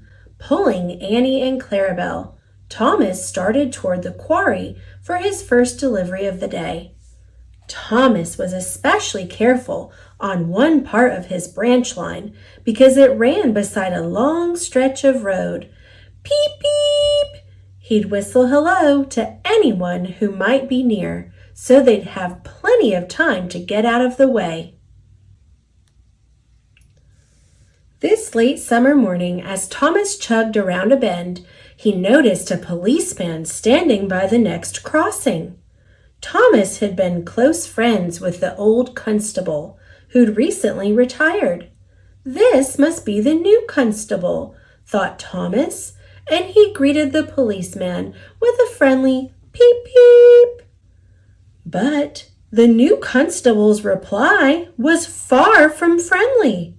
Thomas had startled him, and he stopped Thomas in his tracks. My very first day, and already there's trouble? Just who are you, and where do you think you are going?"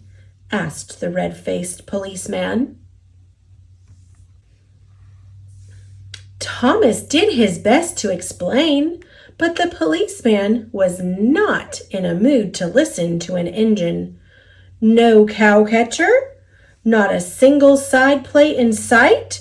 You shouldn't travel near these public roads. It's too dangerous," he exclaimed as he inspected Thomas. "This cannot continue. I must speak with the person in charge." Thomas told him that Sir Topham Hatt, the head of the railway, was on vacation. There was nothing Thomas could say to calm the policeman, and nothing to do until Sir Topham Hatt returned. "Troublemaker," muttered the policeman as Thomas chugged sadly away.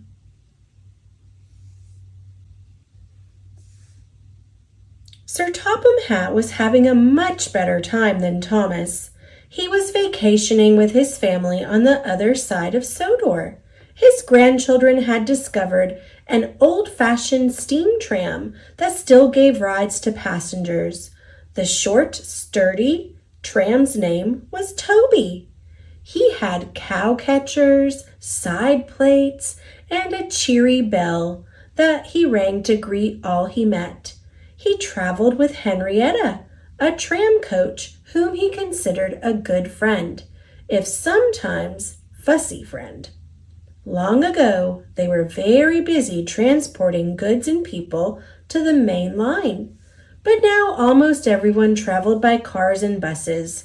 Toby and Henrietta spent their days giving tram rides to people on vacation. Being the kind of family who enjoyed railways, the Hatts returned to Toby every day of their vacation for a ride. It didn't take long for Toby to recognize that Sir Topham Hatt was a special passenger. He asked all the right questions and knew just about everything there was to know about trains and trams. "What is your name?" asked Sir Topham Hatt, as the Hatts took the last tram ride of their vacation. "Toby, sir." "Thank you, Toby, for a very memorable vacation." "Thank you, sir," said Toby politely. Toby thought to himself, "This gentleman is a gentleman who knows how to speak to engines." Sadly, a few days later, Toby and Henrietta's line was shut down and they were sent to their sheds.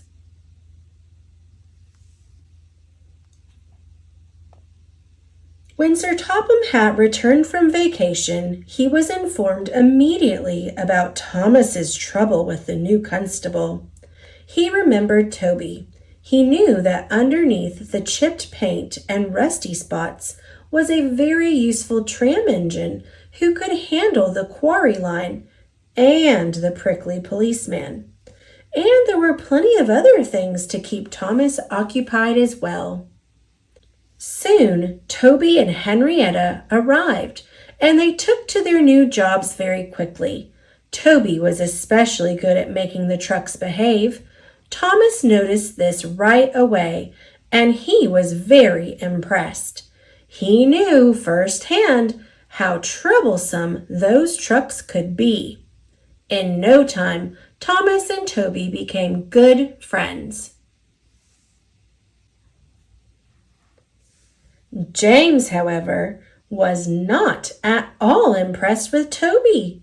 He often met Toby and Henrietta at the junction. Every time he saw them, he made a crack about how dirty they were or how slow they moved. One day, Toby had had enough. "Whoosh!" Toby cried, blowing out a great burst of steam. "Why must you always be so mean?" "Oh, bother," replied James. "I don't have time right now for dirty, slow engines like you. Really splendid, fast engines like myself have lots to do." Off he sped to his next stop, leaving Toby in a cloud of steam. James continued on his route, picking up more and more trucks. He was still a bit cranky and very distracted. As he was traveling down Gordon's Hill, James was so busy thinking of things to say to Toby that he forgot to pin down his brakes.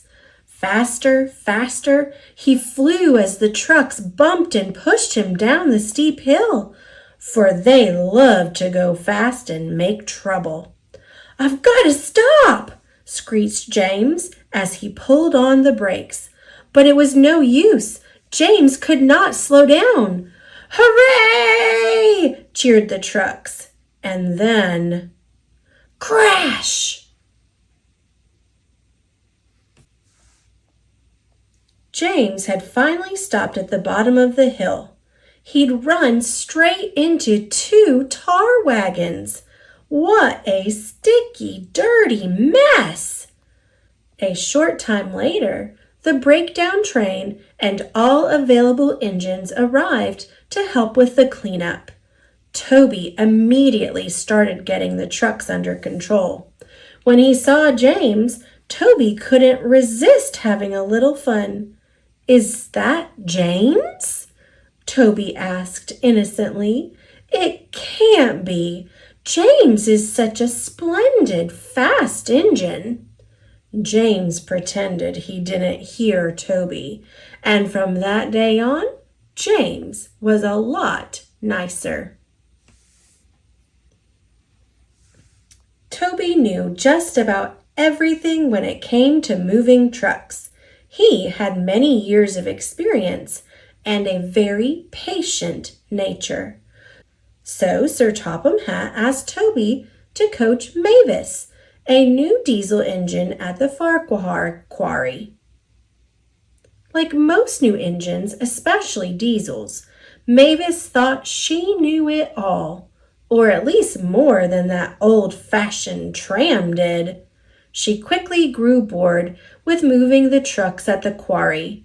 More than anything, she wanted to be on the line. One wet but very busy day, Toby asked Mavis to bring the trucks to the line. Mavis was thrilled. "Take it slow," he warned. "Watch the wet rails," he suggested. "Keep an eye on the trucks," he reminded.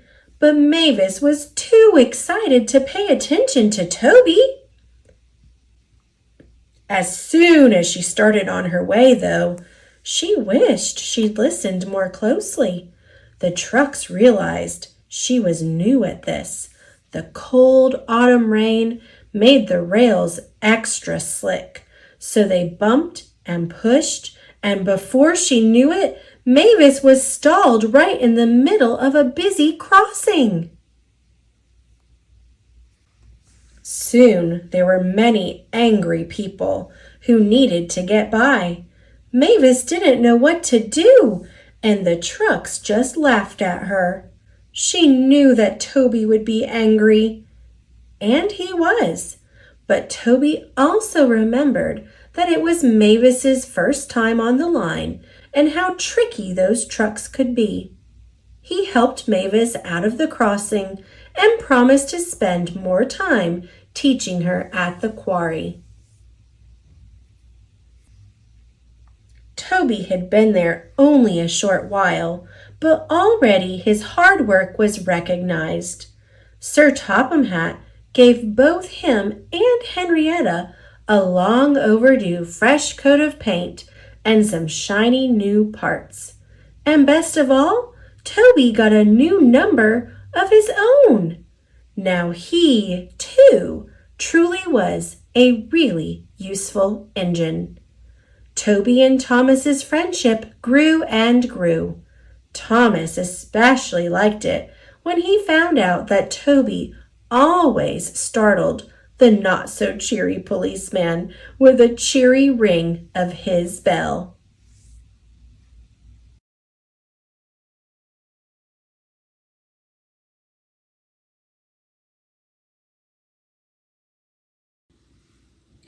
King of the Railway, the Lost Crown of Sodor. It was a busy day at Brendam Docks. Thomas and Percy were shunting trucks. One of the trucks bashed into Percy's buffer and tipped over. A crate fell out and split open. Look, peeped Percy. It's a metal man, a robot. Silly, Cranky grumbled. It's a suit of armor, like a knight used to wear. Cranky's right, said Sir Topham Hatt. In the old days, the island of Sodor was ruled by kings. The most beloved was King Godred. He lived in Ulfstead Castle and wore a golden crown. The crown disappeared long ago. Sir Topham Hatt said that the ruins of Ulfstead Castle could be seen on the Earl of Sodor's estate. The next morning, Thomas delivered a crate to the Earl's estate. There he met Millie, the Earl's narrow-gauge engine. If only I had King Godred's golden crown, the Earl said sadly. Over the next few days, Thomas, James, and Percy made many deliveries to the Earl's estate. Thomas saw his friend, Jack the Digger, there. I'm helping the Earl restore Ulfstead Castle, Jack puffed. So that's his plan, whistled Thomas. When Thomas, Percy, and James were shunting containers, Thomas saw a flatbed holding a very large crate.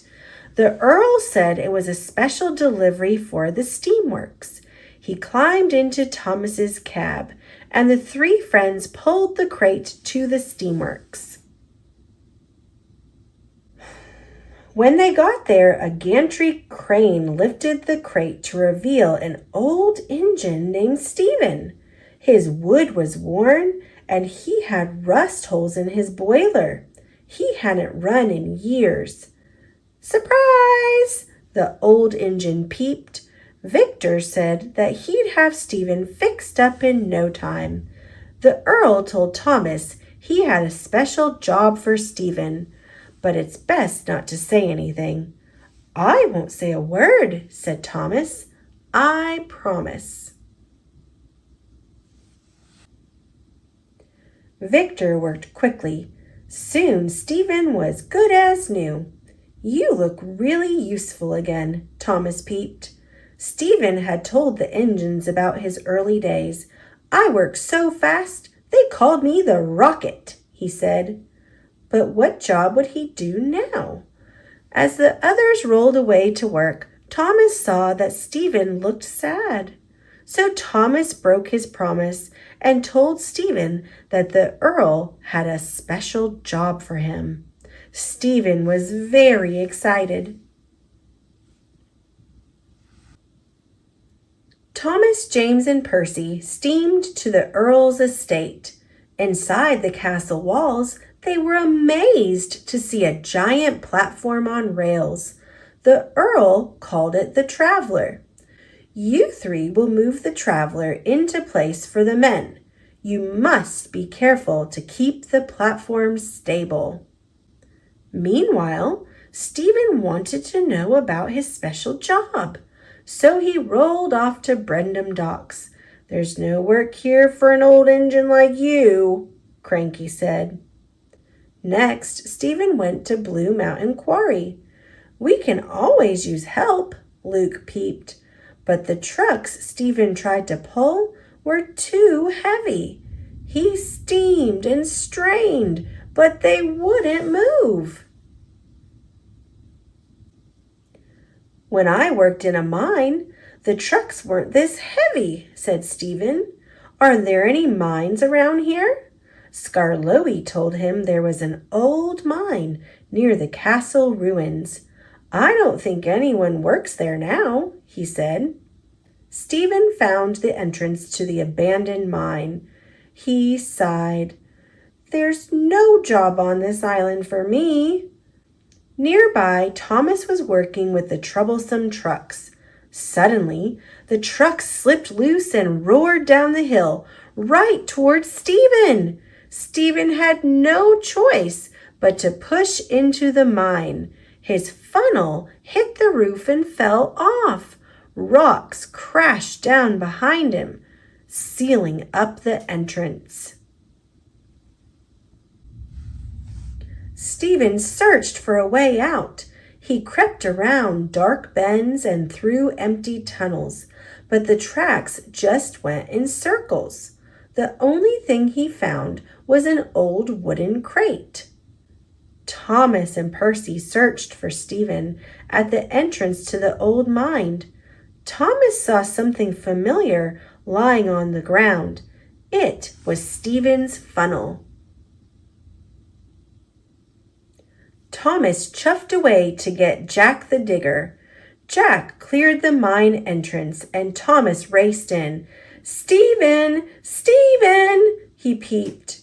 Stephen heard Thomas, but he was too weak to move or even whistle. Finally, Thomas turned a corner and saw a welcome sight. Thomas pushed Stephen out of the mine. The Earl was there to greet them. "I found a big wooden chest in the mine," Stephen said. "Wonderful!" the Earl exclaimed. "But first we must get you ready for tomorrow. You are an engine with a special job to do." The next day, an excited crowd gathered around Ulfstead Castle. "Welcome, ladies and gentlemen, engines and coaches," said the Earl. "Let me introduce my special steam engine, Stephen. He and Millie will be happy to show you the grounds."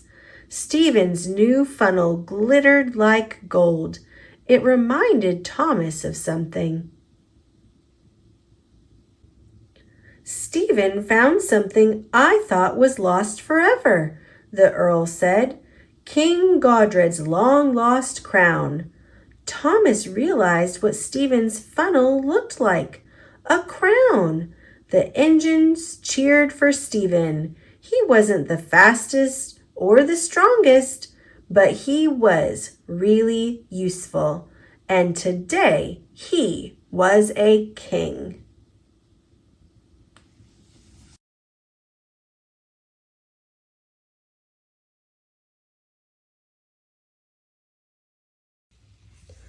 Thomas and Friends, Easter in Harwick.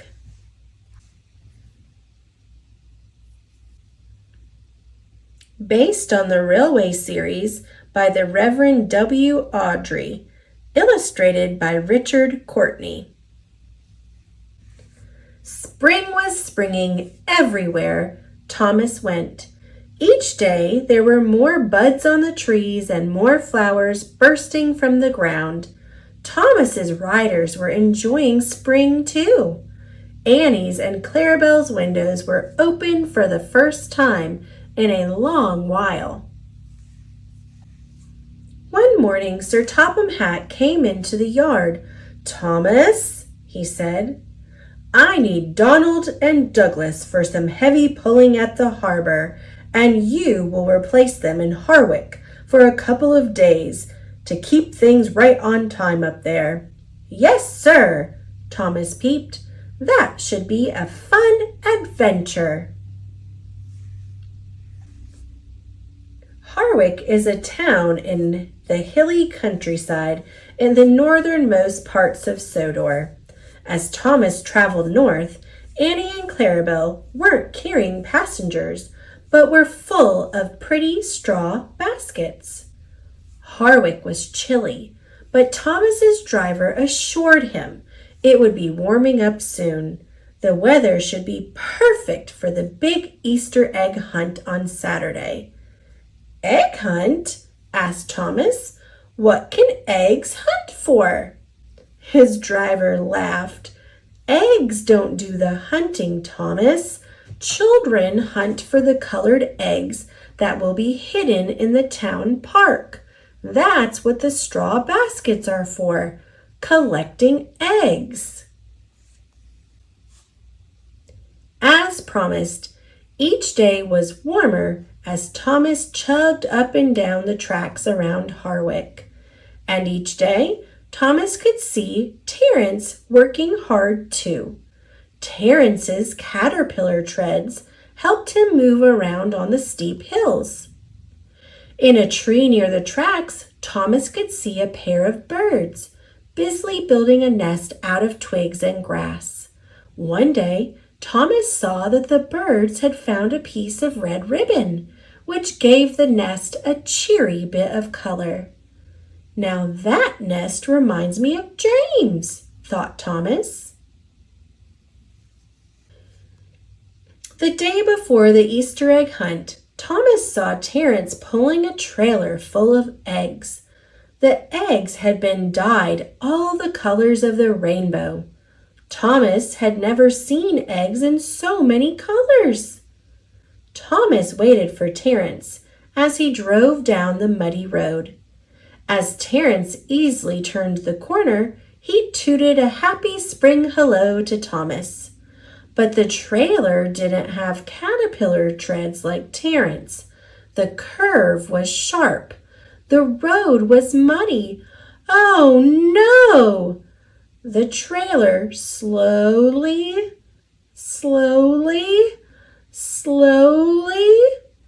rolled onto its side. Hundreds of Easter eggs slipped off the trailer and rolled down the hill. They tumbled faster and faster down the grassy slope. Some eggs got stopped by flowers and thick clumps of grass. Some rolled to the edge of a stream. A few eggs made it all the way to the fence around Farmer Dalby's garden. "Oh no," cried Terence. "How are we ever going to get all of these eggs gathered and into town in time for the Easter egg hunt tomorrow?" And then, suddenly, Thomas smiled. "I think I have an idea," he said. The next morning, there were many children and their families at the town park.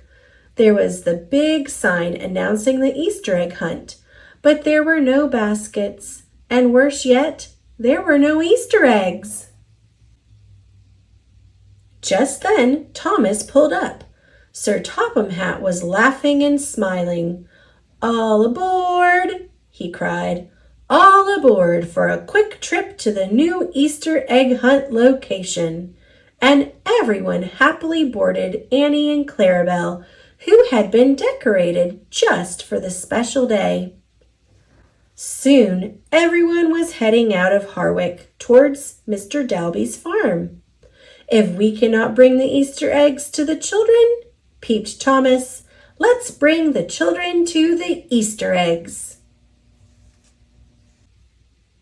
When they reached Dalby's farm, all of the children detrained and stood on the road waiting for the signal to begin.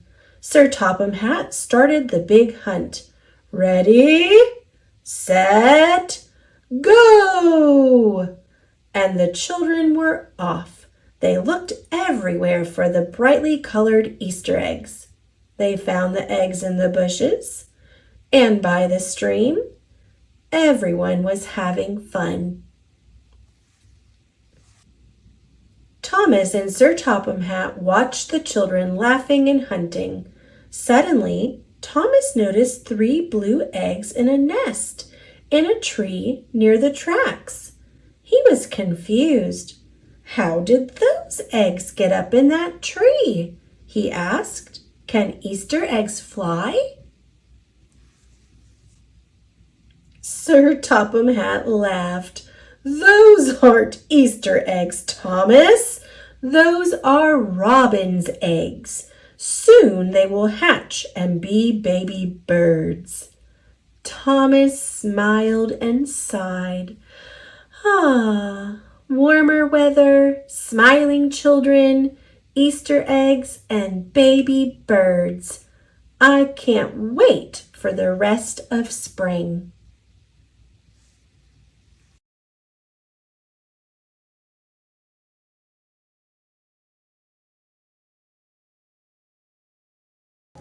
Thomas and Friends, Christmas in Wellsworth.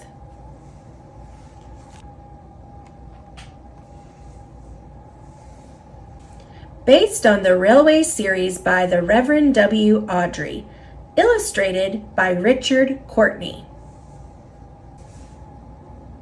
It was 2 days before Christmas. Everywhere Thomas looked, Wellsworth was bustling with preparations. Toby brought shoppers into town. James pulled freight cars full of decorations. And Henry had just delivered a large Christmas tree to the town square. The following night, Wellsworth would have a wonderful Christmas Eve festival. Everyone would gather to watch the lighting of the tree.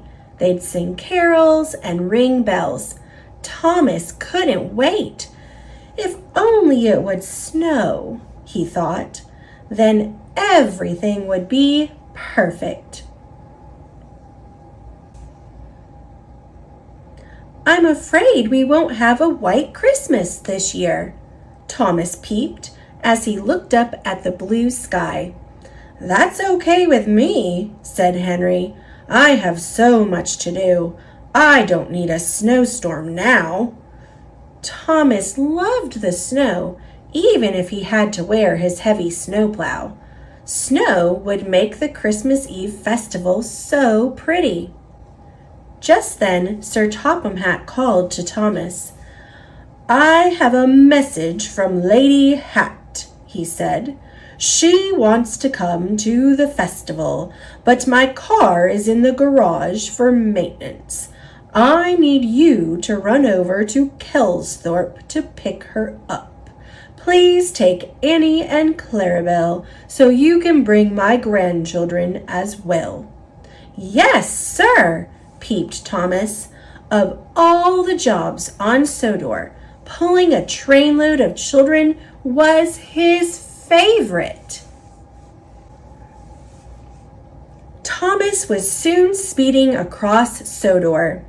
Everywhere he looked, people were smiling and waving. In Marin, children prepared for a Christmas pageant with real sheep. And as night fell, the festive lights of Rolf's castle shined brightly. The town looked like a magic palace. Thomas arrived in Kelsthorpe. He had made good time and was eager to make the return trip the next day. When Thomas awoke the next morning, the weather had changed. It was cloudy and damp and getting colder by the hour. A chilly fog rolled over the town. Soon Lady Hatt and the children arrived at the station. They climbed aboard Annie and Clarabelle, dressed in their holiday best and carrying boxes of gifts. They couldn't wait to get to Wellsworth and the festival. The fog grew thicker. Thomas chugged away slowly. The cold wind blew, and the tracks were wet and slippery. Thomas's lamp was useless in the fog, and his driver held the throttle tight. They crept along more and more slowly. This isn't very merry weather at all, Thomas peeped. As he rolled past Rolf's castle, Thomas couldn't see the town through the thick fog. He wanted to get to Wellsworth as soon as possible. Thomas knew they had to be careful and go slowly. He hoped they would pass through this bad weather soon. But the bad weather didn't lift, and as it grew later and later, darkness soon added to Thomas's problems. As he climbed toward Kildane, Thomas knew he wouldn't be in Wellsworth in time for the festival. He would miss the tree lighting, and worst of all, he was sure he had ruined Christmas for Sir Topham Hatt and his family. Meanwhile, the people of Wellsworth gathered around the tree in the town square. They lit the festive lights and sang carols, but Sir Topham Hatt was not with them. Sir Topham Hatt waited nervously at the Wellsworth station. There were reports of fog and frost all over the countryside. He checked his watch and worried. "I hope everyone is okay," he whispered to himself. Finally, as Thomas chugged over the hills outside Wellsworth, the fog lifted. He could see candles flickering in the windows of homes he passed. The streets of Wellsworth were empty, and even the sight of the great glowing Christmas tree at the center of town didn't cheer Thomas. When they reached the station, Sir Topham Hatt hugged his wife and helped carry the sleeping children off Annie and Clarabelle. "And now we must get these children to bed," said Lady Hatt, "or Santa Claus will never arrive." Thomas chugged back to the yard, feeling very low indeed. The next morning, the yard was blanketed with beautiful snow. All the engines wished each other happy Christmas. "I'm sorry I missed the festival," Thomas peeped to James. "And worst of all, I think I ruined Sir Topham Hatt's holiday." Thomas didn't know that Sir Topham Hatt was standing nearby. "Ruined?" said Sir Topham Hatt. "You brought my family to me safe and sound. That's the best gift of all. Taking your time in that terrible weather was the right thing to do. Thomas, I'm glad you're such a really careful engine." Thomas was delighted. "I am so grateful for my railway," Sir Topham Hatt announced. "I'm giving each of you a hopper full of the best coal to thank you for a wonderful year." All the engines tooted happily.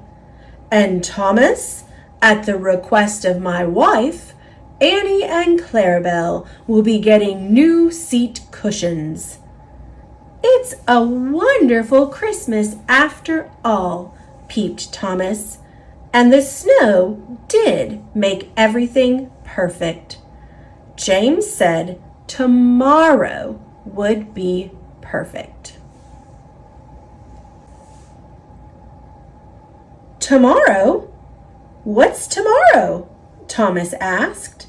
James laughed. "Have you forgotten Boxing Day, slow coach?" "Hooray! I had forgotten," Thomas peeped.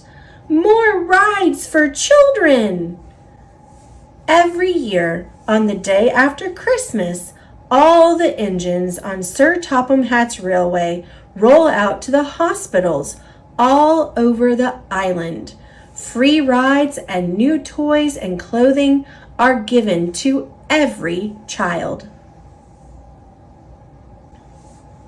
Boxing Day was beautiful. Thomas, James, and Henry were decorated and loaded with nice things for the children of Sodor. Then they chugged across the countryside. Everywhere the engines went, they were met with cheering. All the children loved their presents and taking rides around the towns to see the lights and decorations. Thomas couldn't have been happier. "James," he called, "what's nicer than a white Christmas?" "What?" asked James. "A white Boxing Day," laughed Thomas.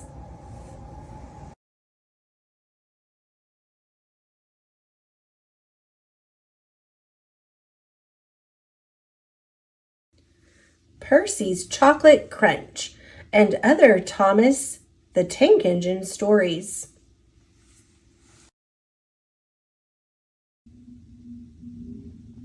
Percy's Chocolate Crunch. Sir Topham Hatt's engines love being shiny and clean.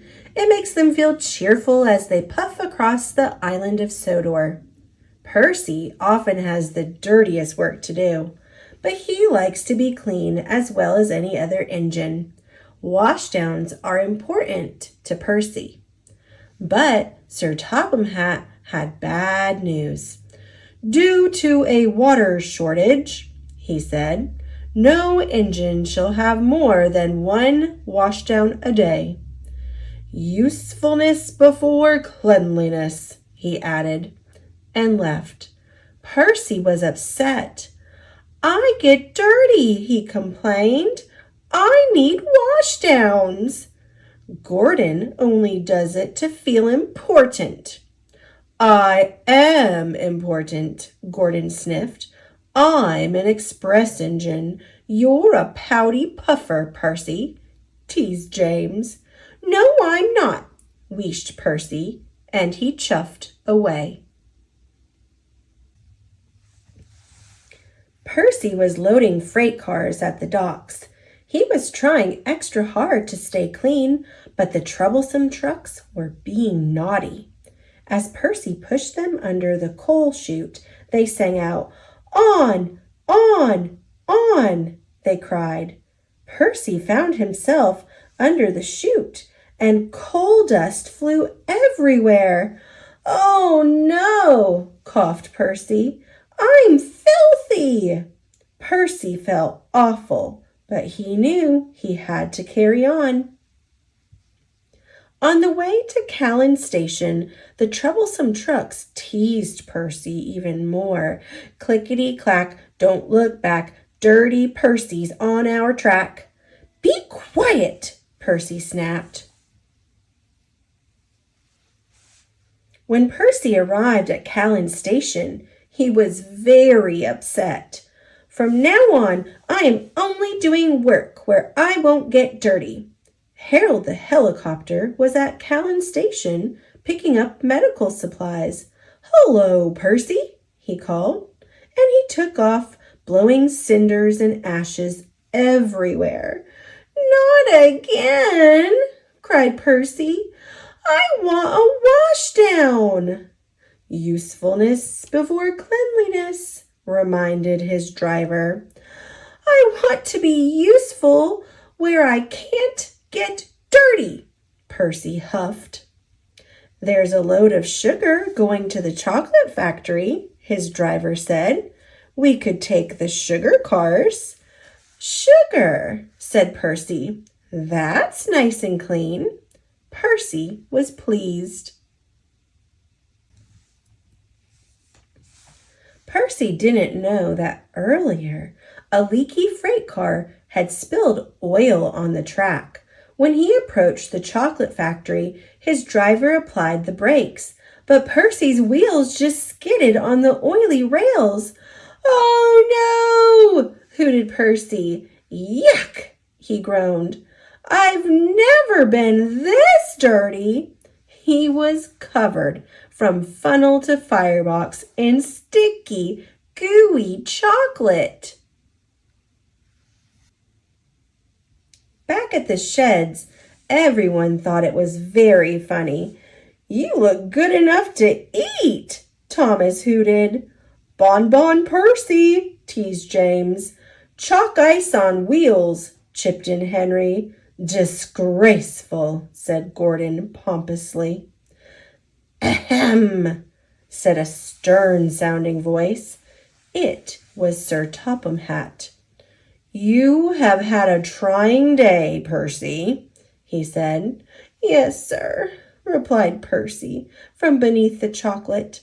But you've showed us all that usefulness does come before cleanliness.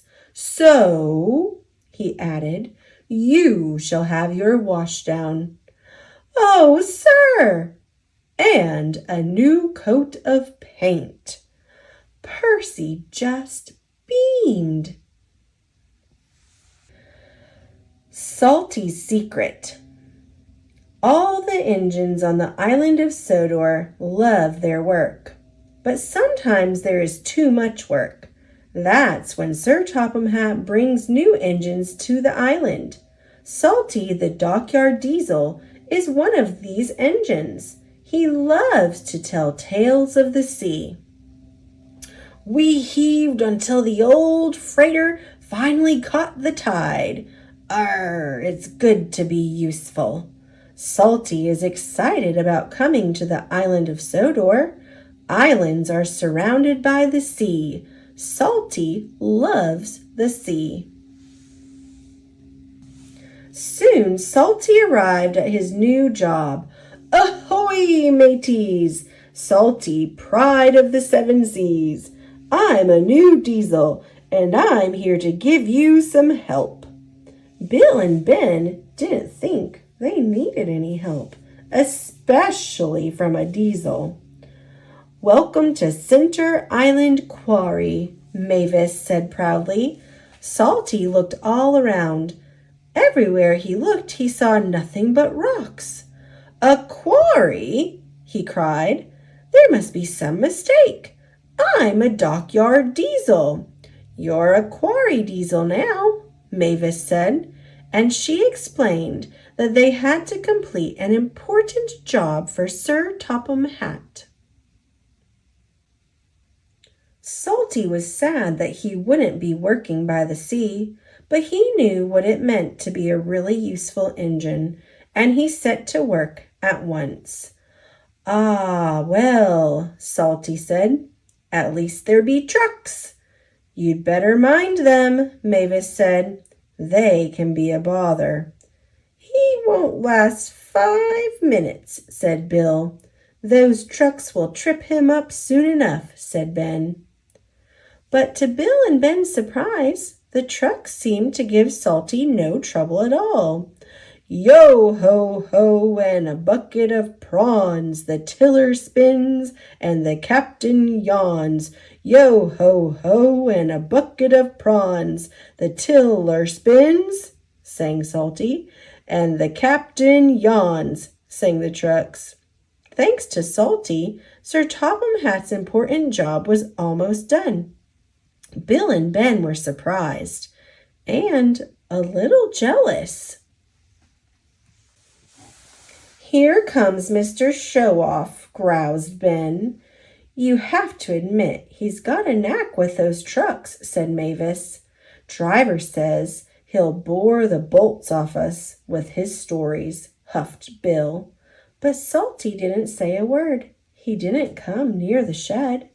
Mavis was worried. She rolled alongside and asked him what he was doing on his own. Oh, I thought I might catch a bit of a sea breeze. You really do miss the sea, don't you? Asked Mavis. Aye, said Salty. I do. But Salty knew the quarry work was important. The next day he tried to show Bill and Ben his secret with the trucks.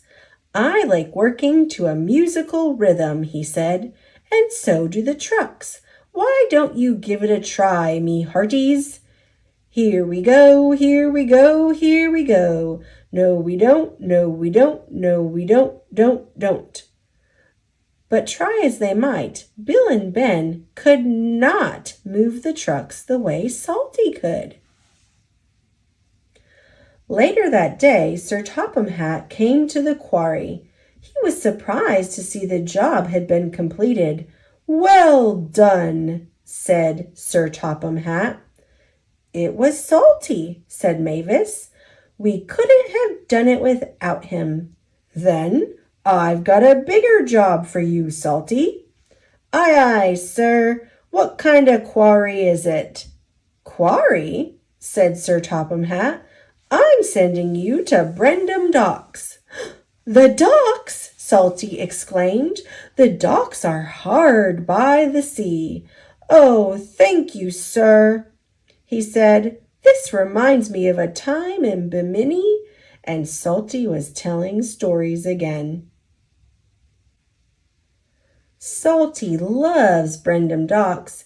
He gets more work done than any 3 engines and feels really useful. And only the trucks know his secret.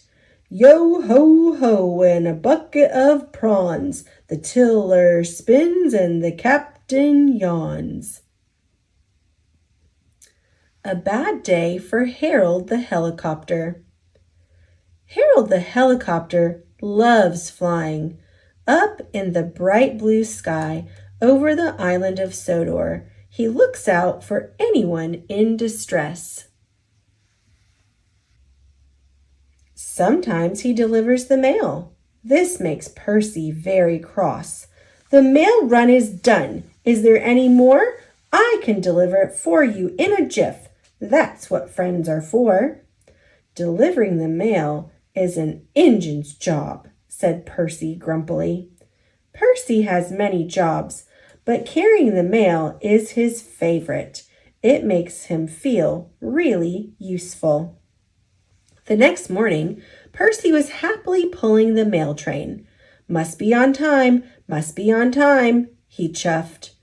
But up ahead, there was trouble with the signal box. It was broken. The signal engineers did not know how long it would take to fix. Percy had to stop. It's not safe for engines to run without signals, but Percy was very upset. I'm going to be late, he cried, and it's not even my fault. Sir Topham Hatt was in his office enjoying his toast and marmalade when he heard the news. Percy is stuck at a broken signal? Then Harold must take the mail. Poor Percy was still waiting and still upset. The last time he was held up, the mail was given to Harold. It made me feel like a really useless engine, he sighed. Well, the mail must arrive on time, said his driver. Just then they heard a familiar sound coming from above. Hello, said Harold. Sir Topham Hatt says you need my help. That's what friends are for. Oh, no, cried Percy. But Sir Topham Hatt had made up his mind. There was nothing Percy could do. Percy's driver helped load the mailbags into Harold's cargo net. Maybe we should take the mailbags a few at a time, said Harold's pilot. They're very heavy. I'd have to make too many trips. Then I'd be as slow as Percy. And so they loaded all the mail into Harold's net at once, and the engineer continued to work on the signal. Just as they finished loading, a signal engineer cried out, It's fixed, he said. Wait, Harold, shouted Percy. I'm ready to go. But it was too late. Harold had already taken off. Percy watched the mail disappear. He was upset. But then they all heard a strange sound. Watch out for those trees, Harold, cried his pilot. My net is too heavy, wailed Harold. Harold is in trouble, Percy cried. We must try to help him. Are you all right? Called Percy. Just get someone to pull me out of this haystack, sputtered Harold. And Percy did, as fast as he could. The next day, Harold's engine was fixed, and he was flying again. Percy was very pleased to see him. Want to take the mail, Harold? Percy teased. I'll stand by with the rescue team. All the engines tooted, and Harold hovered so low that only Percy could hear. Thanks for getting help to pull me out of the haystack, my friend, he said. That's all right, said Percy. That's what friends are for.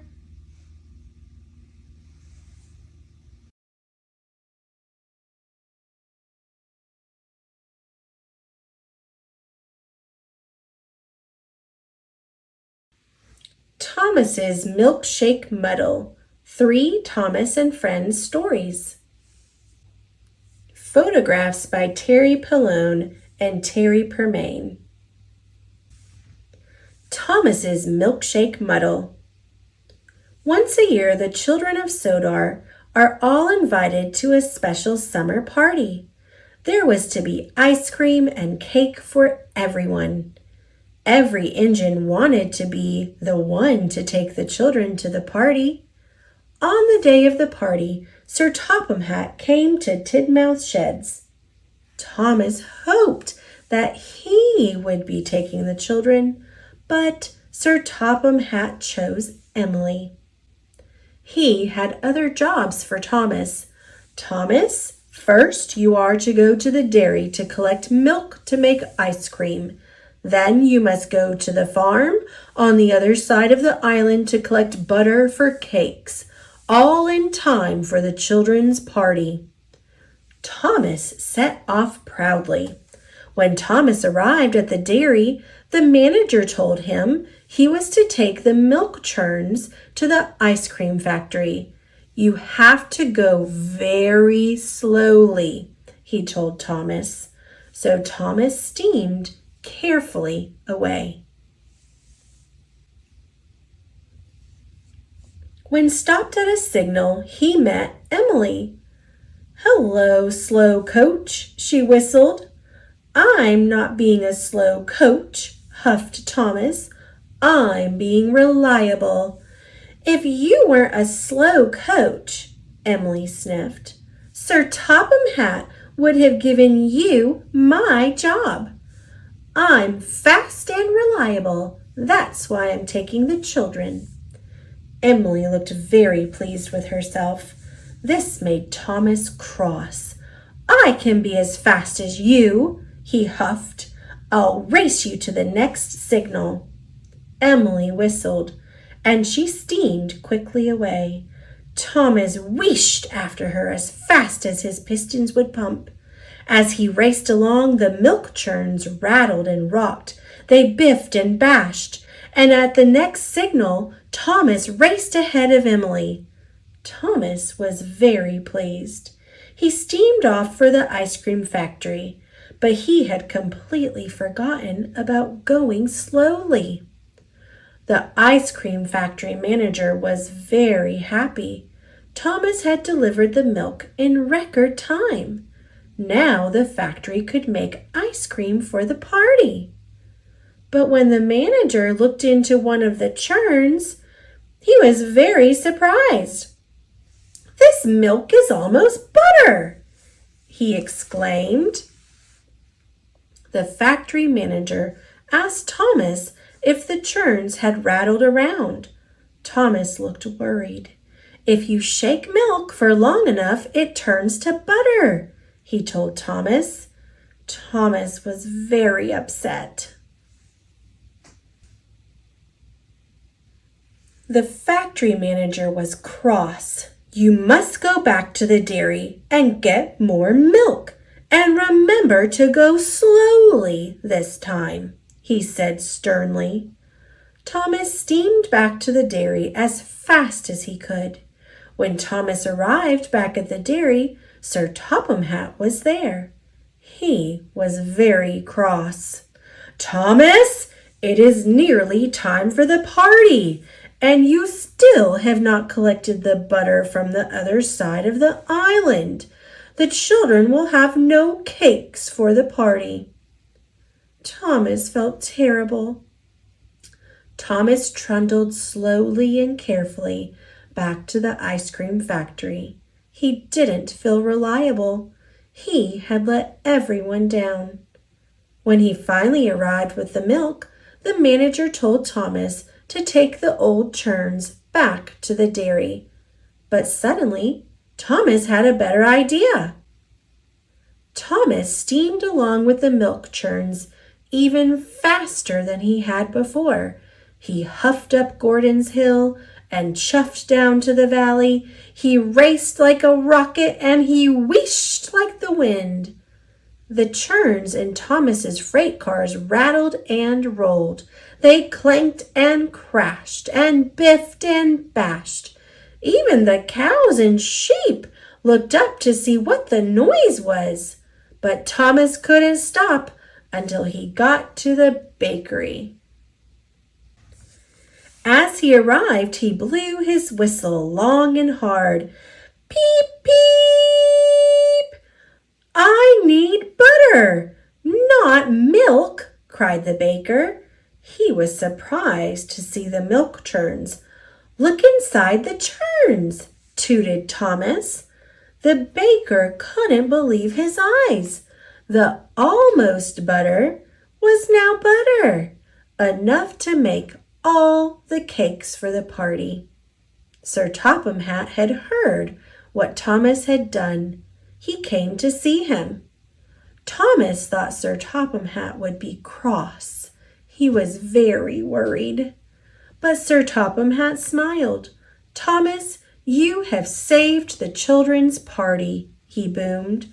So today, that makes you the most reliable engine on the whole of Sodor. And later, Thomas had his most important job yet, as guest of honor at the children's party. There was lots of ice cream and plenty of cakes. Everyone had a wonderful time. The children cheered for Thomas. Thomas felt very proud. Toby feels left out.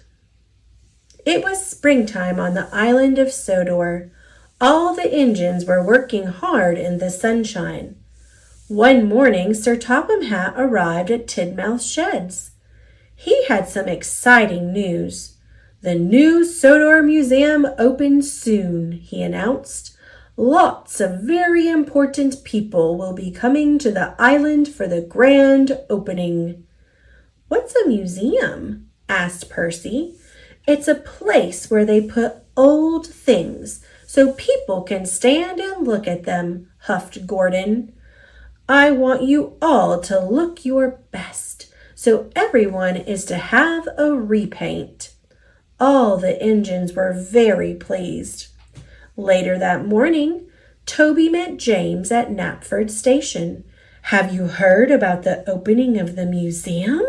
Puffed James. We're all having a repaint. I shall look wonderful with a brand new coat of red paint. I've not heard about that, said Toby. Why hasn't Sir Topham Hatt told me? You must have been left out, James chuffed, and he steamed away. That night, Toby couldn't sleep. He kept worrying about what James had said. Why hasn't Sir Topham Hatt told me about the museum, he wondered. Why have I been left out? By the next morning, Toby thought he knew the answer. He met Thomas at Abbey Station. Have you heard about the museum? Asked Toby. Yes, puffed Thomas excitedly. We're all being repainted. I'm not, puffed Toby sadly. But I think I know why. I am a very old steam tram. Maybe Sir Topham Hatt has decided to put me inside the museum. Thomas wasn't so sure. Why don't you ask him? Huffed Thomas helpfully. Toby looked worried. He was frightened of what Sir Topham Hatt might say. Must go, puffed Thomas. Really useful engines are really busy ones. And he chuffed away. Toby thought for a moment. I'll show Sir Topham Hatt that he can't put me in a museum, said Toby. I'll show him I'm a really useful engine. Toby arrived at Tidmouth Sheds. Sir Topham Hatt was talking to Emily. Emily, you must go to the yard for your repaint, said Sir Topham Hatt. Emily was very happy. Another engine must collect your flour, said Sir Topham Hatt. I'll do it, sir, said Toby quickly. "Thank you," smiled Sir Topham Hatt, and before he could say anything else, Toby steamed off. He didn't want Sir Topham Hatt to tell him he was going to be put in a museum. Toby waited impatiently at the flour mill. Hurry up, he wished. "I must get to the docks as soon as I can." When Toby delivered the flour, he saw Sir Topham Hatt standing on the dockside. He was talking to the dockmaster. Sir Topham Hatt saw Toby. He wanted to speak to him, but Toby steamed off as fast as he could. Later, Toby saw Thomas again. He was pulling Annie and Clarabelle. "I'm off for my repaint," chuffed Thomas happily. "I can pull Annie and Clarabelle for you," said Toby. "Thank you, Toby," tooted Thomas. So Toby pulled Annie and Clarabelle on Thomas's branch line. And while James was getting a shiny new coat of red paint, Toby collected coal cars from the mine for James. And while Percy was having his repaint, Toby shunted freight cars full of stone in the quarry for Percy, even though it was dusty, dirty work. At last, Toby had finished. He was very tired and very dirty. Suddenly, he saw Sir Topham Hatt waiting by the track. Toby still didn't want to speak to Sir Topham Hatt. Quickly, he reversed into a siding and didn't see that a big rock had fallen on the line. "Bust my cow catchers!" he cried. Luckily, no one was hurt, but Toby's axle and his cow catchers were broken. He couldn't move. Sir Topham Hatt hurried over. "Why have you been running away from me all day?" he asked. I don't want to be put in a museum," Toby said sadly. "Why would I do that, Toby?" asked Sir Topham Hatt. "Because the museum is full of old things and I'm an old steam tram and I'm not really useful anymore." Sir Topham Hatt smiled. "Toby, you may be old, but you are far too useful to be put in the museum. You have worked harder today than any other engine. And as Sodor's only steam tram, I have a very special job for you. First, you will have a special polish.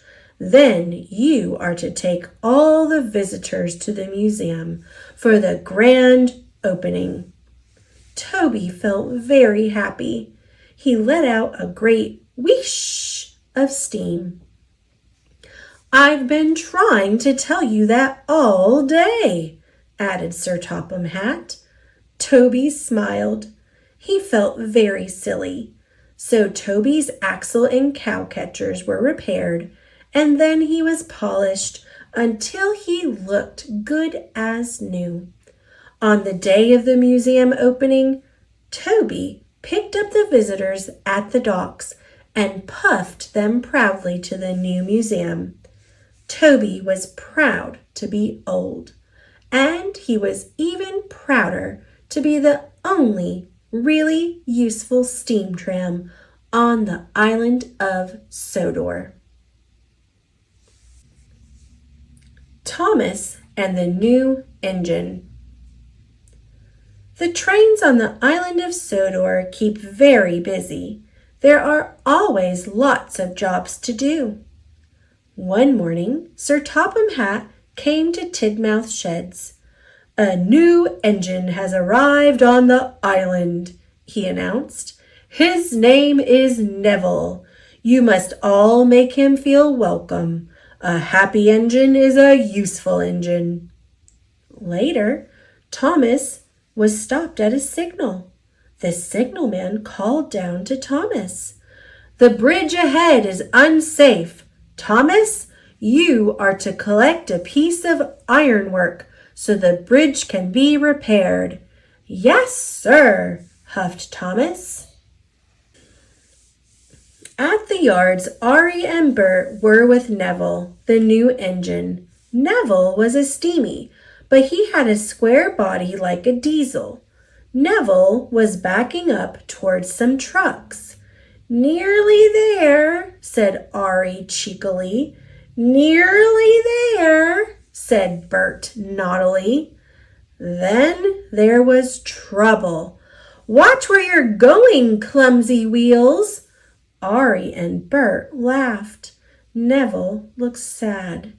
"It's not your fault if you're a silly steamy," oiled Bert, and they laughed even harder. Thomas arrived at the yards. He could see Ari and Bert laughing with Neville. "That must be the new engine," he thought. "He must be friends with the Diesels." Thomas arrived at Knapford Station.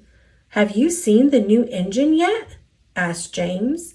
"Yes," said Thomas, "but we'd better be careful. I saw him at the yards with Ari and Bert. They were laughing together."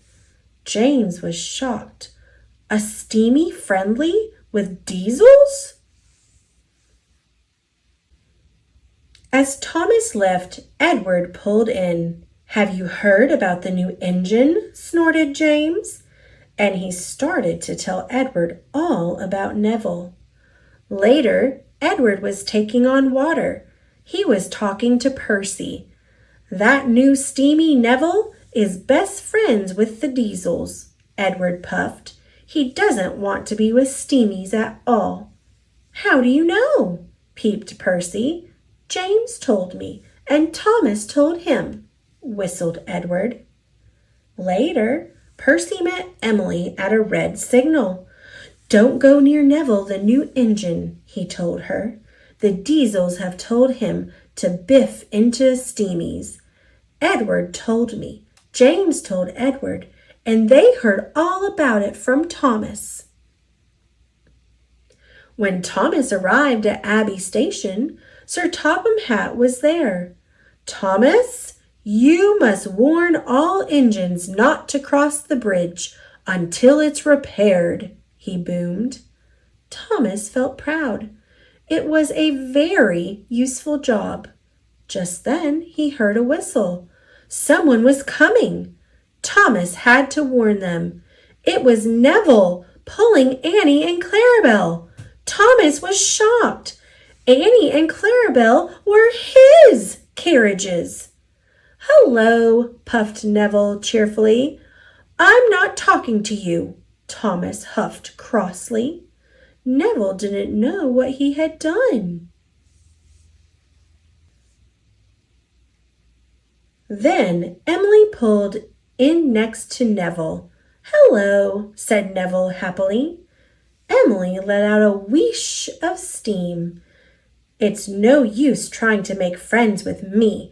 I know you're going to biff into all the steamies, just like Ari and Bert told you to." Thomas was surprised, but the station master blew his whistle, and Neville puffed sadly away. "Where did you hear that Neville is going to biff into all the steamies?" Thomas asked Emily. "Don't you know?" Emily whistled. "Percy told me, Edward told Percy, James told Edward, and you told James," huffed Emily. "But I only said to James that I'd seen Neville with Ari and Bert." Then Toby arrived. "Have you heard about Neville, the new engine?" he puffed.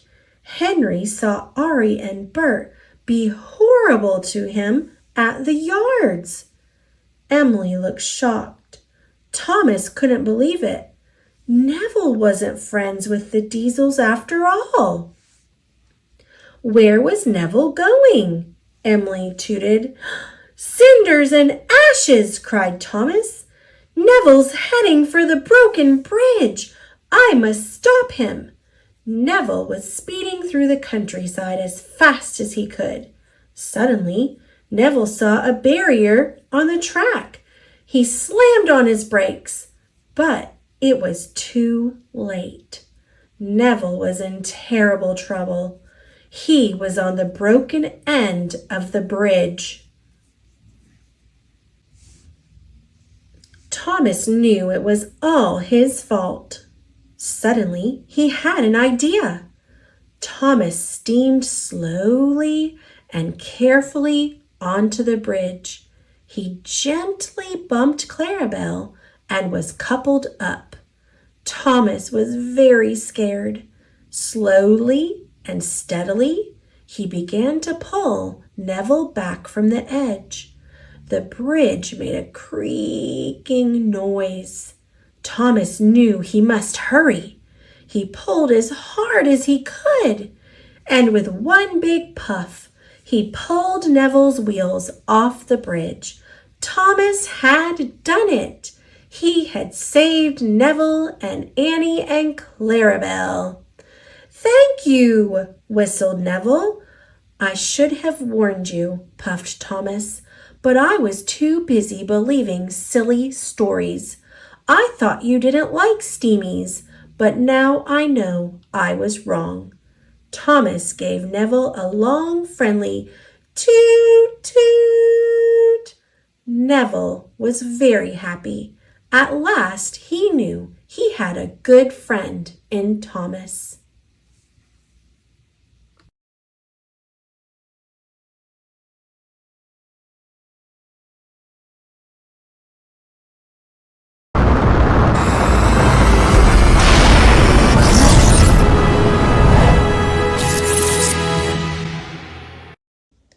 Thomas and Friends, Misty Island Rescue. Illustrated by Tommy Stubbs. Based on the Railway series by the Reverend W. Awdry. Created by Britt Allcroft. It was an exciting day on the island of Sodor. Construction was nearly complete on the new Search and Rescue Center, which would help people in trouble. There would be a new helipad for Harold, and Rocky was getting his own shed, so there was much work to do. "It will be made of the strongest wood of all, Joby wood," Sir Topham Hatt told Thomas and the other engines. "The wood will arrive today at Brendam Docks. The most useful engine at the end of the day will get to pull the Joby logs to the Search and Rescue Center." Thomas went quickly to work. Diesel wanted to show off, so with a biff and a bash, he shunted all the Joby wood away from the docks. "Stop!" Thomas puffed, his boiler bubbling. Diesel only went faster and faster. Unfortunately, the heavy flatbeds holding the wood jumped off the track and pulled Diesel toward the edge of a steep cliff. Thomas wasted no time pulling Diesel back to safety, but all the rich red wood tumbled into the sea. Sir Topham Hatt was very pleased with Thomas. "You made the right decision to pull Diesel back. You didn't wait to be asked or to be told." As a reward, Thomas would visit the mainland and bring back more Joby wood. The next day, while Thomas waited to be loaded onto a ship, Salty told him and Percy about Misty Island. "It's a mysterious place," Salty huffed. "Once, an engine was lost there. No one could find him because of the mist." "If I were lost on Misty Island," Thomas peeped, "I'd puff 3 times. "I'd come save you," Percy promised. The dock manager informed Thomas that there was no room for him on the ship. Thomas would have to wait for the next boat. But then Thomas spotted a raft. "The ship can pull me on that," Thomas puffed. Percy was worried that the raft wasn't safe. "Don't worry, Sir Topham Hatt said I make the right decisions," assured Thomas. And with that, the ship set out for the mainland, pulling Thomas on a raft. When Thomas was far out at sea and darkness started to fall, he heard a creak and a crash. The chain to the steamship had snapped. Thomas whistled and wheeshed as the big boat steamed away, but no one could hear him. The rocking waves carried Thomas into the misty night.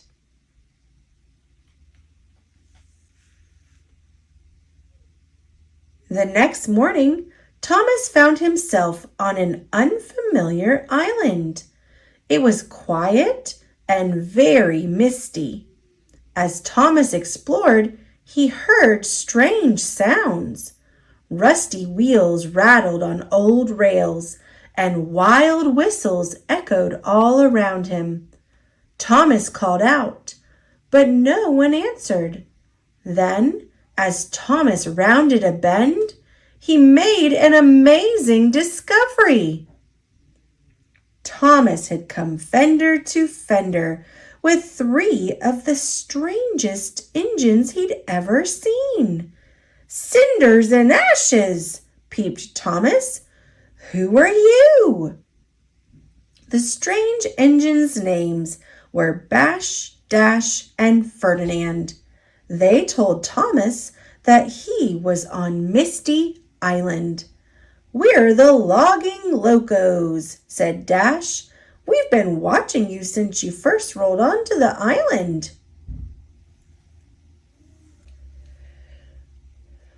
"We played rattling wheels and whistling whistles with you," Bash said. "You didn't play with us. You can now if you want." Thomas didn't want to play with Bash, Dash, and Ferdinand. Their games were strange. "No, thank you. I have to get back to the island of Sodor." And with that, Thomas wheeshed backwards down the track. Later, as the mist grew thicker and darkness fell, Thomas wasn't feeling so brave. He had chuffed and huffed all day, but he hadn't found a way off Misty Island. Thomas knew he would have to ask the logging locos for help.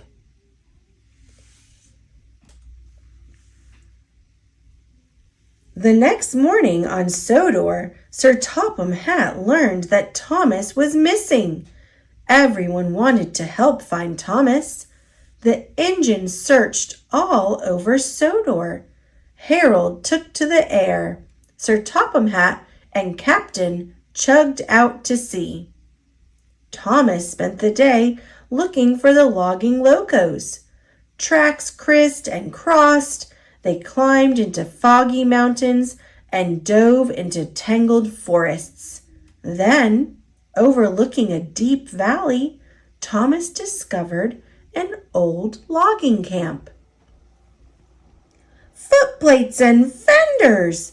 Thomas exclaimed. "I've found the logging locos!"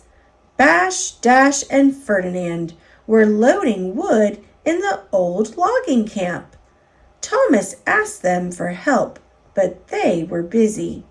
"We said hello to you yesterday," Dash said, "but you didn't want to be friends with us." "I'm sorry," Thomas peeped. "I was silly to think I could find a way off Misty Island by myself."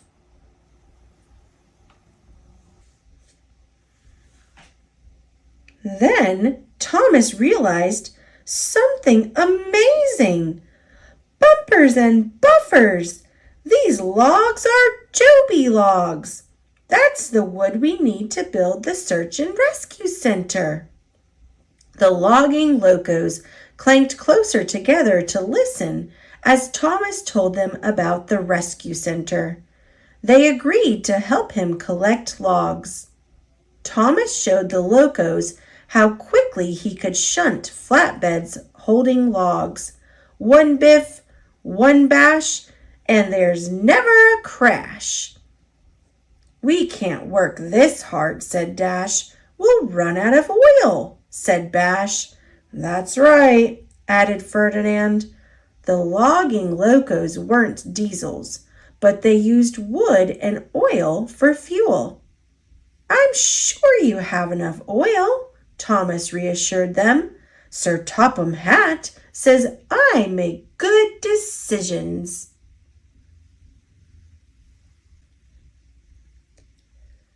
The engines busily hauled logs and shunted flatbeds, but when they came to a rickety old bridge, Thomas stopped.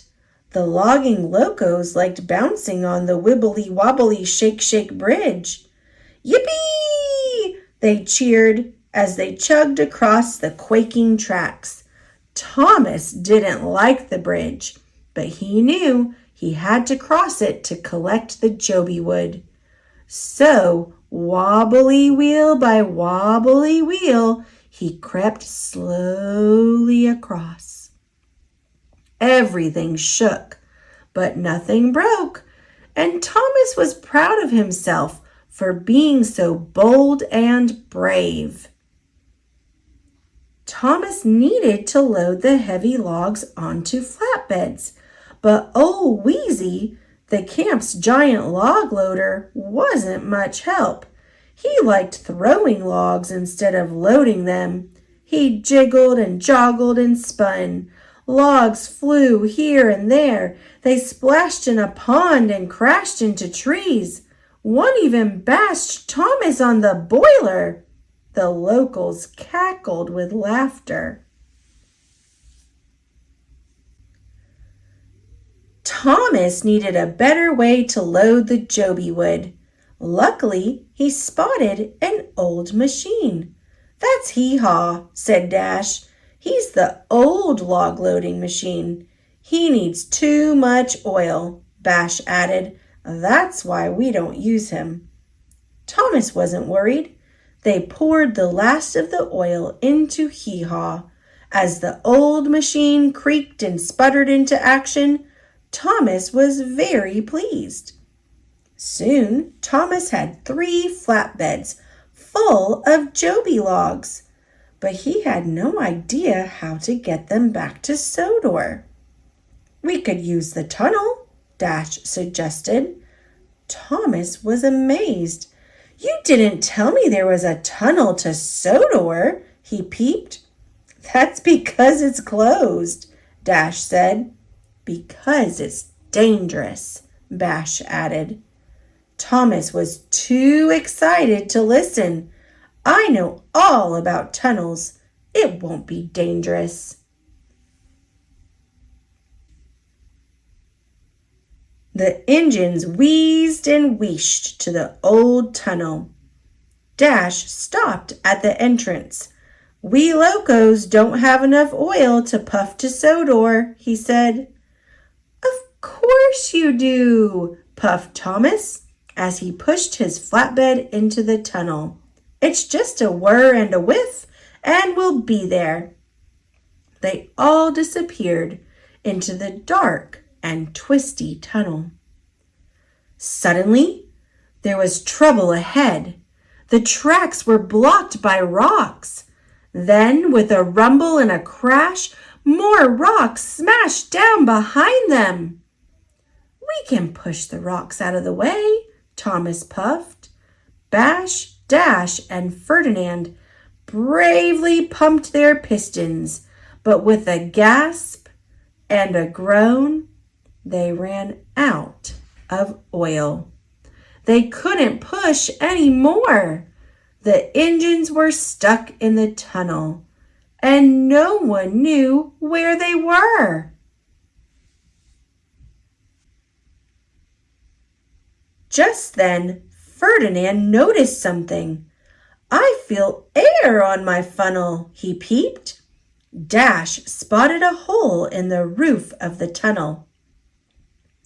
Puff forward, Thomas, and huff your hardest, Bash suggested. Someone will see your steam. Thomas excitedly beamed from buffer to buffer and started to puff. Back at Brendam Docks, Percy saw something that made his firebox fizz. 3 puffs of steam floated high in the distance. "It's Thomas!" Percy peeped. "He's on Misty Island, and he needs help." Percy told Sir Topham Hatt and all the engines about Thomas. Everyone was ready to help. "James, Gordon, and Edward, you will sail to Misty Island with me," said Sir Topham Hatt. Then Whiff suggested using the abandoned tunnel that led to Misty Island. It would be the fastest way to reach Thomas. "Won't that be dark and dangerous?" asked Sir Topham Hatt. "Don't worry," puffed Whiff. "I know all the tracks." Meanwhile, Thomas and the logging locos were waiting in the dark tunnel. Soon they heard a noise coming through the rocks. It was the clickety-clack of wheels on the tracks. Then Thomas recognized Percy's friendly voice. "Whiff and I have found you, Thomas," peeped Percy.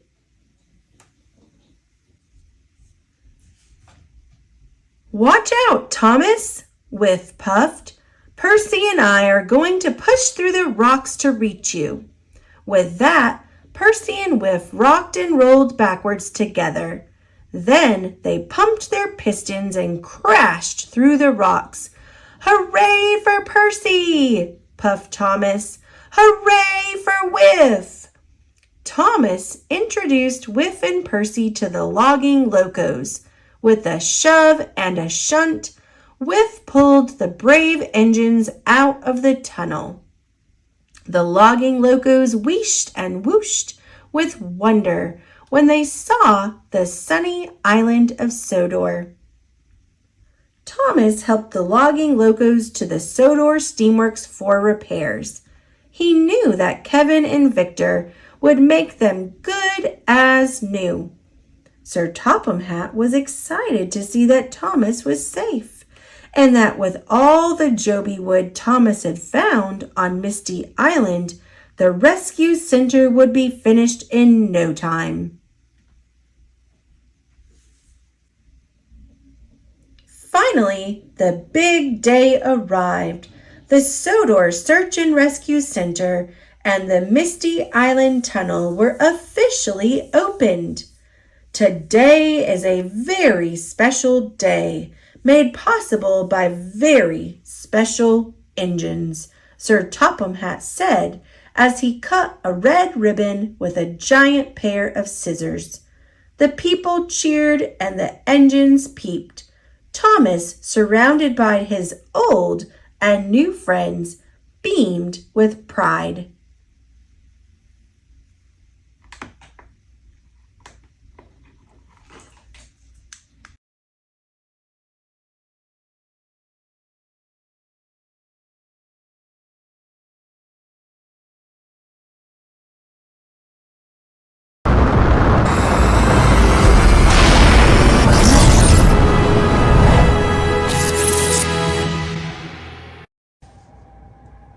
Thomas and Friends, Journey Beyond Sodor, the movie.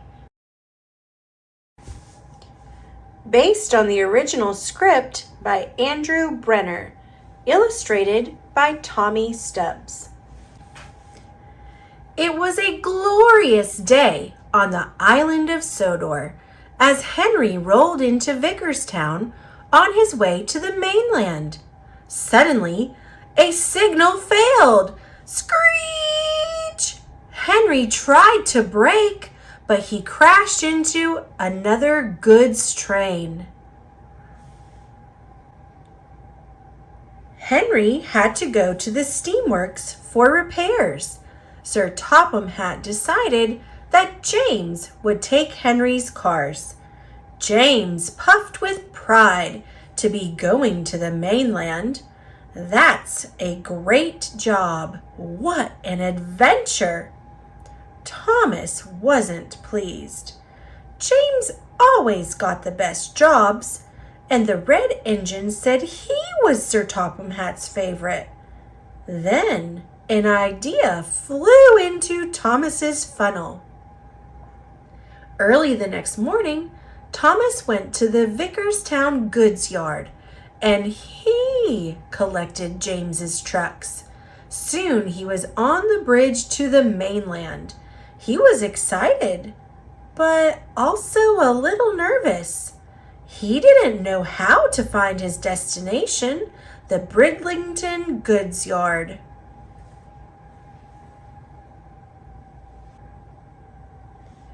On the mainland, Thomas met a crane named Beresford. "Who goes there?" Beresford asked. "I'm Thomas," the blue engine peeped. Thomas asked for directions to the goods yard, but Beresford couldn't help him. He'd never been there. He could only go up and down a small section of track and spin around. He was a very curious crane indeed. Thomas quickly steamed away. Later, Thomas rolled into a lonely engine yard filled with old machine parts.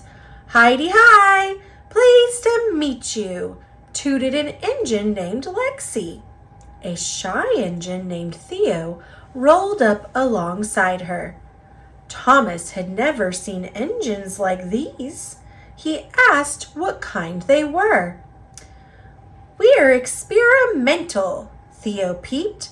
"It means we're different," tooted Lexi. "Test models, trial and error."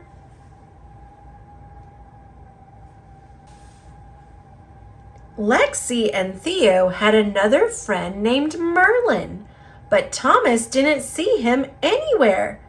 "You won't see Merlin," Lexi peeped with a chuckle. "He's a stealth engine, designed to be hard to see, out of sight, invisible." "Merlin can make himself invisible?" Thomas gasped. Lexi laughed again. "Let's just say he's always disappearing." With fresh coal in his hopper and a tank full of water, Thomas set off once more. It wasn't long before he rounded a bend and saw an amazing sight, a giant steelworks. "I have a feeling we're not on Sodor anymore," said one of the troublesome trucks.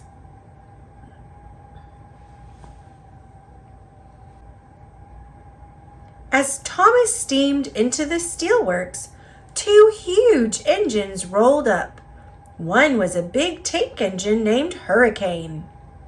The other was a diesel shunter named Frankie.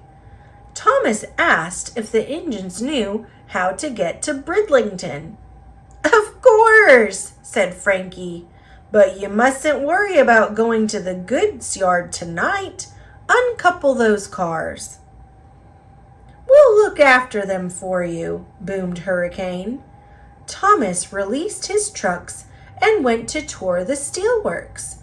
Everything glowed and sizzled as molten steel was poured into molds. Special machines and cars whizzed around him. "This is the hottest place in town," Hurricane and Frankie tooted. When the tour was over, Thomas settled into a comfy shed for a much-needed rest. The next day, long before dawn, Frankie and Hurricane woke Thomas. They'd already taken his cars to Bridlington.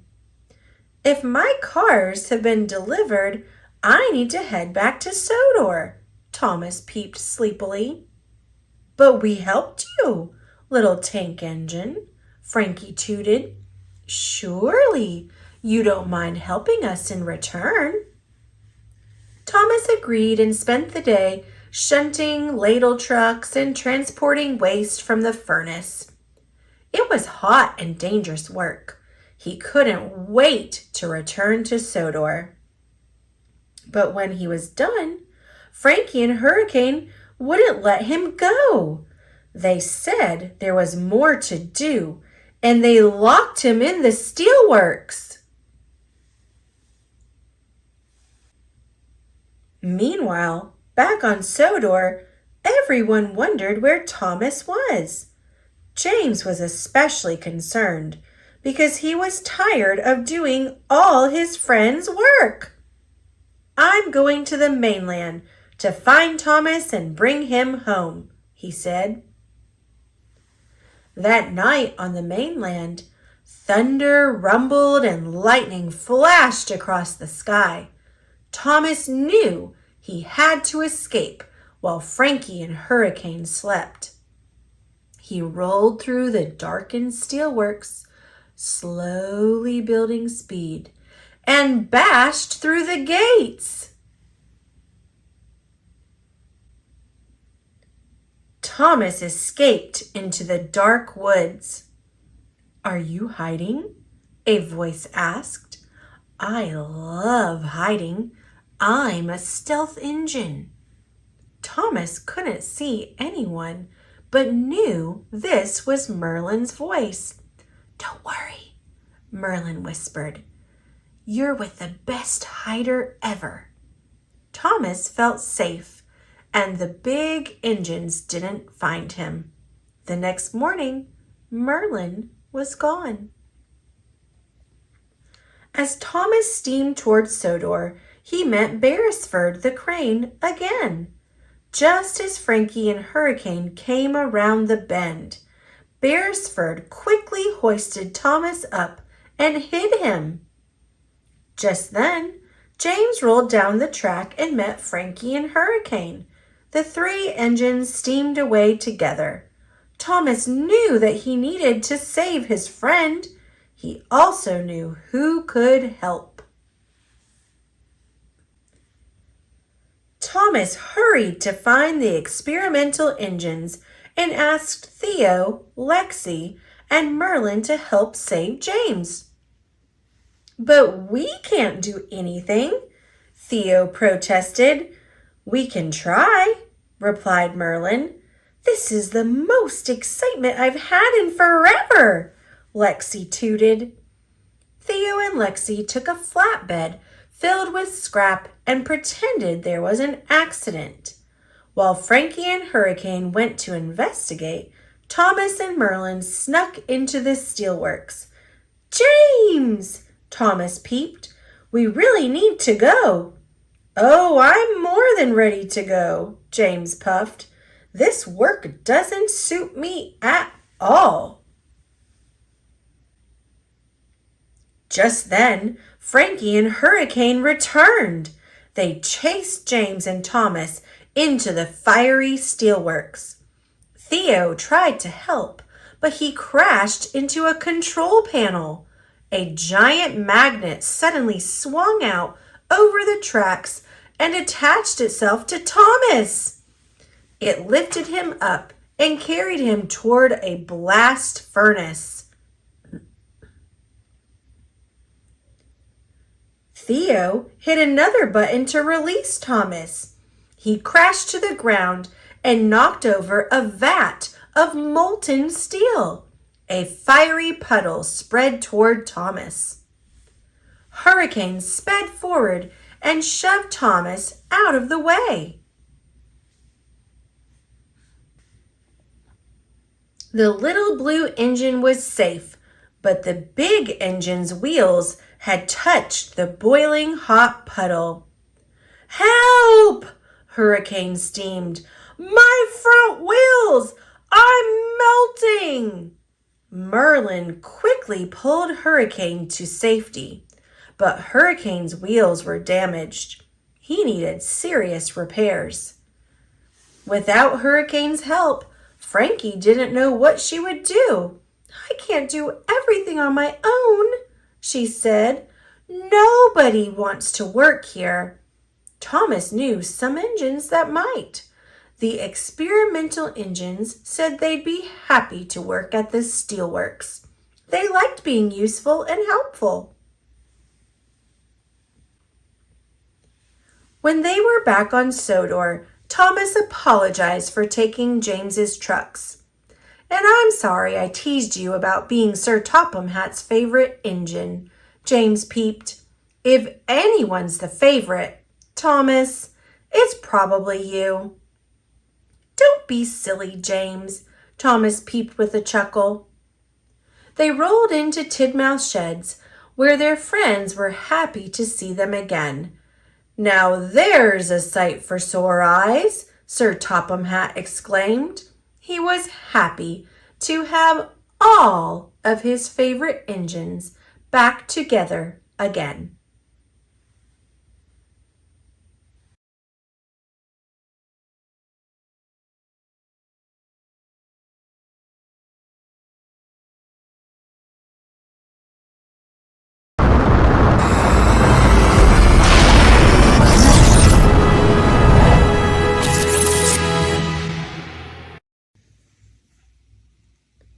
Thomas and Friends, Diesel 10 means trouble. Based on the feature film Thomas and the Magic Railroad, illustrated by Richard Courtney, created by Britt Alcroft. Thomas the Tank Engine was a little blue engine who always tried to be really useful. And all his friends lived on the island of Sodor. Life on the island of Sodor was very peaceful and happy. But on this beautiful island, where trains could talk and the railroad was really reliable and right on time, trouble was brewing. Sir Topham Hatt, the railroad director, was going on a vacation.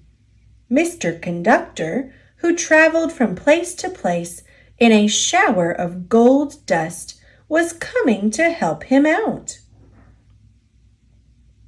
I have to go and meet Mr. Conductor, Thomas said. He's going to take care of us while Sir Topham Hatt is away. I think we can take care of ourselves, huffed Gordon. Whoosh! Suddenly, a big diesel engine raced past them. Get out of my way, you blue puffballs, the diesel growled. What was that? Asked Gordon nervously. That was a problem, Thomas said as the diesel screeched away. That's Diesel 10. Sir Topham Hatt sent him to help us steam engines, but Diesel 10 is behaving as though he hates us. I think he's a really scary engine. Pah! Grumbled Gordon. Really useful engines like us have to be brave, little Thomas. Thomas agreed, but he couldn't help feeling frightened. Meanwhile, Diesel 10 was planning to get rid of the steam engines once and for all.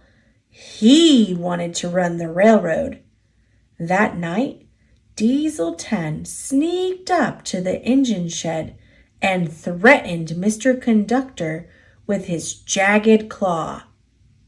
Make the most of tonight, Twinkle Toes, hissed Diesel 10, because you won't like tomorrow. Mr. Conductor had another problem too. I've suddenly lost all my sparkle, he sighed to Thomas.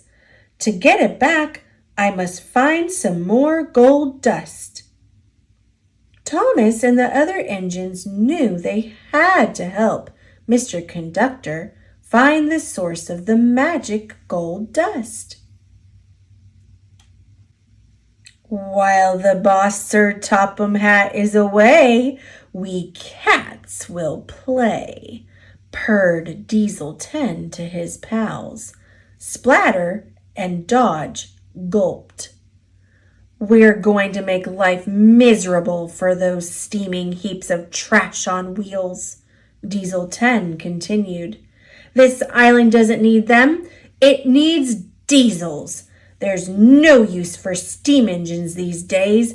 They're history. But what about Mr. Conductor? Asked Splatter. Isn't he going to stop us? Dodge asked. Mr. Conductor needs his magic gold dust to keep an eye on us, snickered Diesel 10. And I know he can't, because he's just run out.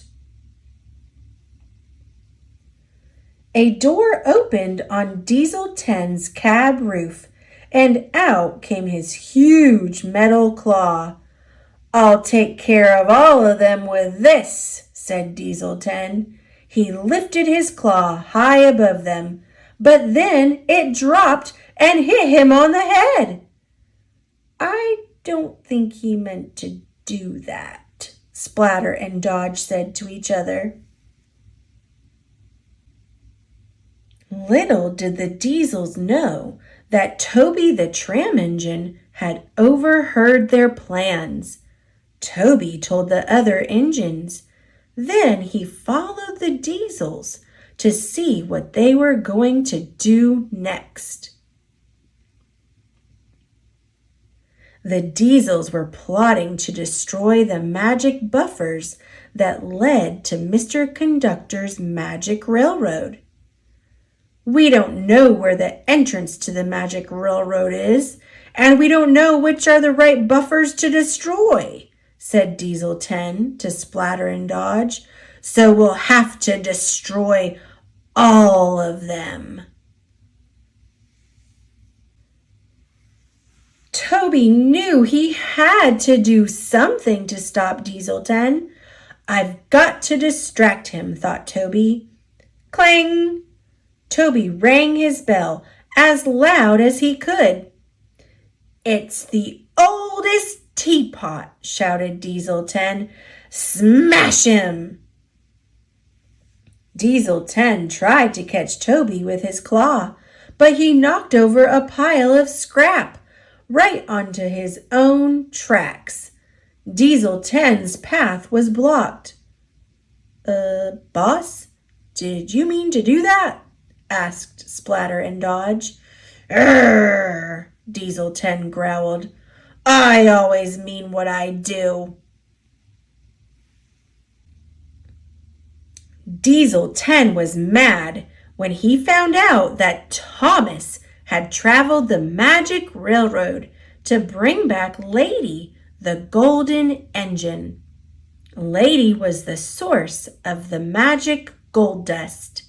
She could help Mr. Conductor foil Diesel 10's plans. Diesel 10 chased Lady, but Thomas raced between them. All three engines headed toward a dangerous old viaduct. Lady crossed the old viaduct. Stones began to fall. When Thomas crossed the viaduct, more stones fell, and a big gap appeared in the track. Thomas jumped the gap just in time. But Diesel 10 couldn't stop, and he tumbled far below onto a barge filled with sludge. Lady was safe, and there would always be plenty of gold dust. You're a really useful engine, Gordon told Thomas. Peep, peep, Thomas said, and puffed home into the sunset.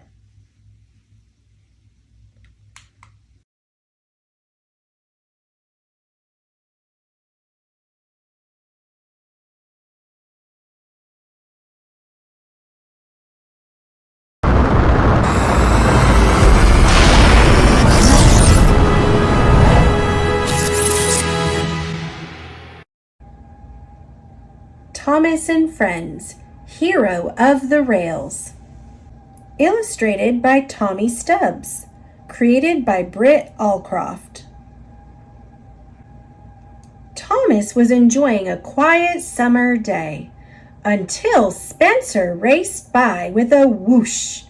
Spencer was visiting Sodor to help build a summer house for the Duke and Duchess of Boxford. Spencer thought he was better and faster than all the other engines, so Thomas challenged him to a race. Ready, set, go! Thomas and Spencer sped along the rails and raced around Sodor. Up and down hills, faster and faster they went. Suddenly, Thomas's brakes broke. He crashed through some bushes and made an incredible discovery.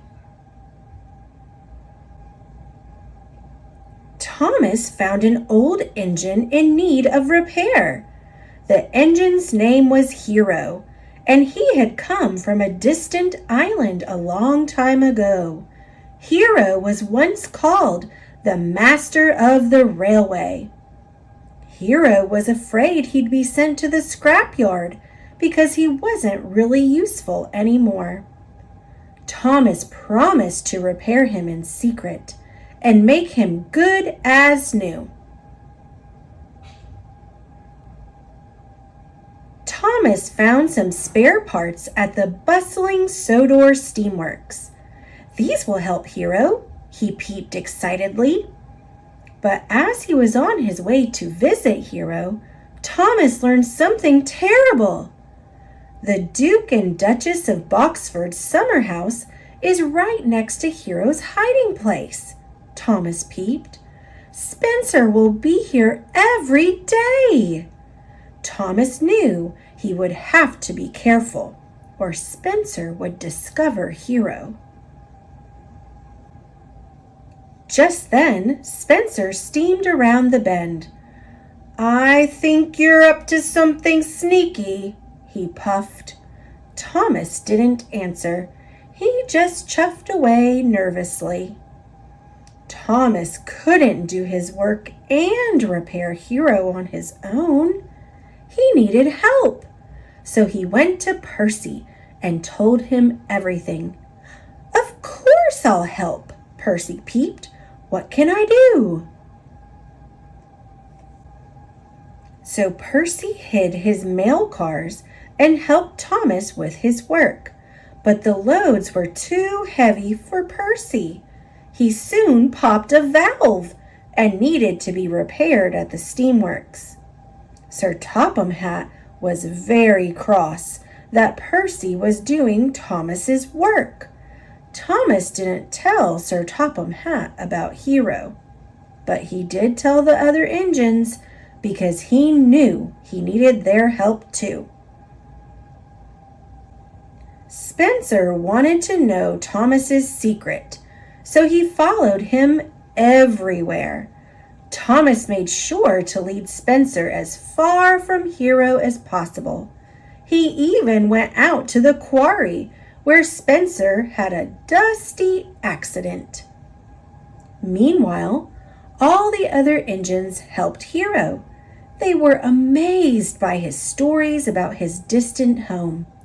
Hero liked his new friends, but he missed his old friends.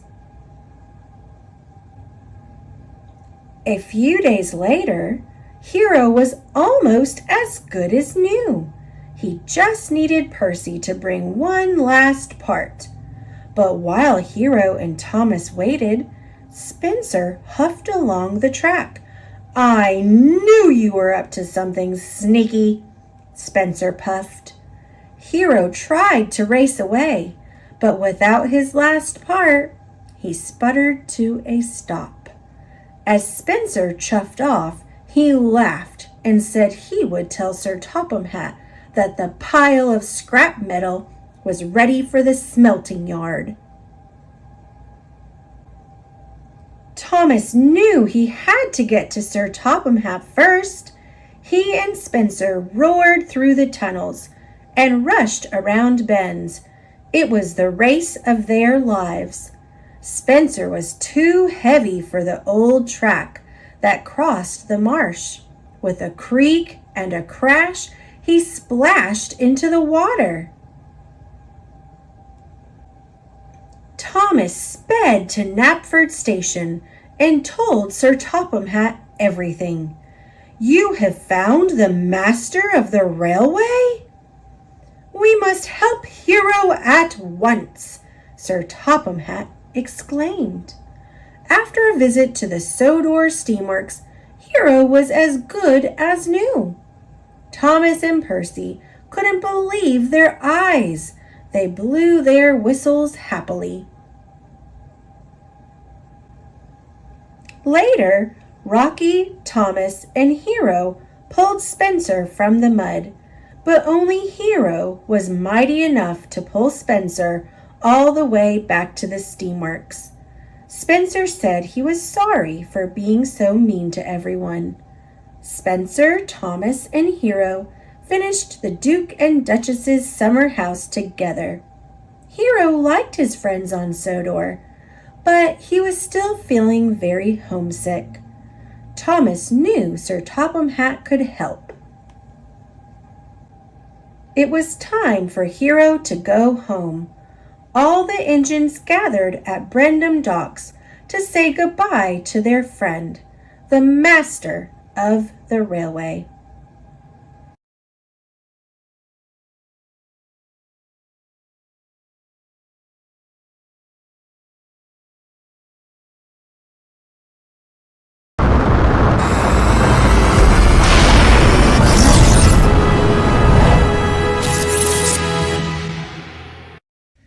Thomas and Friends, The Great Race, the movie.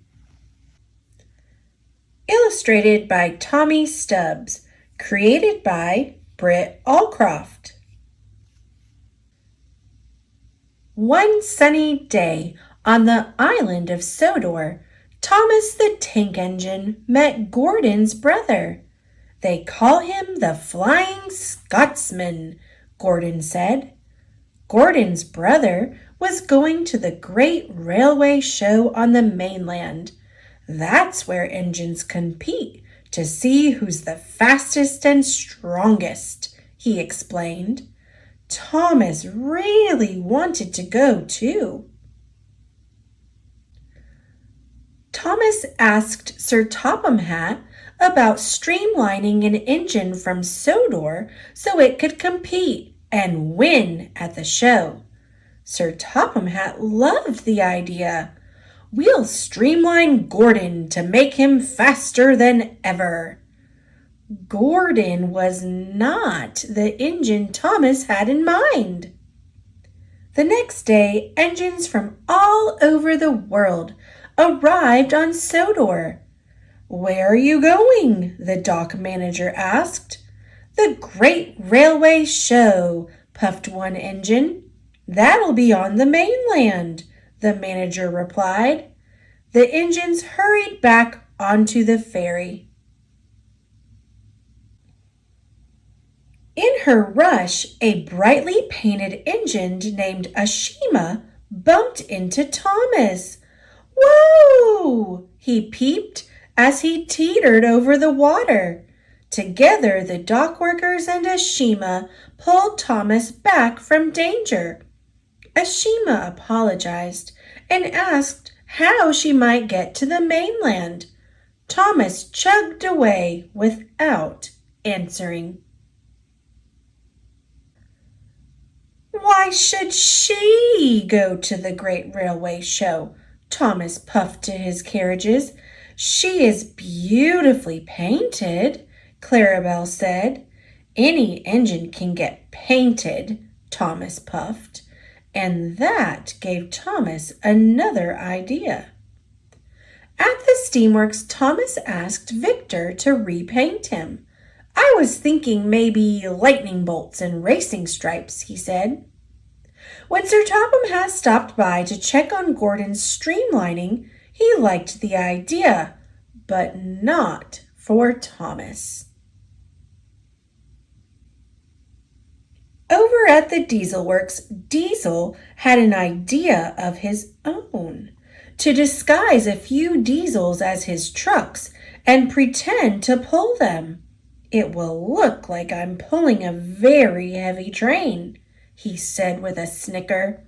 Sir Topham Hatt will think I'm stronger than Henry. He'll take me to the great railway show. Later that day, Thomas saw Ashima. She didn't understand why Thomas wanted to be repainted. You can only be you, she said. Every engine is useful and has a job to do. Ashima asked Thomas if he was good at shunting and sorting trucks. That gave Thomas his best idea yet. I'll show Sir Topham Hatt what I can do best. The next day, Thomas went to Knapford Station to practice shunting. The rails were blocked by Diesel's tricky trucks, so Thomas started to move them. Hey, you'll spoil my trick, Diesel hissed. The disguised Diesels began to chug along with Thomas. They moved quickly and easily. At a red signal, Thomas tried to stop, but the Diesels kept pushing. Crash! Thomas collided with another engine. On the day of the great railway show, the Sodor engines were ready to go. Gordon had been painted and streamlined. His new nameplate said, "The Shooting Star." Sir Topham Hatt had chosen Thomas for the shunting challenge, but after his accident, Thomas needed to be fixed. Percy was going in his place. Later, Victor realized that Gordon's safety valve hadn't been reinstalled after his streamlining. Without it, he could overheat. Thomas rushed the valve to the great railway show. But Gordon didn't believe him, and the race was starting. Green flags waved, and the engines took off. Gordon raced along. Suddenly, his face turned red. Steam hissed from inside his streamlining. Gordon's brother told him something was wrong, but Gordon wouldn't listen. Then his boiler burst. He sputtered to a stop in a cloud of steam. The other engines sped on. Meanwhile, over at the shunting challenge, Percy was scared. He asked Thomas to enter the race in his place. Thomas agreed. "I might lose, you know," he said. But Thomas chuffed through round after round, pulling tankers and flatbeds into line. He beat big engines from many countries. In the end, only Thomas and Ashima were left, and then the final challenge began. The two engines steamed back and forth, buffering boxcars into place. Their sidings were full. It was a race to the finish, but Thomas saw an overturned truck on Ashima's track and rushed to push it aside. Ashima raced to victory. "You let me win," Ashima said to Thomas. "It wouldn't have been fair anyway," Thomas peeped. "Your track was blocked." At the award ceremony, the judges had a surprise. "We would like to declare 2 winners in the shunting challenge.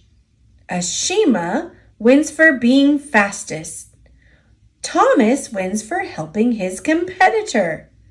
The engines whistled and cheered. They were all so impressed with the engines from Sodor.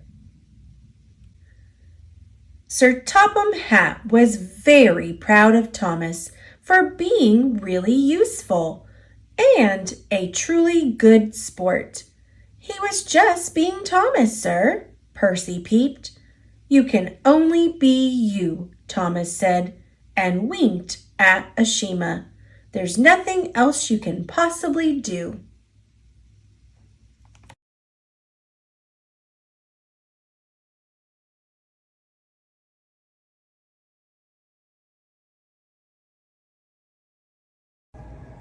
Thomas and Friends, Day of the Diesels, a Little Golden Book.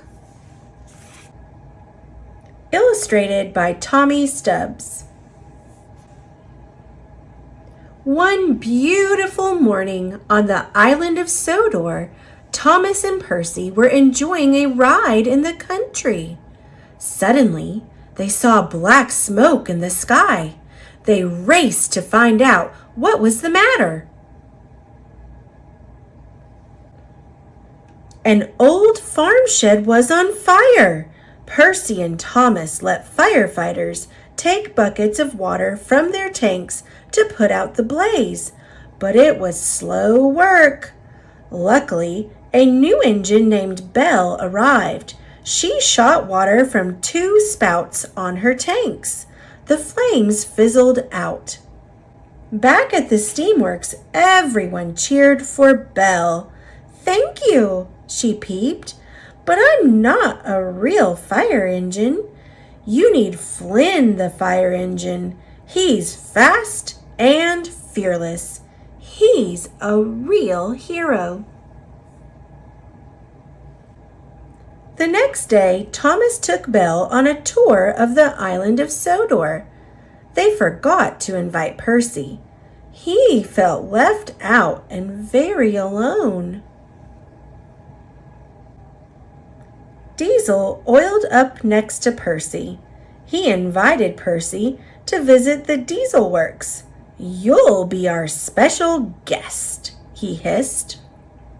Steamies didn't usually go to the diesel works, but Percy wanted friends who had time for him.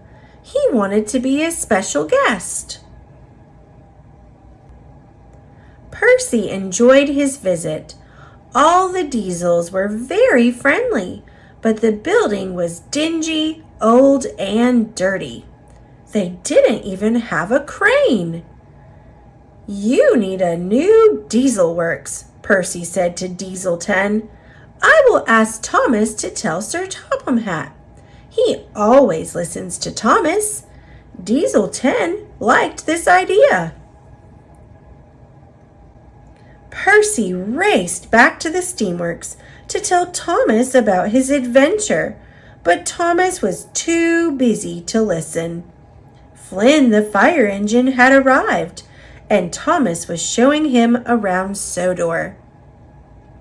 That night, Percy saw something that really troubled him. Flynn was in Percy's berth at Tidmouth Sheds. Percy decided not to stay where he wasn't wanted. Percy puffed to the diesel works. He brought Kevin because he knew the diesels didn't have a crane. "We'll both be needed at the diesel works," Percy peeped. The next morning, Percy told the Steamies where he had been all night. Everyone was amazed. Percy asked Thomas if he could help the diesels get a new diesel works. They chugged off together to talk to Diesel 10. But Diesel 10 no longer wanted Thomas's help. "We're going to take over the steamworks," said Diesel 10. "We want you to lead us, Percy." Percy felt grander than Gordon. He and the diesels rolled away, leaving behind a very angry Thomas. But when they reached the steamworks, the diesels wouldn't listen to Percy. "The steamworks is ours," Diesel 10 roared, "and we're not giving it back." To make matters worse, Percy discovered that Thomas was being held prisoner at the diesel works. Percy hurried to help Thomas. As he screeched to a stop, sparks flew from his wheels. Some oily rags caught fire, and flames spread across the diesel works. Percy knew he needed Flynn's help. He found the bold red engine, and together they rushed back to the diesel works. Flynn put out the fire, while Percy saved Thomas. Percy and Thomas then raced to the steamworks to stop the diesels. As they rolled along, they collected their friends, Belle, Edward, Henry, Gordon, James, Toby, and Emily. They all knew that friends are strongest when they stick together. The Diesels were surprised to see the Steamies, but they refused to leave the steamworks until Sir Topham Hatt arrived. He was very cross. "Diesel-10," he said sternly, "you have caused confusion and delay on my railway." "It was always my plan to build a new diesel works," Sir Topham Hatt explained, "but everything takes time. Now the Diesels and the Steamies must work together to build a new diesel works." Soon the new diesel works was finished. At the grand opening, the Diesels beamed and the Steamies peeped proudly. Everyone was happy, especially Percy and Thomas. They were best friends again.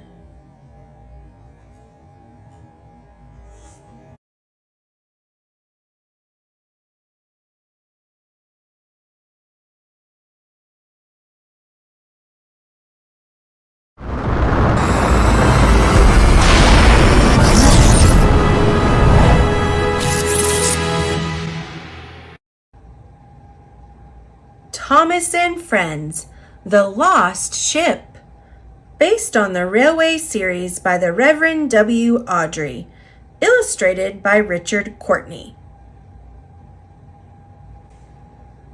The sun comes up. Time for work. But Thomas does not want to work. He wants to race. "Look out, Thomas!" Crash! Down, down, down he falls. Thomas lands next to a lost pirate ship. Thomas meets Sailor John and his boat Skiff. They are looking for treasure. The sailor has a map. X marks the spot. They look and look. They do not find it. Marion finds the treasure. It will go in a museum. The sailor is angry. He steals the chest that night. Skiff and Thomas try to stop him. The chest is heavy. Skiff starts to sink. The sailor has to let the treasure go. Splash! Down, down, down it falls. The police take Sailor John away. The treasure is lost, but not for long. Divers haul it up from the deep. The treasure finds a new home. Skiff finds a new job. Skiff's railboat harbor tours. Thomas is as happy as can be.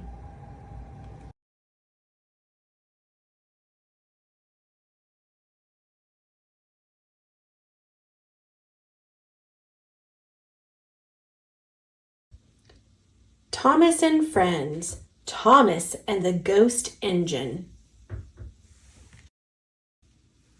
It was Halloween on the island of Sodor. The Fat Controller was going to have fireworks, and all the engines were very excited. Edward was telling the engines spooky stories while they waited for the fireworks to start.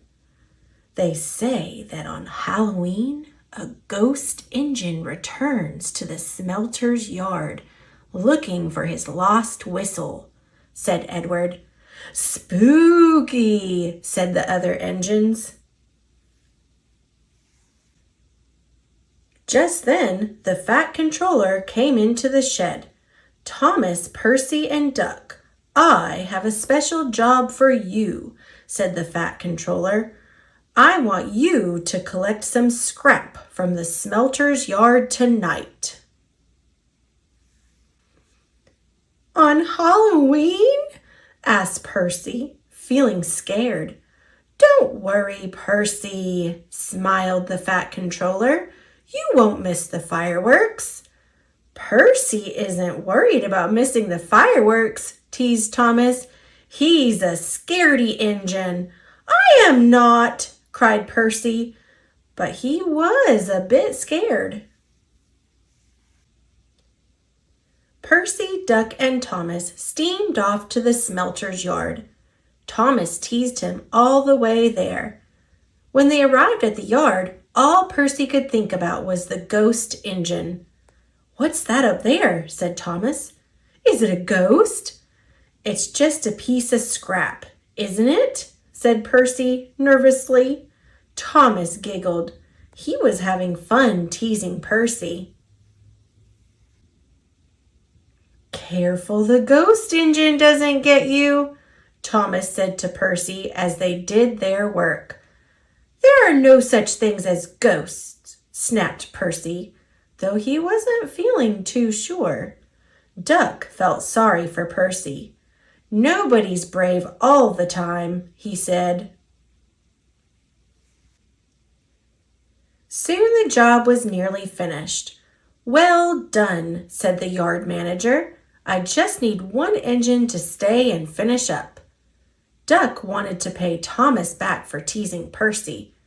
I'm sure Thomas wouldn't mind staying, said Duck. Of course not, puffed Thomas proudly. I'm not a scaredy engine. So Duck and Percy left Thomas all alone. As soon as Thomas was by himself, he started to feel scared. The smelter's yard was very spooky. There are no such things as ghosts, he said to himself. But he couldn't stop looking out for them. Thomas was so busy searching for ghosts, he didn't look where he was going. He ran into something that brushed against his face. Ghost fingers! Cried Thomas. Thomas was too scared to see that the ghost fingers were just some old chains. Help! Something's got me! Shouted Thomas. It's the ghost engine! And he raced away as fast as his wheels could carry him. Thomas steamed along the track. The ghost engine is after me! He cried. Back at the sheds, the other engines were waiting for the fireworks to start. It was naughty of Thomas to tease you, Percy, said Duck. He was only playing, said Percy kindly. I hope he hurries up. I don't want him to be late for the fireworks. Just then, Thomas rushed past at top speed. The ghost engine is after me! Wailed Thomas. Duck laughed and laughed. Thomas isn't as brave as he makes out, chuckled Duck. The fireworks were about to start, but Thomas still had not arrived. Where's Thomas? Percy asked. He'll miss all the fun. "It would serve him right after all his teasing," said Duck. But Percy was worried. He went to look for his friend. Thomas was all alone in the shed.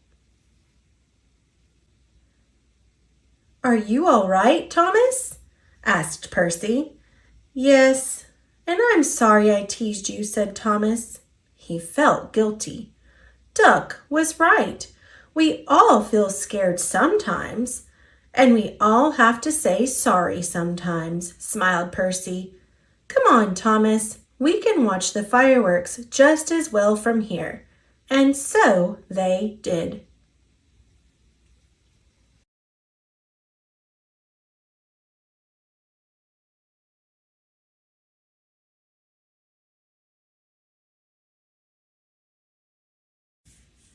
Thomas and Friends, Treasure on the Tracks, as seen on King of the Railway, the movie.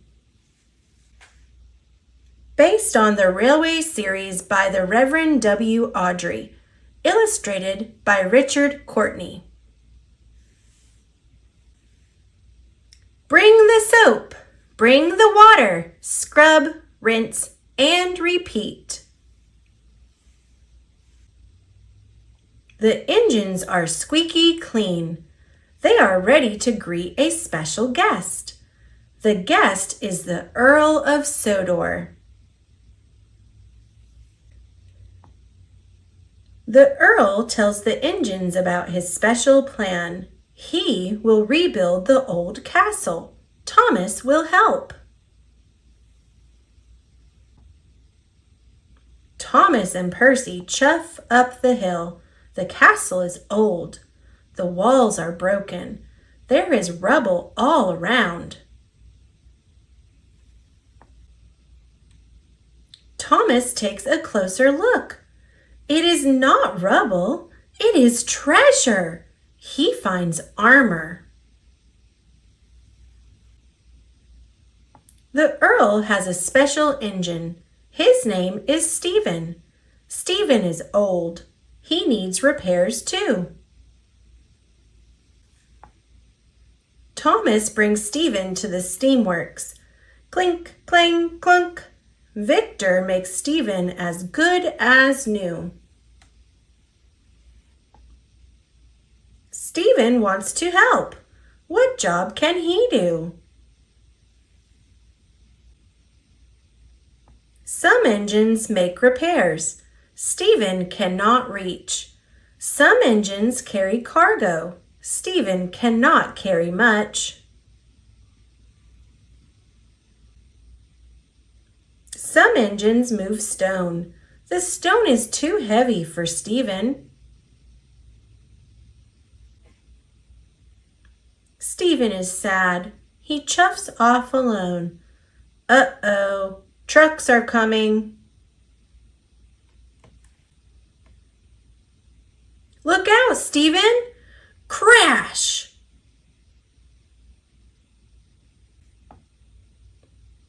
Thomas searches for Stephen. Stephen is safe, and he found something special. It is a king's crown. It belongs at the castle. The Earl gives Stephen his new job.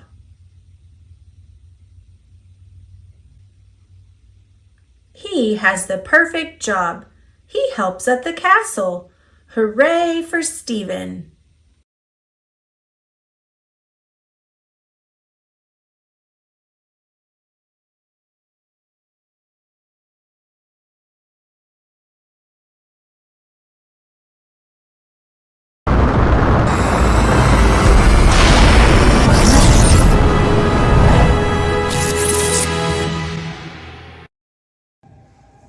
Thomas and Friends, Toby in Trouble, based on the Railway series by Reverend W. Awdry. One cold, snowy day, Percy arrived at the quarry to collect some stone. Mavis was there, looking very glum. "What's the matter?" asked Percy. "I have to go backwards and forwards with a few trucks at a time. If I could go down Toby's line, it would be quicker, but the manager won't let me," grumbled Mavis. "You must put the trucks where he wants them, Mavis," replied Percy. But she didn't want to listen and started to make her own plans. Mavis wasn't meant to go down Toby's line, but one day she went anyway. She took the trucks up to the level crossing. "Next time, will you bump me at the level crossing?" she asked the trucks. Then it wouldn't look like it was her fault if she went along the line. When Toby arrived, Mavis had already gone back to the quarry, so he decided to shunt the trucks himself. As they reached the level crossing, Toby's brakes came on, but the trucks didn't stop. They remembered what Mavis had told them. "On! On! On!" they yelled. The snow was melting fast, and the river was high. The bridge had fallen, and the railway line was like a tightrope over the water.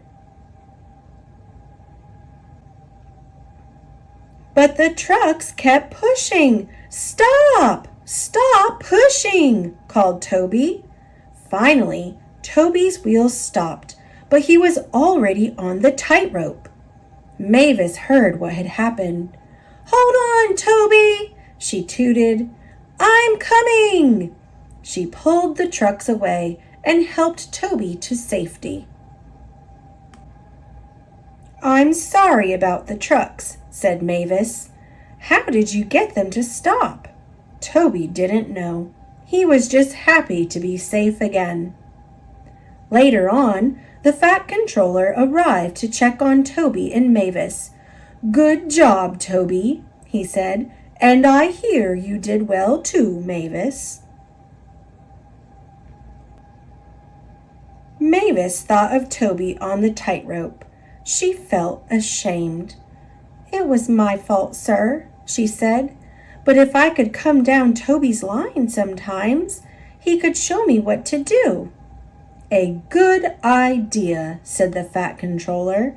"Now Mavis is very careful, and she is becoming a really useful engine."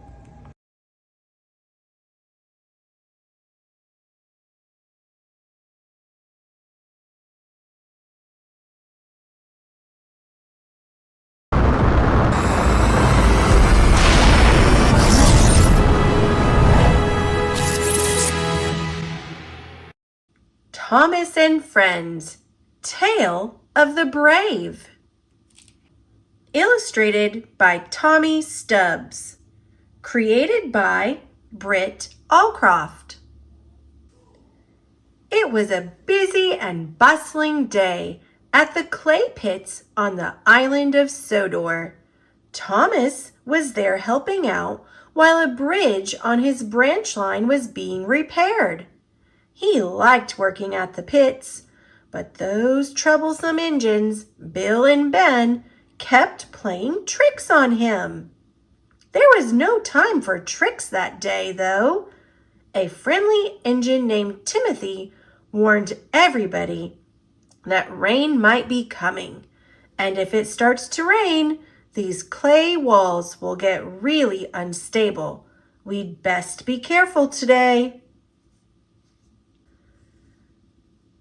That afternoon, dark clouds filled the sky, and cold rain started to fall.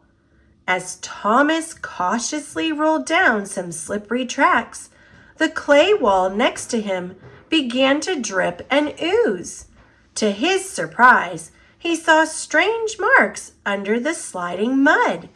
They looked like giant footprints. But what kind of animal has feet that big? Thomas wondered. "Watch out!" Ben and Bill shouted. Before Thomas could get a good look at the footprints, the troublesome engines pushed him safely out of the way of a giant, gooey landslide. The next morning, Sir Topham Hatt addressed the engines at the shunting yards. Bill and Ben are best known for playing tricks on other engines, but by rescuing Thomas from yesterday's landslide, they have proven that they are really useful engines. All the engines peeped happily, then rolled off to work. But Thomas couldn't stop thinking about the footprints. Thomas returned to the clay pits, but he couldn't see the footprints. The tracks were closed and covered with mud. Later, at Brendam Docks, Thomas told Percy about the footprints. I don't know what could have made them. They were bigger than any animal on Sodor. Do you mean they are from a monster? Percy wheezed. Don't be silly, Percy. There's no such thing as monsters. For the rest of the day, Percy couldn't stop thinking about monsters. He didn't want to see anything scary. But later, as he came to the top of a hill, he did see a strange shape in the distance. What's that? Percy puffed. I hope it's not a monster. Percy reversed and raced backward all the way to the docks. It's the monster from the clay pits, Percy whistled as he barreled into the docks. Everyone watched as something rumbled down the rails. That be no monster, Salty puffed. That be an engine. I don't usually get mistaken for a monster, the big engine tooted. Mind you, they do call me Gator. It seems they think my long water tanks make me look like an alligator. Percy felt very silly for thinking the new engine was a monster. Everywhere Percy went that night, he thought he saw strange creatures. Old trees and haystacks became monsters with clutching claws. Fluttering laundry on a clothesline looked like ghosts. Percy was so scared, he didn't even deliver the mail. He asked Thomas to pull the mail trucks. Thomas agreed to do it for one night. The next morning, Thomas heard that the bridge on his branch line was open again. He was happy to go back to his usual work. But James was unhappy. Sir Topham Hatt had asked him to pick up a load of scrap metal. It's not fair, James puffed.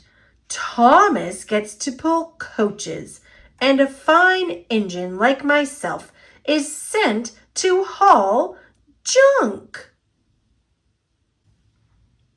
As James rolled off in a grumpy mood, he saw Percy. Hello, scaredy engine, he puffed. See any monsters lately? You can tease me if you want, Percy peeped. But Thomas saw giant footprints at the pits. There might be monsters on Sodor. Puff and nonsense, James remarked as he rolled to the scrapyard. James was busy thinking about monsters when he turned the corner into the scrapyard and came face to face with jagged teeth and crooked claws. No! James peeped. Help! Hello, mate. Reg, the scrap crane, puffed. Looks like that scrap gave you a fright. James realized it was only a pile of old gears and broken metal in front of him. I'm not afraid of some broken old machines, he puffed. Down at the docks, Percy was pleasantly surprised to find Gator waiting in a siding. "What are you doing here?" Percy asked. "I'm heading to a new job," Gator puffed. "Unfortunately, my ship has been delayed. I have to wait until a new one can be found." "At least you don't have to worry about sea monsters," Percy peeped. "For all I know, sea monsters would be worried about me," Gator puffed with a laugh. "Wow," Percy peeped. "I wish I were as brave as you." "Being brave is not the same as not feeling scared, Percy. Being brave is what you do even when you feel scared. You might be braver than you think." Inspired by Gator's words, Percy decided to be brave and pull the mail trucks all by himself that night. His boiler bubbled boldly as he chugged across the countryside. Nothing scared him, not the fluttering laundry, not the old gnarled trees. "Gator is right," he tooted. "I can be brave." Grumpy James was not nearly as happy. He needed to haul the flying kipper, which was full of fresh fish. As he rounded a bend in the woods, he saw a large, shadowy shape. He didn't realize it was only Gator. His whistle screaming, James raced away. He was so frightened that he missed a red signal and jumped off the rails into a pond. James was very embarrassed that Rocky had to hoist him out of the pond. When the other engines saw him at Knapford Junction, they had a good laugh. "You were meant to deliver the fish," Henry puffed, "not throw them back in the water." James didn't like these jokes one bit. He'd show everyone that Percy was the real scaredy engine, not him. That night, as Percy was delivering the mail, he saw something unusual on the tracks. Something big. This definitely wasn't a haystack or a funny-looking engine. It groaned and flashed its big teeth in the moonlight. Percy didn't want to be brave anymore. He dropped his mail trucks and raced back to the sheds as fast as his little wheels would carry him. "The monster!" Percy whistled as he rolled to the sheds. "I really saw it!" None of the other engines believed him. "You probably saw another haystack," James mocked. Percy looked desperately to Thomas. "Tell them! There really are monsters on Sodor! Tell them about the footprints you saw!" "I don't know what I saw," Thomas peeped, "but I don't think it was a monster." "There's no such thing as monsters," steamed Henry. "Never was and never will be." "Admit it, Percy. You're just a scaredy engine," James peeped. "But James, you got a fright when you saw Gator," Percy puffed. "No, I didn't," James steamed. "I just missed a signal in the dark." He looked at the other engines. "I wasn't scared like Percy." Early the next morning, Percy steamed away from the sheds to find his mail trucks. On the way, he saw Gator and asked him to come along. "You'll know what to do if we see any monsters." "Monsters?" Gator puffed with a laugh. "You are a funny little engine." "Well, it's good to have a new friend on the island," Percy peeped. I'm glad you're not going away." "But I am. My ship is here. I leave tonight." Percy couldn't believe it. Later that morning, Thomas saw James with a truck full of scraps. It was at the turn where Percy had seen the monster. "James!" Thomas tooted. "You made a monster out of scrap metal to give Percy a fright?" "It was only a little joke," James replied. "Not to Percy. You need to find him and tell him what you did, and apologize." The two engines split up to find Percy. Thomas found Percy at Knapford Station. He tried to tell him about James's prank, but Percy wouldn't listen. "I thought you were my friend," Percy peeped. "When you told me about the footprints, I believed you. And when I told you about the monster, you should have believed me. Maybe I should go far away like Gator." Percy puffed off in a huff. Percy raced down to the docks and told Cranky to hoist him onto Gator's ship. "Are you sure Sir Topham Hatt wants you on this ship?" the big crane asked. "Yes," Percy peeped. "I'm going to work far away like Gator." Percy was loaded onto the deck of the ship. It wasn't long before Gator was lowered next to him. "I'm going to work in a faraway land," Percy puffed. "I'll show everyone how brave I can be." Gator thought for a moment.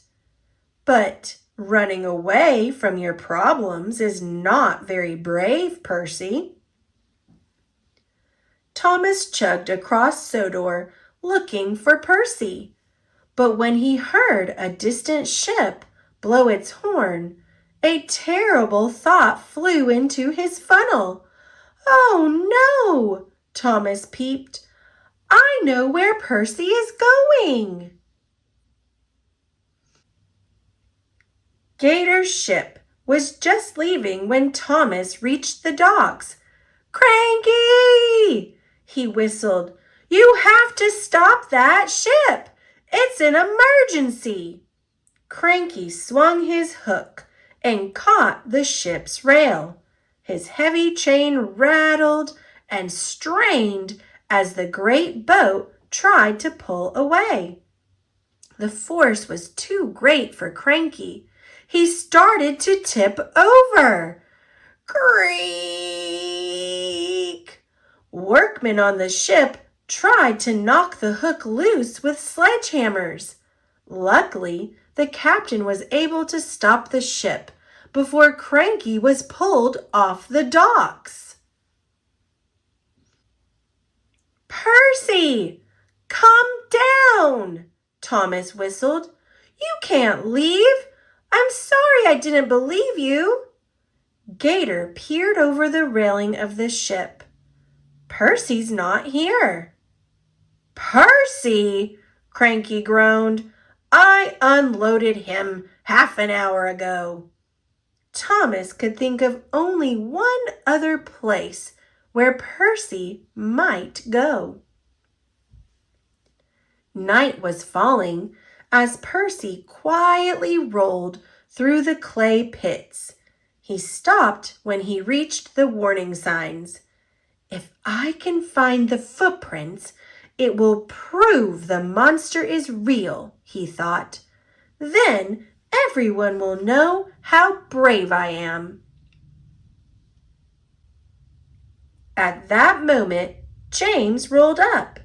He started to apologize, but Percy interrupted him. "I'm braver than you'll ever be," Percy puffed. James didn't like Percy's attitude. "If you're so brave, why have you stopped at the danger signs?" Being brave doesn't mean not being careful, Percy peeped. That's just what I thought a scaredy engine would say, puffed James as he pushed past Percy and the signs. He rolled into the narrow gorge. The cliff walls were still drippy and loose from the landslide. "Oh, monster!" James called. Come out, wherever you are." Suddenly, James saw something in the moonlight. It had claws and teeth. "The monster!" wheezed James. He tried to back up, but the walls began to rumble and tumble. "It's another landslide!" Percy peeped. "You have to go forward, James." The little green engine raced ahead to push James out of the way. Rocks hit Percy and mud slid into his cab, and the big monster landed right in front of him. That was when Percy made a discovery. It wasn't a monster. It was some sort of rock. The next day, Percy went to the steamworks for a good cleaning. He had lots of mud in his funnel and gears. While he was there, James and Thomas visited and apologized. "I hope we're still friends," Thomas peeped. "Of course we are," Percy replied. "We all are." All three engines wheeshed and whistled with joy. That afternoon, Thomas carried a group of scientists to the clay pits. They were amazed by what Percy had found in the mud. "It's a dinosaur fossil," one scientist explained to Thomas. "Fossils are what we call bones that have been in the ground for millions of years." So the monster was really a dinosaur from a long time ago, Thomas peeped in amazement. He couldn't wait to tell Percy. Soon the fossils were put on display in the Knapford town square. Excited families and curious engines came from all over the island of Sodor to see them. "A perfect specimen of a megalosaurus," the Earl of Sodor exclaimed. "How marvelous!" Sir Topham Hatt addressed the crowd. "Today was made possible by a very special engine. Percy is not only a really useful fossil hunter, but also one of the bravest engines on Sodor."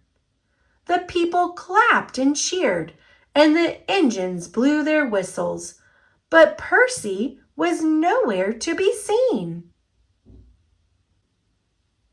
Percy was at Brendam Docks, saying goodbye to Gator.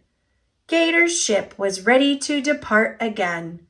As it steamed into the distance, Thomas and James pulled up alongside Percy. "I guess you have to be brave to say goodbye to someone too," Percy peeped. "Did Gator say that?" Thomas asked. "No, but he did say something else wise," Percy puffed, and his two friends rolled in closer to hear. "He said not to let James near any ponds or fish again." Even James thought that was a funny joke. The three friends giggled and whistled with joy. In the early 1940s, a loving father crafted a small blue wooden engine for his son, Christopher. The stories that this father, the Reverend W. Audrey, made up to accompany the wonderful toy were first published in 1945. Reverend Audrey continued to create new adventures and characters until 1972, when he retired from writing.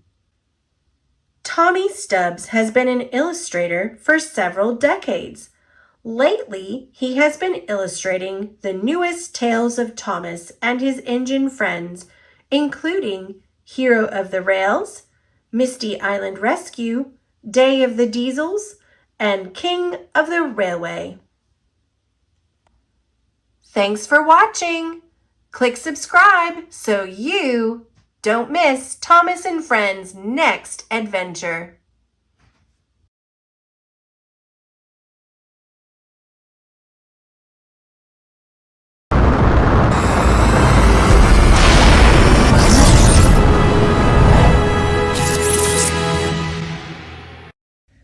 Thomas and Friends, The Great Race, the movie. Illustrated by Tommy Stubbs, created by Britt Allcroft. One sunny day on the island of Sodor, Thomas the Tank Engine met Gordon's brother. They call him the Flying Scotsman, Gordon said. Gordon's brother was going to the great railway show on the mainland. That's where engines compete to see who's the fastest and strongest, he explained. Thomas really wanted to go too. Thomas asked Sir Topham Hatt about streamlining an engine from Sodor so it could compete and win at the show. Sir Topham Hatt loved the idea. We'll streamline Gordon to make him faster than ever. Gordon was not the engine Thomas had in mind. The next day, engines from all over the world arrived on Sodor. Where are you going? The dock manager asked. The Great Railway Show, puffed one engine. That'll be on the mainland, the manager replied. The engines hurried back onto the ferry. In her rush, a brightly painted engine named Ashima bumped into Thomas. Whoa! He peeped as he teetered over the water. Together, the dock workers and Ashima pulled Thomas back from danger. Ashima apologized and asked how she might get to the mainland. Thomas chugged away without answering. Why should she go to the Great Railway Show? Thomas puffed to his carriages. She is beautifully painted, Clarabelle said. Any engine can get painted, Thomas puffed, and that gave Thomas another idea. At the steamworks, Thomas asked Victor to repaint him. I was thinking maybe lightning bolts and racing stripes, he said. When Sir Topham Hatt stopped by to check on Gordon's streamlining, he liked the idea, but not for Thomas. Over at the Diesel Works, Diesel had an idea of his own: to disguise a few diesels as his trucks and pretend to pull them. It will look like I'm pulling a very heavy train, he said with a snicker. Sir Topham Hatt will think I'm stronger than Henry. He'll take me to the Great Railway Show. Later that day, Thomas saw Ashima. She didn't understand why Thomas wanted to be repainted. You can only be you, she said. Every engine is useful and has a job to do. Ashima asked Thomas if he was good at shunting and sorting trucks. That gave Thomas his best idea yet. I'll show Sir Topham Hatt what I can do best. The next day, Thomas went to Knapford Station to practice shunting. The rails were blocked by Diesel's tricky trucks, so Thomas started to move them. "Hey! You'll spoil my trick!" Diesel hissed. The disguised Diesels began to chug along with Thomas. They moved quickly and easily.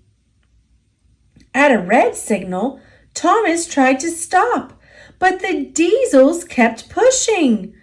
Crash! Thomas collided with another engine. On the day of the great railway show, the Sodor engines were ready to go. Gordon had been painted and streamlined. His new nameplate said, "The Shooting Star." Sir Topham Hatt had chosen Thomas for the shunting challenge, but after his accident, Thomas needed to be fixed. Percy was going in his place. Later, Victor realized that Gordon's safety valve hadn't been reinstalled after his streamlining. Without it, he could overheat. Thomas rushed the valve to the great railway show.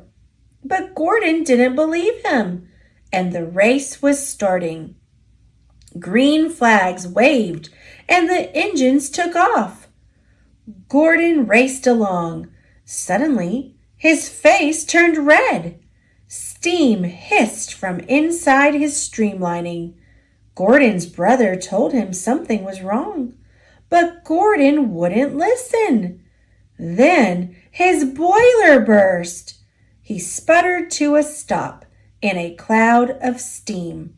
The other engines sped on. Meanwhile, over at the shunting challenge, Percy was scared. He asked Thomas to enter the race in his place. Thomas agreed. "I might lose, you know," he said.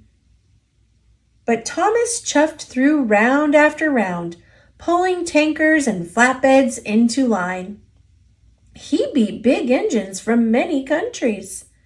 In the end, only Thomas and Ashima were left, and then the final challenge began. The two engines steamed back and forth, buffering boxcars into place. Their sidings were full. It was a race to the finish, but Thomas saw an overturned truck on Ashima's track and rushed to push it aside. Ashima raced to victory. "You let me win," Ashima said to Thomas. "It wouldn't have been fair anyway," Thomas peeped. "Your track was blocked." At the award ceremony, the judges had a surprise. "We would like to declare 2 winners in the shunting challenge. Ashima wins for being fastest. Thomas wins for helping his competitor." The engines whistled and cheered. They were all so impressed with the engines from Sodor. Sir Topham Hatt was very proud of Thomas for being really useful and a truly good sport. "He was just being Thomas, sir," Percy peeped. "You can only be you," Thomas said, and winked at Ashima. "There's nothing else you can possibly do."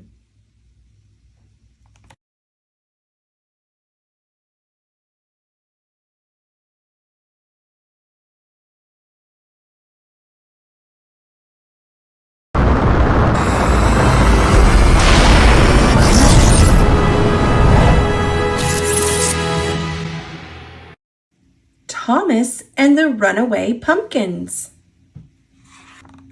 Illustrated by Richard Courtney. Created by Britt Allcroft.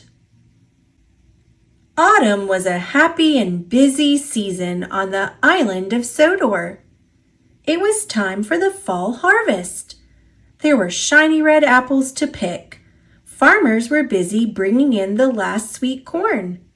and the fields were full of bright orange pumpkins of all sizes and shapes. Thomas the Tank Engine and his friends were being really useful. They took trucks loaded with crops from farms to the docks and to bustling markets all over Sodor. Halloween was just around the corner, but first there would be something even more special: the annual Pumpkin Festival in Anofa. This year, there was a pumpkin growing contest. Who grew the biggest or roundest or funniest shaped pumpkin? There was a pumpkin carving contest too. There would be yummy pumpkin treats for everyone: pies, breads, soups, puddings, cookies, and even pumpkin candies.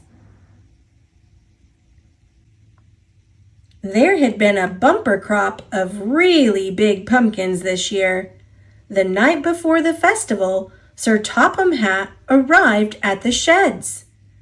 "After you deliver tonight's mail," he said to Percy, "there's a special delivery for the Pumpkin Festival at Anofa."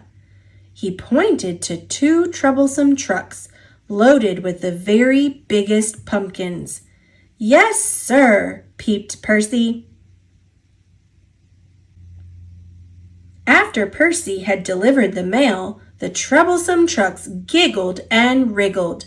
They were determined to cause confusion and delay. "Now," called the first one, just as Percy began to climb a bumpy, hilly bit of track. The troublesome trucks uncoupled themselves from the rest of the train and rolled back down the hill.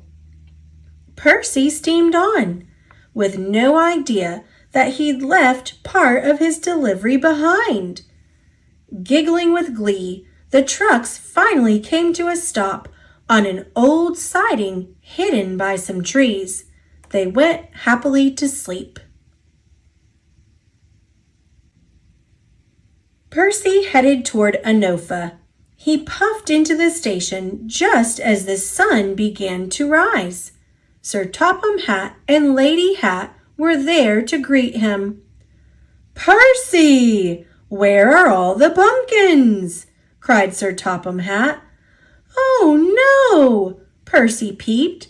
"The trucks must have come loose along the way." Just then, Thomas arrived with 2 coaches full of festival goers and their baskets of goodies. "Thomas, please go and look for my runaway pumpkins," Percy peeped.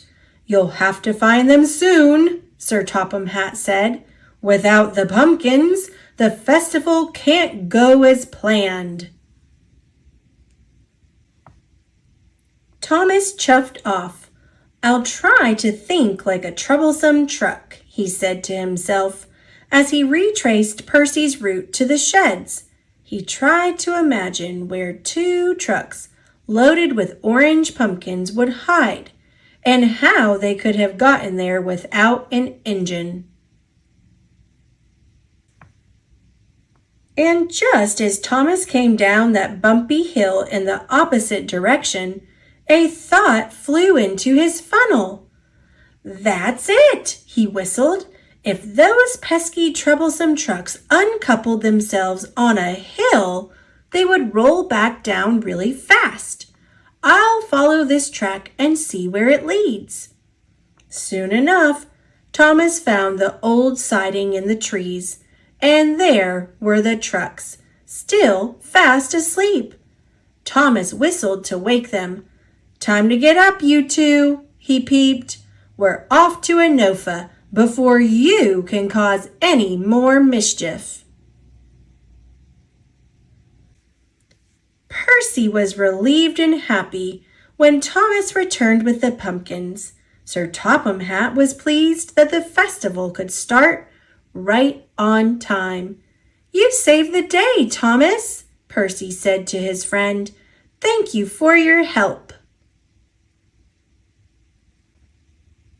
The pumpkin carving contest was the best in years, and the winning design looked just like Thomas. Thomas has been a really useful engine, Sir Topham Hatt said. The other engines peeped and whistled while everyone clapped. Thomas is our hero, the children cheered. And with that great big pumpkin head, he can be the hero of Halloween too, James said with a smile.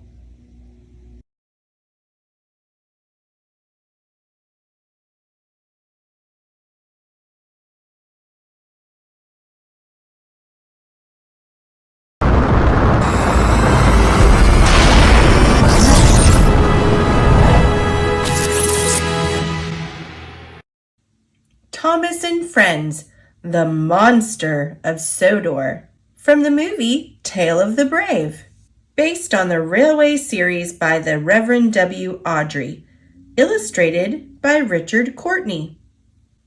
It is a sunny day on the island of Sodor. Thomas is working in the clay pits. Thomas sees giant footprints in the rock. The footprints are scary. What made them? Thomas tells Percy what he saw. Percy thinks a monster made the prints. He is scared. The next day, Percy goes back to work. He sees a dark shadow up ahead. Is it a monster? No, it is a new engine named Gator. Percy and Gator are friends now, but Percy is still scared of monsters. Gator tells Percy to be brave, even if he is scared.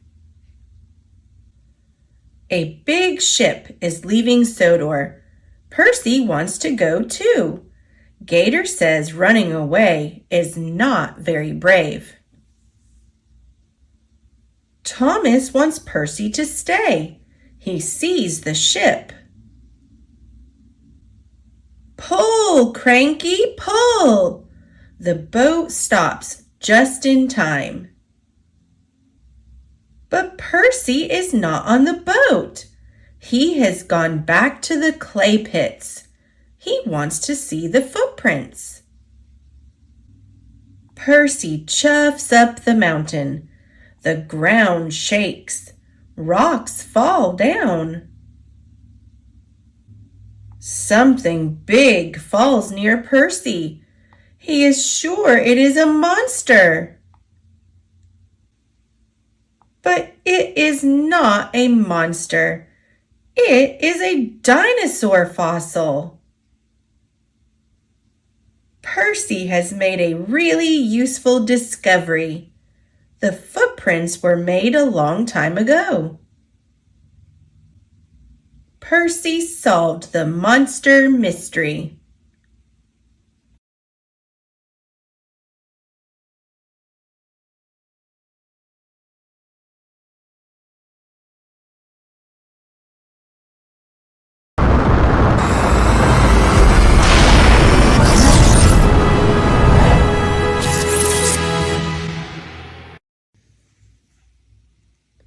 Thomas and Friends, Diesel 10 means trouble. Based on the feature film Thomas and the Magic Railroad, illustrated by Richard Courtney, created by Britt Alcroft.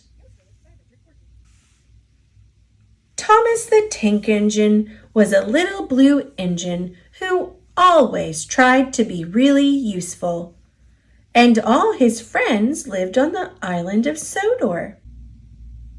Life on the island of Sodor was very peaceful and happy. But on this beautiful island, where trains could talk and the railroad was really reliable and right on time, trouble was brewing. Sir Topham Hatt, the railroad director, was going on a vacation. Mr. Conductor, who traveled from place to place in a shower of gold dust, was coming to help him out. "I have to go and meet Mr. Conductor," Thomas said. "He's going to take care of us while Sir Topham Hatt is away." "I think we can take care of ourselves," huffed Gordon. Whoosh! Suddenly, a big diesel engine raced past them. "Get out of my way, you blue puffballs!" the diesel growled. "What was that?" asked Gordon nervously. That was a problem, Thomas said as the diesel screeched away. "That's Diesel 10. Sir Topham Hatt sent him to help us steam engines, but Diesel 10 is behaving as though he hates us. I think he's a really scary engine." "Pah!" grumbled Gordon. "Really useful engines like us have to be brave, little Thomas." Thomas agreed, but he couldn't help feeling frightened. Meanwhile, Diesel 10 was planning to get rid of the steam engines once and for all. He wanted to run the railroad. That night, Diesel 10 sneaked up to the engine shed and threatened Mr. Conductor with his jagged claw. "Make the most of tonight, Twinkle Toes," hissed Diesel 10, "because you won't like tomorrow." Mr. Conductor had another problem too. "I've suddenly lost all my sparkle," he sighed to Thomas. "To get it back, I must find some more gold dust." Thomas and the other engines knew they had to help Mr. Conductor find the source of the magic gold dust. "While the boss Sir Topham Hatt is away, we cats will play," purred Diesel 10 to his pals. Splatter and Dodge gulped. "We're going to make life miserable for those steaming heaps of trash on wheels," Diesel 10 continued. "This island doesn't need them. It needs diesels. There's no use for steam engines these days. They're history." "But what about Mr. Conductor?" asked Splatter. "Isn't he going to stop us?" Dodge asked. "Mr. Conductor needs his magic gold dust to keep an eye on us," snickered Diesel 10. "And I know he can't, because he's just run out." A door opened on Diesel 10's cab roof, and out came his huge metal claw. "I'll take care of all of them with this," said Diesel 10. He lifted his claw high above them, but then it dropped and hit him on the head.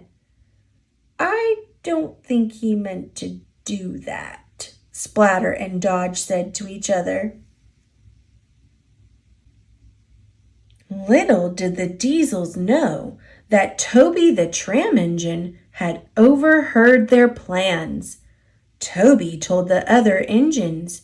Then he followed the Diesels to see what they were going to do next.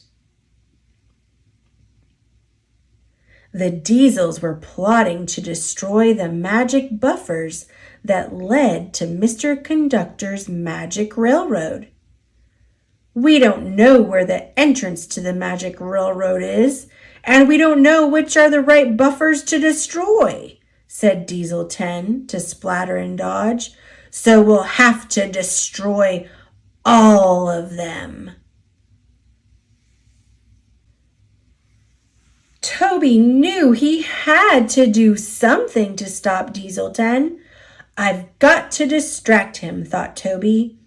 Clang! Toby rang his bell as loud as he could. It's the oldest teapot, shouted Diesel 10. Smash him! Diesel 10 tried to catch Toby with his claw, but he knocked over a pile of scrap right onto his own tracks. Diesel 10's path was blocked. Boss, did you mean to do that? Asked Splatter and Dodge. Urgh, Diesel 10 growled. I always mean what I do. Diesel 10 was mad when he found out that Thomas had traveled the magic railroad to bring back Lady, the golden engine. Lady was the source of the magic gold dust. She could help Mr. Conductor foil Diesel 10's plans. Diesel 10 chased Lady, but Thomas raced between them. All three engines headed toward a dangerous old viaduct. Lady crossed the old viaduct. Stones began to fall. When Thomas crossed the viaduct, more stones fell, and a big gap appeared in the track. Thomas jumped the gap just in time. But Diesel 10 couldn't stop, and he tumbled far below onto a barge filled with sludge. Lady was safe, and there would always be plenty of gold dust. You're a really useful engine, Gordon told Thomas. Peep, peep, Thomas said, and puffed home into the sunset.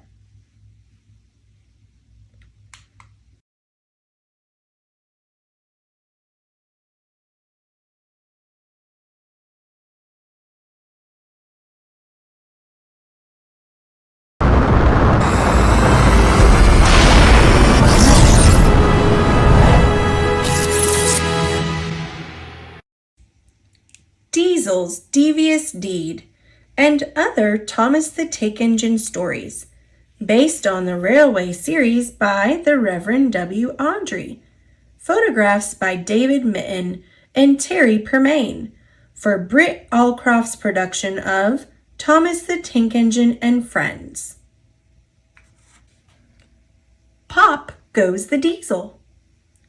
Duck is very proud of being Great Western. He talks endlessly about it, but he works hard too and makes everything go like clockwork. It was a splendid day. The cars and coaches behaved well. The passengers even stopped grumbling. But the engines didn't like having to bustle about. There are two ways of doing things, Duck told them. The Great Western way or the wrong way. I'm Great Western and... Don't we know it, they groaned. The engines were glad when a visitor came. He purred smoothly towards them. Sir Topham Hatt introduced him. Here is Diesel. I have agreed to give him a trial. He needs to learn. Please teach him, Duck. Good morning, purred Diesel in an oily voice. Pleased to meet you, Duck. Is that James and Henry and Gordon too? I am delighted to meet such famous engines. The silly engines were flattered. He has very good manners, they murmured. We are pleased to have him in our yard. Duck had his doubts. Come on, he said. Diesel purred after him. You're worthy top. Sir Topham Hatt to you, ordered Duck. Diesel looked hurt. Your worthy Sir Topham Hatt thinks I need to learn. He is mistaken. We Diesels don't need to learn. We know everything. We come to a yard and improve it. We are revolutionary.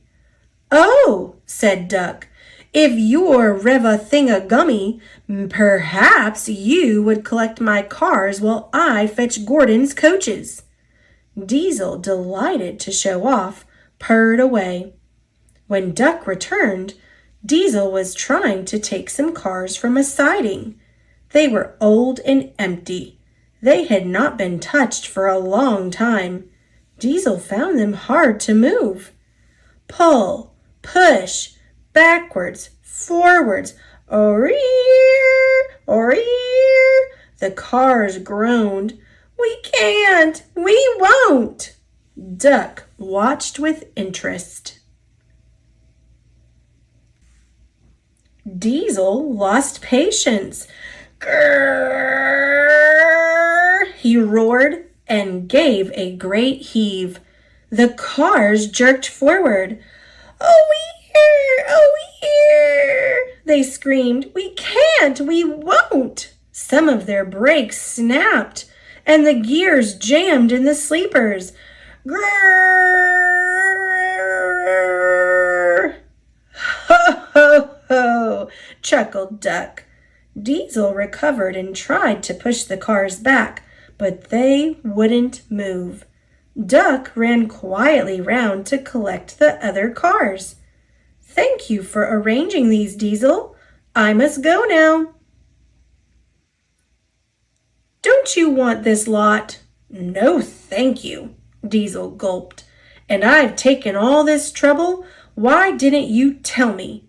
"You never asked me. Besides," said Duck, "you were having such fun being Rev whatever it was you said.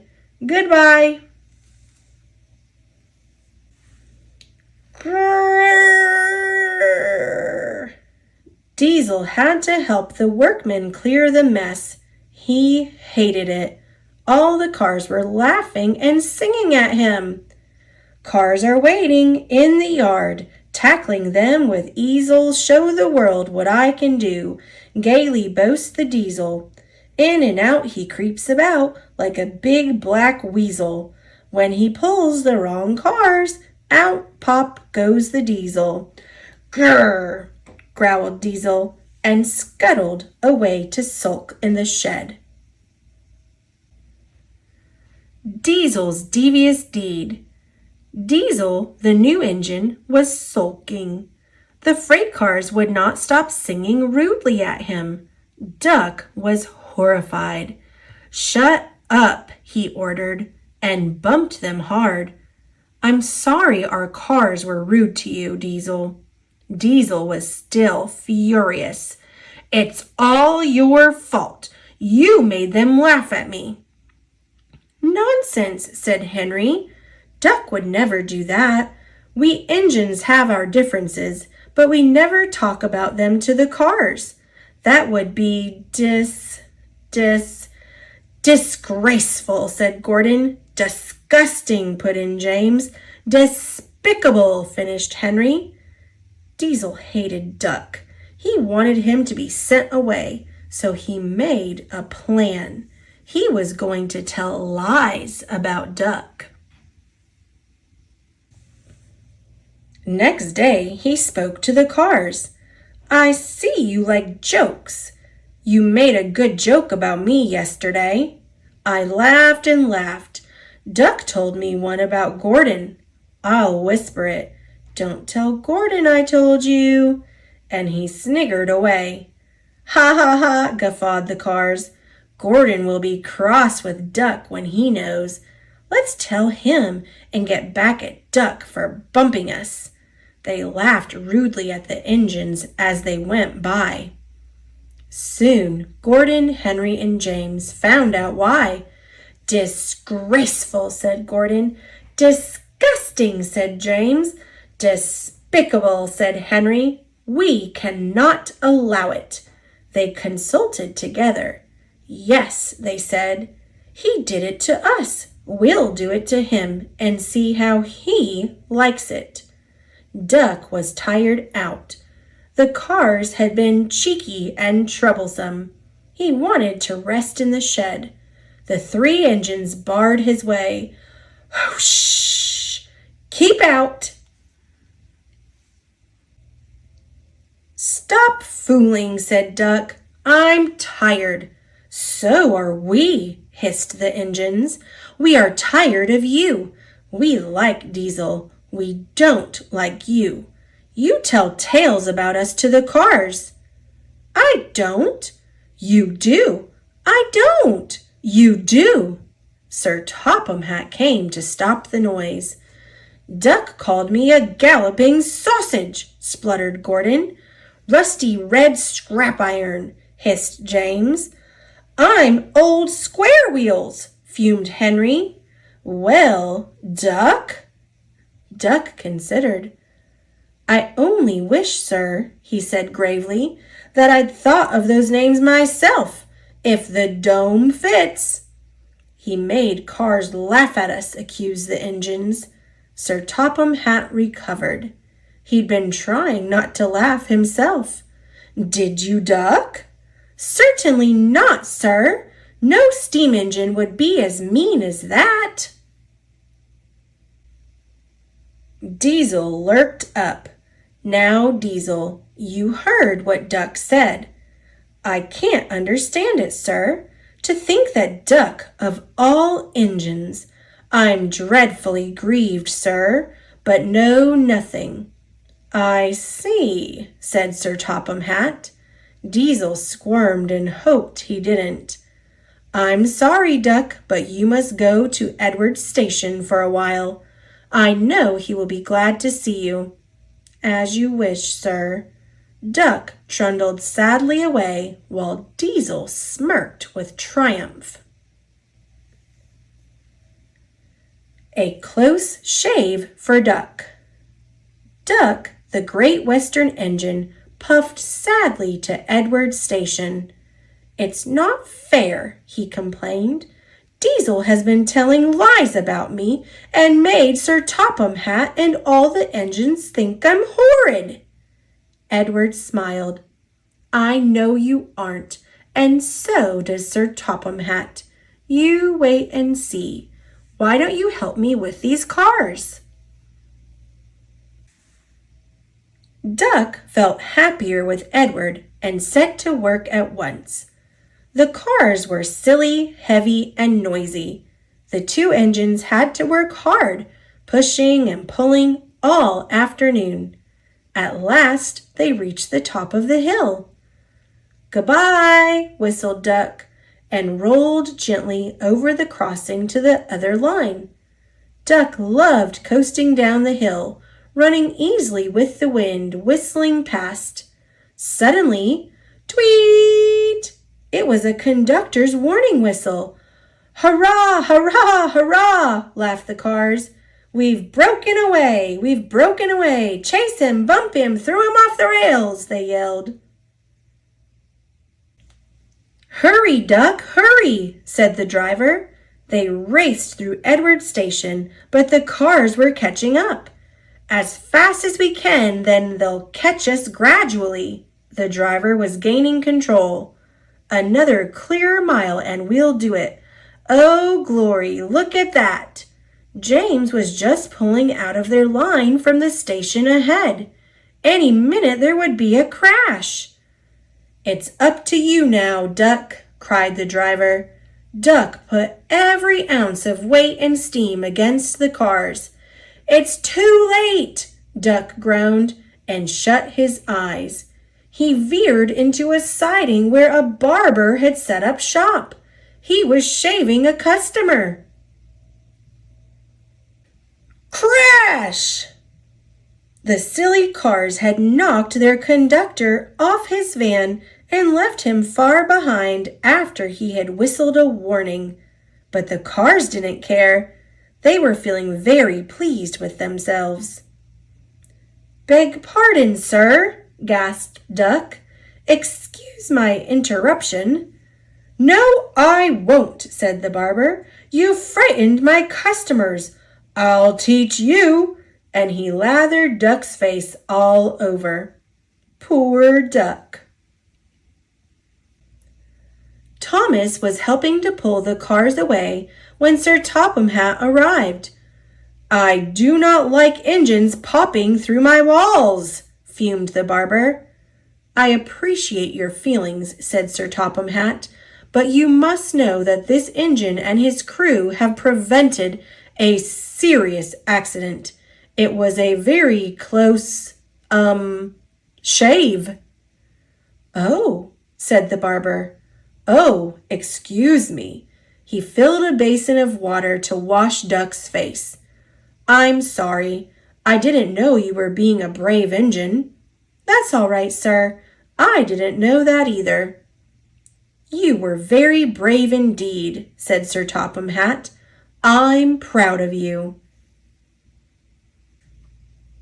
Sir Topham Hatt watched the rescue operation. Then he had more news for Duck. And when you are properly washed and mended, you are coming home. Home, sir? Do you mean the yard? Of course. But, sir, they don't like me. They like Diesel. Not now. I never believed Diesel, so I sent him packing. The engines are sorry and want you back. A few days later, when he came home, there was a really rousing welcome for Duck, the Great Western Engine. Woolly Bear.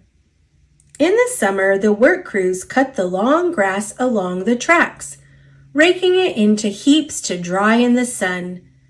At this time of year, Percy stops where they have been cutting. The men load up his empty wagons, and he pulls them to the station. Toby then takes them to the hills for the farmers to feed their stock. Wheesh! Percy gave a ghostly whistle. Don't be frightened, Thomas, he laughed. It's only me. Your ugly phiz is enough to frighten anyone, said Thomas. You're like ugly indeed. I'm a green caterpillar with red stripes, continued Thomas firmly. You crawl like one too. I don't. Who's been late every afternoon this week? It's the hay. I can't help that, said Thomas. Time's time, and Sir Topham Hatt relies on me to keep it. I can't if you crawl in the hay till all hours. Green caterpillar indeed, fumed Percy, as he set off to collect some hay to take to the harbor. Everyone says I'm handsome, or at least nearly everyone. Anyway, my curves are better than Thomas's corners. Thomas says I'm always late, he grumbled. I'm never late, or at least only a few minutes. What's that to Thomas? He can always catch up time farther on. All the same, he and his driver decided to start home early. Then came trouble. Crash! A crate of treacle was upset all over Percy. Percy was cross. He was still sticky when he puffed away. The wind was blowing fiercely. Look at that, exclaimed the driver. The wind caught the piled hay, tossing it up and over the track. The line climbed here. Take a run at it, Percy, his driver advised. Percy gathered speed, but the hay made the rails slippery, and his wheels wouldn't grip. Time after time he stalled with spinning wheels and had to wait until the line ahead was cleared before he could start again. Everyone was waiting. Thomas seethed impatiently. 10 minutes late. I warned him. Passengers'll complain, and Sir Topham Hatt. Then they all saw Percy. They laughed and shouted. Sorry I'm late, Percy panted. Look what's crawled out of the hay, teased Thomas. What's wrong? Asked Percy.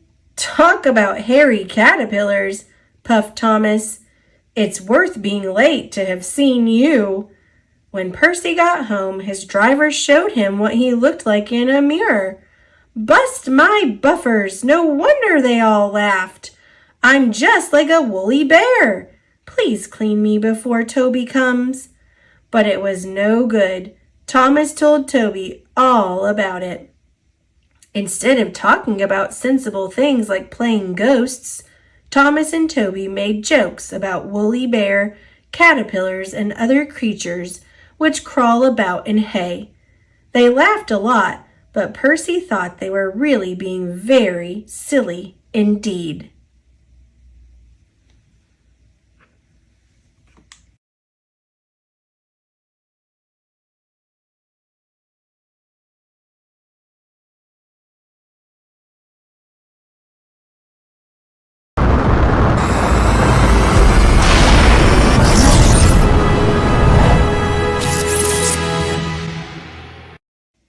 Thomas the Tank Engine, the very first stories, by the Reverend W. Awdry, with the classic original illustrations by C. Reginald Dalby.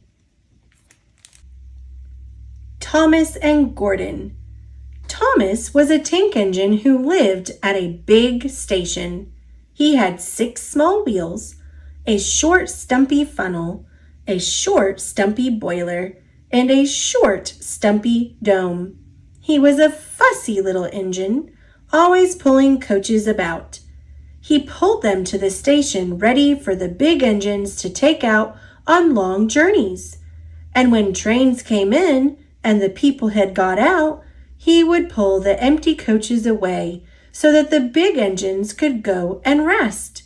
He was a cheeky little engine too. He thought no engine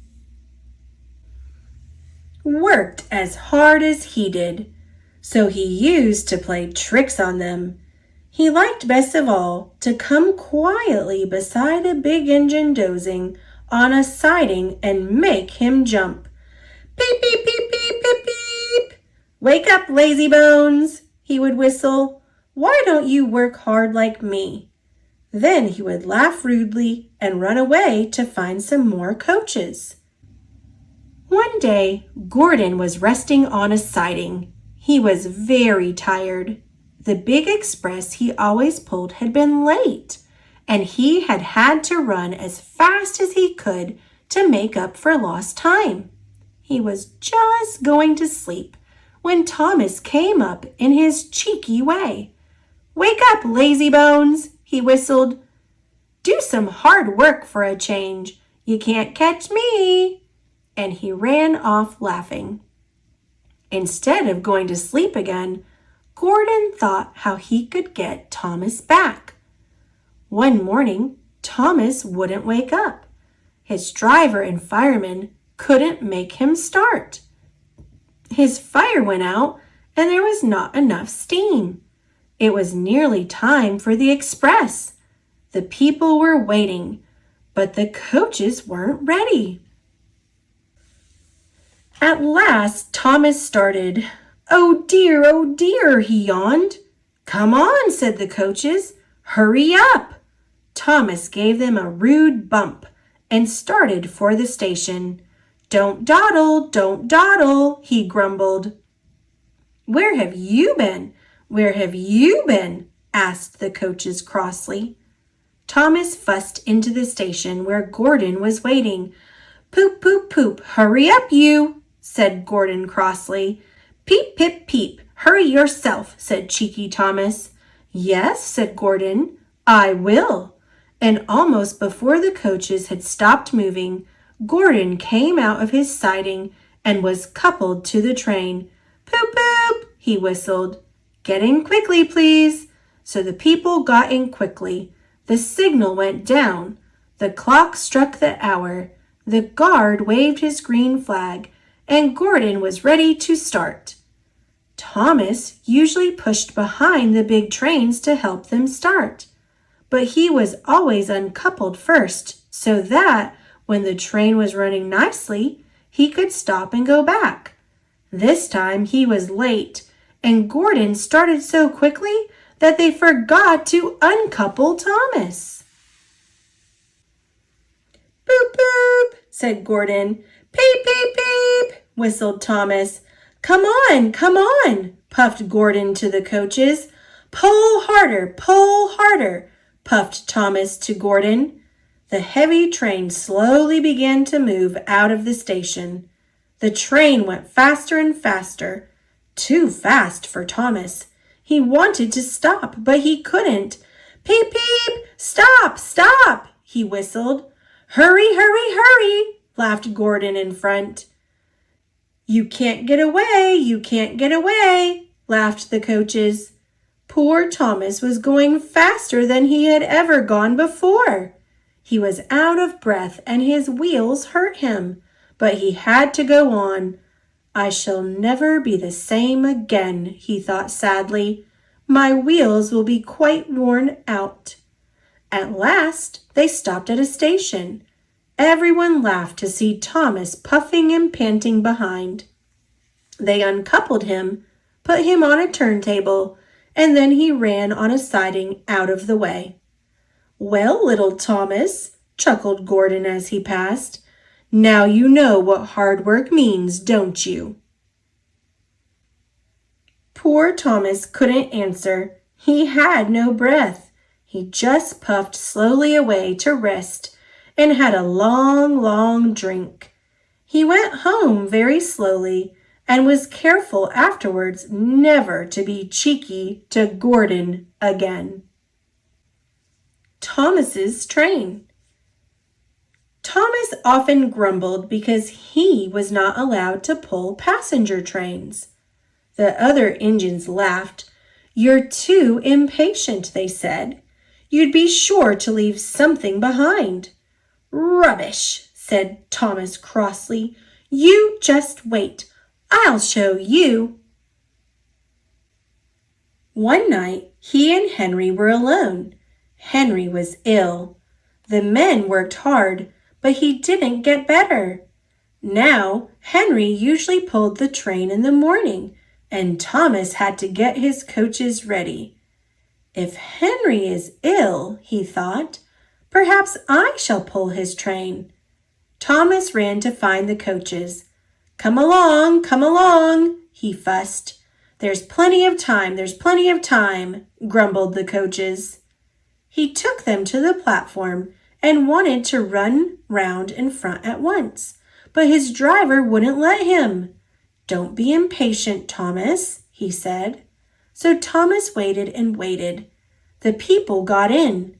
The guard and station master walked up and down. The porters banged the doors, and still Henry didn't come. Thomas got more and more excited every minute. Sir Topham Hatt came out of his office to see what was the matter, and the guard and the station master told him about Henry. "Find another engine," he ordered. "There's only Thomas," they said. "You'll have to do it then, Thomas. Be quick now." So Thomas ran round to the front and backed up to the coaches, ready to start. "Don't be impatient," said his driver. "Wait till everything is ready." But Thomas was too excited to listen to a word he said. What happened then, no one knows. Perhaps they forgot to couple Thomas to the train.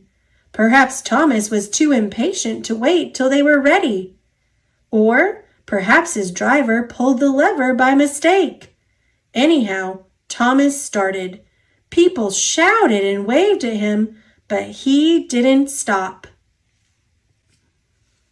"They're waving because I'm such a splendid engine," he thought importantly. "Henry says it's hard to pull trains, but I think it's easy. Hurry, hurry, hurry," he puffed, pretending to be like Gordon. As he passed the first signal box, he saw the men leaning out, waving and shouting. "They're pleased to see me," he thought. "They've never seen me pulling a train before. It's nice of them to wave." And he whistled, "Beep, beep, thank you," and hurried on. But he came to a signal. Danger. Bother, he thought. I must stop, and I was going so nicely too. What a nuisance signals are. And he blew an angry peep, peep on his whistle. One of the signalmen ran up. "Hello, Thomas," he said. "What are you doing here?" "I'm pulling a train," said Thomas proudly. "Can't you see?" "Where are your coaches then?" Thomas looked back. "Why, bless me," he said, "if we haven't left them behind." "Yes," said the signalman. "You'd better go back quickly and fetch them." Poor Thomas was so sad he nearly cried. "Cheer up," said his driver. "Let's go back quickly and try again." At the station, all the passengers were talking at once. They were telling Sir Topham Hatt, the station master, and the guard what a bad railway it was. But when Thomas came back and they saw how sad he was, they couldn't be cross. So they coupled him to the train, and this time he really pulled it. But for a long time afterwards, the other engines laughed at Thomas and said, "Look, there's Thomas, who wanted to pull a train but forgot about the coaches." Thomas and the freight cars. Thomas used to grumble in the shed at night. "I'm tired of pushing coaches. I want to see the world." The others didn't take much notice, for Thomas was a little engine who talked big. But one night, Edward came to the shed. He was a kind little engine and felt sorry for Thomas. "I've got some freight cars to take home tomorrow," he told him. "If you take them instead, I'll push coaches in the yard." "Thank you," said Thomas. "That will be nice." So they asked their drivers the next morning, and when they said yes, Thomas ran happily to find the freight cars. Now, freight cars are silly and noisy. They talk a lot and don't attend to what they are doing. They don't listen to their engine, and when he stops, they bump into each other, screaming, "Oh, oh, oh, oh, whatever is happening?" And I'm sorry to say, they play tricks on an engine who is not used to them. Edward knew all about freight cars. He warned Thomas to be careful, but Thomas was too excited to listen. The switchman fastened the coupling, and when the signal dropped, Thomas was ready. The guard blew his whistle. "Peep, peep," answered Thomas and started off. But the freight cars weren't ready. "Oh, oh, oh!" they screamed as their couplings tightened. "Wait, Thomas, wait!" But Thomas wouldn't wait. Come on, he puffed, and the freight cars grumbled slowly out of the siding onto the main line. Thomas was happy. Come along, he puffed. "All right, don't fuss. All right, don't fuss," grumbled the freight cars. They clattered through the stations and rumbled over bridges. Thomas whistled, "Peep, peep," and they rushed through the tunnel in which Henry had been shut up. Then they came to the top of the hill where Gordon had gotten stuck. "Steady now, steady," warned the driver, and he shut off steam and began to put on the brakes. We're stopping, called Thomas. No, no, no, no, answered the freight cars, and bumped into each other. Go on, go on. And before his driver could stop them, they had pushed Thomas down the hill and were rattling and laughing behind him. Poor Thomas tried hard to stop them from making him go too fast. Stop pushing, he hissed, but the freight cars would not stop. Go on, they giggled in their silly way. He was glad when they got to the bottom. Then he saw the place where they had to stop. Oh dear, what shall I do? They rattled through the station, and luckily the line was clear as they swerved into the freight yard.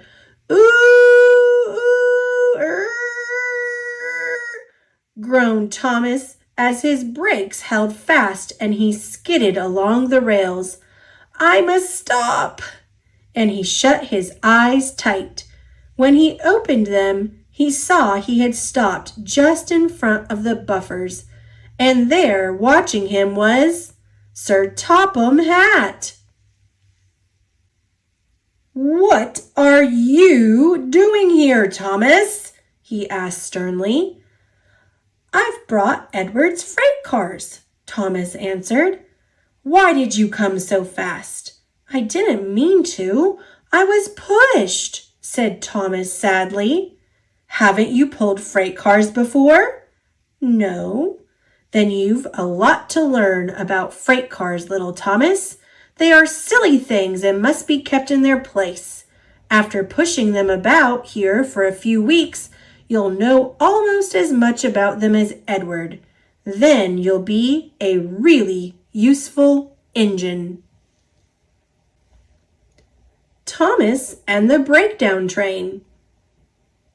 Every day Sir Topham Hatt came to the station to catch his train, and he always said hello to Thomas. There were lots of freight cars in the yard. Different ones came in every day, and Thomas had to push and pull them into their right places. He worked hard. He knew now that he wasn't so clever as he had thought. Besides, Sir Topham Hatt had been kind to him, and he wanted to learn all about freight cars so he could be a really useful engine. But on a siding by themselves were some freight cars that Thomas was told he mustn't touch. There was a small coach, some flatbed cars, and two strange things his driver called cranes. That's the breakdown train, he said. When there's an accident, the workmen get into the coach and the engine takes them quickly to help the hurt people and to clear and mend the line. The cranes are for lifting heavy things like engines and coaches and freight cars. One day, Thomas was in the yard when he heard an engine whistling, "Help! Help!" and a freight train came rushing through much too fast. The engine, a new one called James, was frightened. His brake blocks were on fire, and smoke and sparks streamed out on each side. "They're pushing me! They're pushing me!" he panted. "On, on, laughed the freight cars. "Help! Help!" yelled poor James as he disappeared under a bridge. "I'd like to teach those freight cars a lesson," said Thomas the Tank Engine. Presently, a bell rang in the signal box, and a man came running. "James is off the line. The breakdown train, quickly!" he shouted. So Thomas was coupled on. The workmen jumped into their coach, and off they went. Thomas worked his hardest. "Hurry, hurry, hurry," he puffed. And this time he wasn't pretending to be like Gordon. He really meant it. Bother those freight cars and their tricks, he thought. I hope poor James isn't hurt. They found James and the freight cars at a bend in the line. The brake van and the last few freight cars were on the rails, but the front ones were piled in a heap. James was in a field with a cow looking at him, and his driver and firemen were feeling him all over to see if he was hurt. "Never mind James," they said. "It wasn't your fault. It was those wooden brakes they gave you. We always said they were no good." Thomas pushed the breakdown train alongside. Then he pulled the unhurt freight cars out of the way. "Oh dear, "Oh, dear," they groaned. "Serves you right," puffed Thomas crossly. When the men put other freight cars on the line, he pulled them away, too. He was hard at work, puffing backwards and forwards all the afternoon. "This'll teach you a lesson, this'll teach you a lesson," he told the freight cars, and they answered, "Yes, it will. Yes, it will," in a sad, groany, creaky sort of voice. They left the broken freight cars and mended the line. Then, with the 2 cranes, they put James back on the rails. He tried to move, but he couldn't. So Thomas helped him back to the shed. Sir Topham Hatt was waiting anxiously for them. "Well, Thomas," he said kindly, "I've heard all about it, and I'm very pleased with you. You're a really useful engine. James shall have some proper brakes and a new coat of paint, and you shall have a branch line all to yourself." "Oh, sir," said Thomas happily. Now Thomas is as happy as can be. He has a branch line all to himself, and puffs proudly backwards and forwards with 2 coaches all day. He is never lonely because there is always some engine to talk to at the junction. Edward and Henry stop quite often and tell him the news. Gordon is always in a hurry and does not stop, but he never forgets to say "Poop, poop" to little Thomas, and Thomas always whistles "Beep, beep" in return.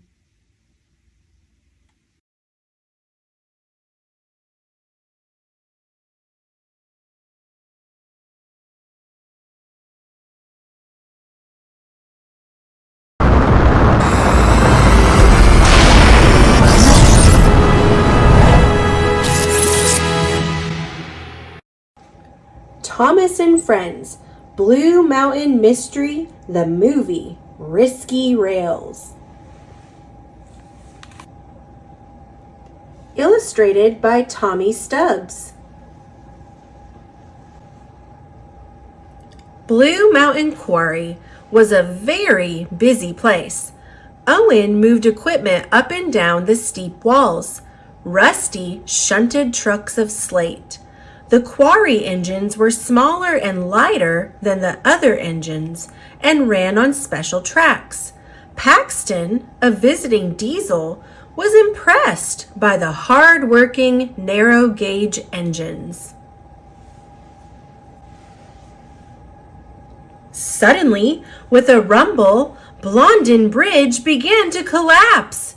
Rheneas saw the danger ahead and tried to stop, but his heavy load pushed him across the bridge. Rheneas was safe. Everyone was relieved. Then they saw poor Paxton, half buried in stone. He wasn't hurt, but he needed some repairs. Sir Topham Hatt asked Thomas to work in Paxton's place. "I like working with my narrow-gauge friends," he peeped. He chugged off to the quarry, where he was met with whistles of welcome. The work at the quarry was hard, but Thomas enjoyed it. Suddenly, a small green engine darted out of a tunnel. "Hello," Thomas peeped, but the engine rolled into another tunnel without answering. The next morning, Thomas saw the little green engine again. "Who are you?" Thomas asked. The little engine puffed off without answering. Thomas tried to follow. "Go, Luke!" Skarloey cried, as he and the other narrow-gauge engines blocked Thomas. "Who is Luke?" Thomas asked Skarloey. "Why does he run away?" "He hides because long ago he did something very bad," Skarloey said. "He's afraid that if he's found, he'll be sent away from Sodor forever." Thomas promised to keep Luke's secret. Later, Thomas steamed off alone to think. "Don't worry, Luke," he said aloud. "I'll find a way to help you." Someone was watching. The next day, Luke emerged from a tunnel and approached Thomas. "I'm sorry I hid from you," he said. "Will you be my friend?" "I'd like that," Thomas replied. Thomas and Luke worked together at the boulder drop. Thomas asked Luke why he had to hide. They didn't notice that Paxton, who had returned to the quarry, was listening as Luke told his story. "I came to the island of Sodor by boat," Luke began. "There was also a little yellow engine who spoke a strange language. While I was being lifted off the boat, I bumped the yellow engine and he went splashing into the sea." Paxton couldn't believe what he had heard. He raced off to tell Diesel. At that moment, an idea flew into Thomas's funnel. "I know what I'll do," he said. "I'll find out what happened to that little yellow engine. Maybe he's at the Diesel works." Thomas was shocked to hear Paxton repeating Luke's story to Diesel. "We have to tell," said Diesel. "Luke will have to leave Sodor forever." Thomas had to find the little yellow engine. He chuffed to the steamworks to talk to Victor. "That engine was me," Victor said. Victor's story about his journey to Sodor matched Luke's. But there was one big difference. "The chains holding my wheels were broken," he said. "That's why I slid into the sea when the green engine bumped me. When Cranky fished me out, I was in a terrible state." "It was an accident?" peeped Thomas. "And you were repaired?" "Yes," said Victor. "I chose to be painted red, a new color for my bright new life." "I have to tell Luke," Thomas said. "Is Luke the little green engine?" asked Victor. "Yes," said Thomas, "and he needs your help." Later, Diesel and Paxton found Luke at the quarry. Luke rolled up the narrow gauge tracks where Thomas and the other engines couldn't follow. "You can't hide now," shouted Diesel. "Sir Topham Hatt is coming to kick you off Sodor. Even Thomas can't save you."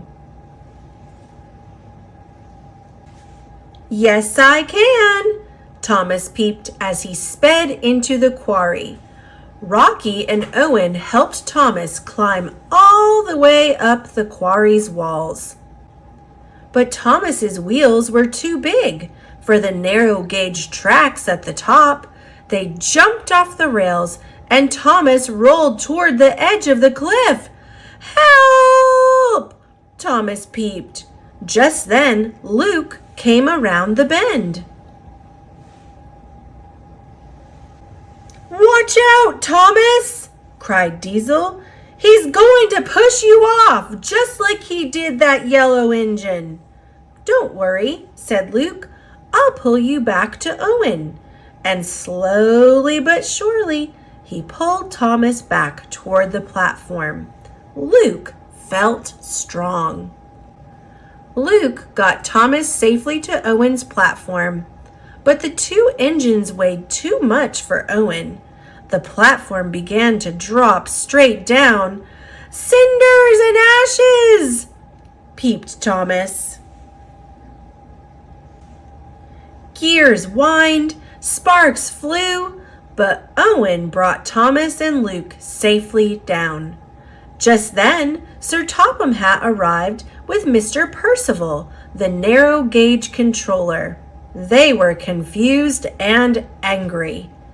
Then Victor steamed into the quarry.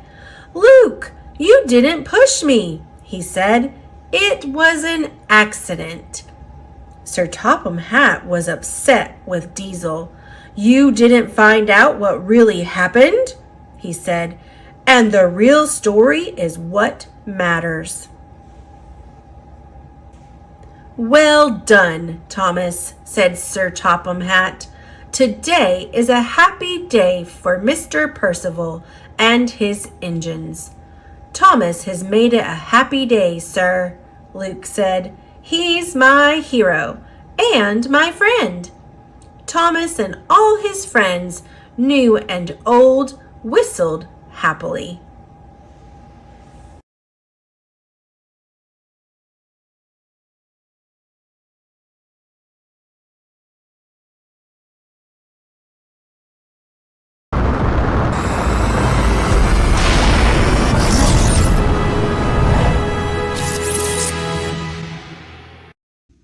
Thomas and the Rocket by Nicole Johnson, based on an episode by Christopher Gentili. Today is a big day. Thomas and his friends will bring a rocket to Brendam Docks. Gordon is glad. He will bring the top of the rocket. Nia is glad. She will bring the body of the rocket. Kana is glad. She will bring the bottom of the rocket. Diesel is glad. He will bring the wings of the rocket. Thomas is sad. He will bring a small battery. When Thomas sees Nia, she is stuck. Thomas must help Nia. He switches her track. Gordon is stuck too. Thomas helps Gordon. Cranky and the engines quickly build the rocket. The rocket is almost ready, but they need the battery to make it blast off. Thomas hurries to get the battery. Uh-oh, he hits a rock. The battery lands in the rocket. There is no time to waste. Kana hits a button. The rocket blasts off. The engines cheer. Thomas saved the day. Hooray for Thomas!